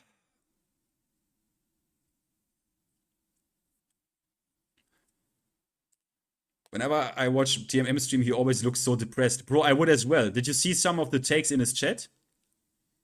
I tell you, he's even holding back. Sometimes he lets it out and picks like one random chatter that he sees with the most dumb fucking dogshit comment, and he lets it out. I would be depressed as well if I'm like, oh, back to work where I now need to fucking look into chat and see the most dumbest shit again. And I mean, you know what people do. People rage bait him constantly, right?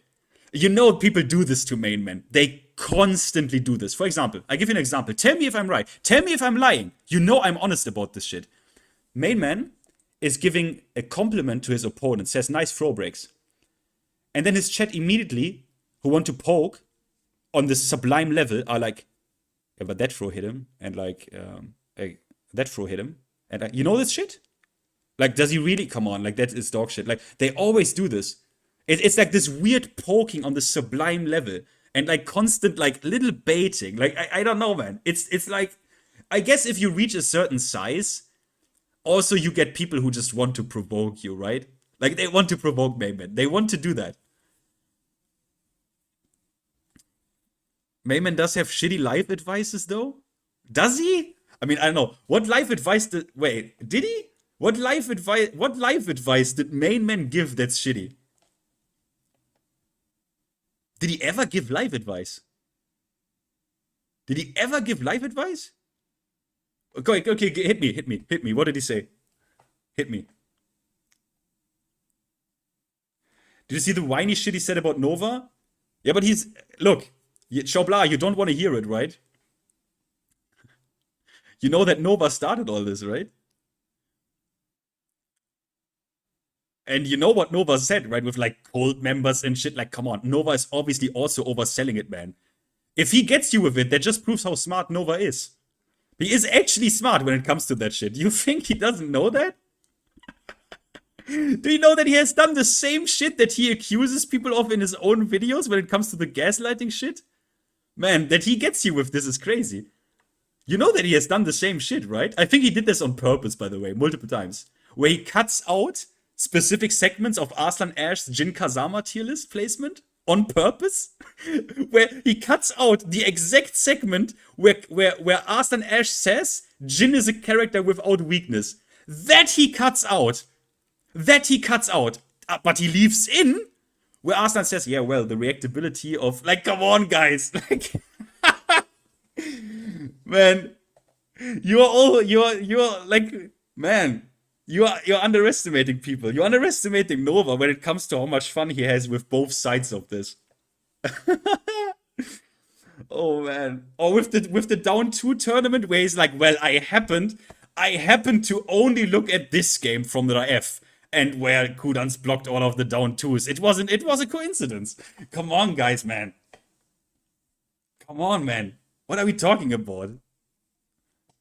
He's dealing with a lot of BS. What Nova dealt with, I dealt with as well. They deleted my shit from Reddit off of it as well. They do the same bullshit with me. I don't know why they do it. They did the same bullshit with me. They deleted my videos from Tekken Reddit. I even asked a moderator, yo, bro, is it okay if I put only the hardcore educational stuff on, right? The guides and stuff. And the moderator on the Tekken Reddit said yes. Yes. And then they started to delete that. Do you know what I did? I said, okay, fuck you then. Like, you're obviously fucking retarded, but I mean, who the fuck cares then?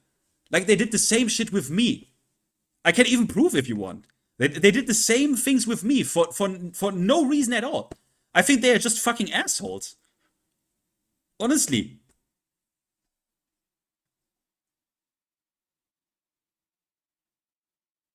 Wait, Bubba, what did he say? Speaking of Nova, what is your opinion on his latest take about Jin's heat smash? I swear, the downplay is unreal. He has to be rage baiting. Wait, what did he fuck? What did he What did he say? Where? When? Did he do a video? Did I miss that?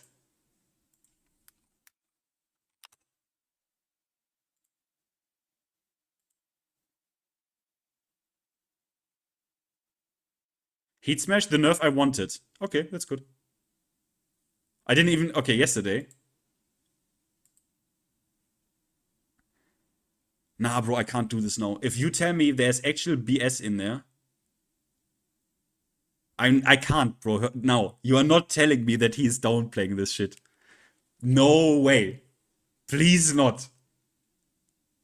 He said that Jin's Heat Smash should be the only one that wall splats, but only point blank.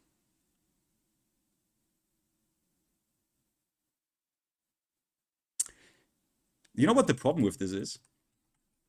Let's entertain the idea for a moment. Honestly, if you lied... I'm an idiot. If you lie to me, we have a problem. Who was that? Danato. If you lied to me about this statement of NovaSeiken, because people in chat do this, I'm not saying you do this, but people did this to MainMan. People gave MainMan really weird information on this whole Mike Hollow shit and stuff, and made him obviously tweak out. He should have, it doesn't matter. But people do this. Okay, let's entertain the idea. Do you know what the problem with this is? The problem is, I'm just retarded. The problem is, I will watch the video, obviously, later, but I just quickly, if the problem with this is, I mean, he maybe have said something to that. The problem is, this shit moves, right? Doesn't this shit, like, move forward? Yeah. You see this? Yeah, that's a problem. Do you see this? This stuff moves forward. Where do I...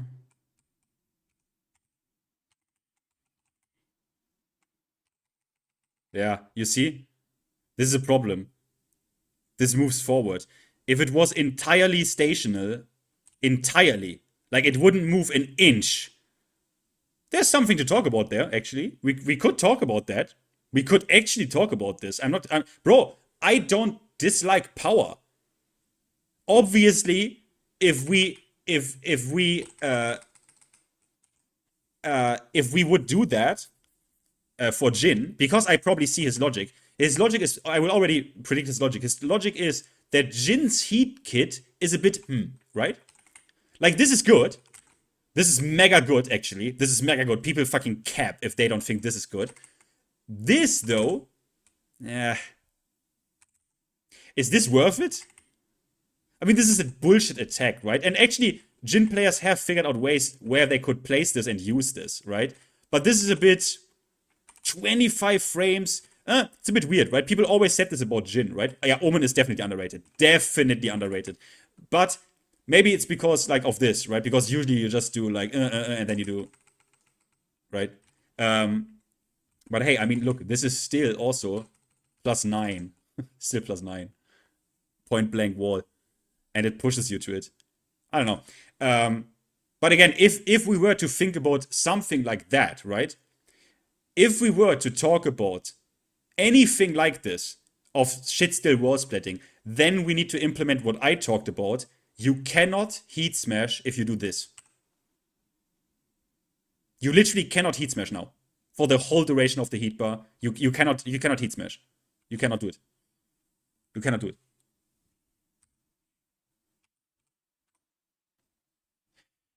They just gave him a new heat extension. Oh, you mean the one out of this, right? Was that really a heat extension?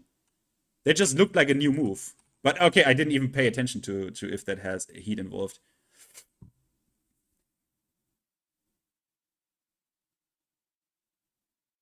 But okay. Looked like a normal extension. I also thought that, but I guess we're gonna be a bit smarter in a couple of in like 2 weeks, I guess.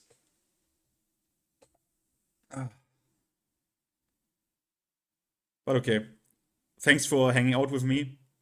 Man, this actually took like way longer, but was actually fun. Super cool that it happened that I could talk with Ulrich because of that electric Brainiac video. I probably Yeah, I'm back in like, I don't know, I'm back in whatever, couple of days, I don't know. Thanks for hanging out with me. Thanks for the super chats, by the way, earlier. And yeah, see you next time, yeah? Wait, can I rate? Wait. Wasn't there a way to wait. Wasn't there a way to rate people on... It was like convoluted, right? Yeah, it was super convoluted. Yeah, do me a favor. If you wanna still hang out and shit, go to Mike. Okay, go to Mike. He's live. They talk about like boobies and shit in DOA. I guess that will stroke your pickle. And say hi for me, yeah? Good night.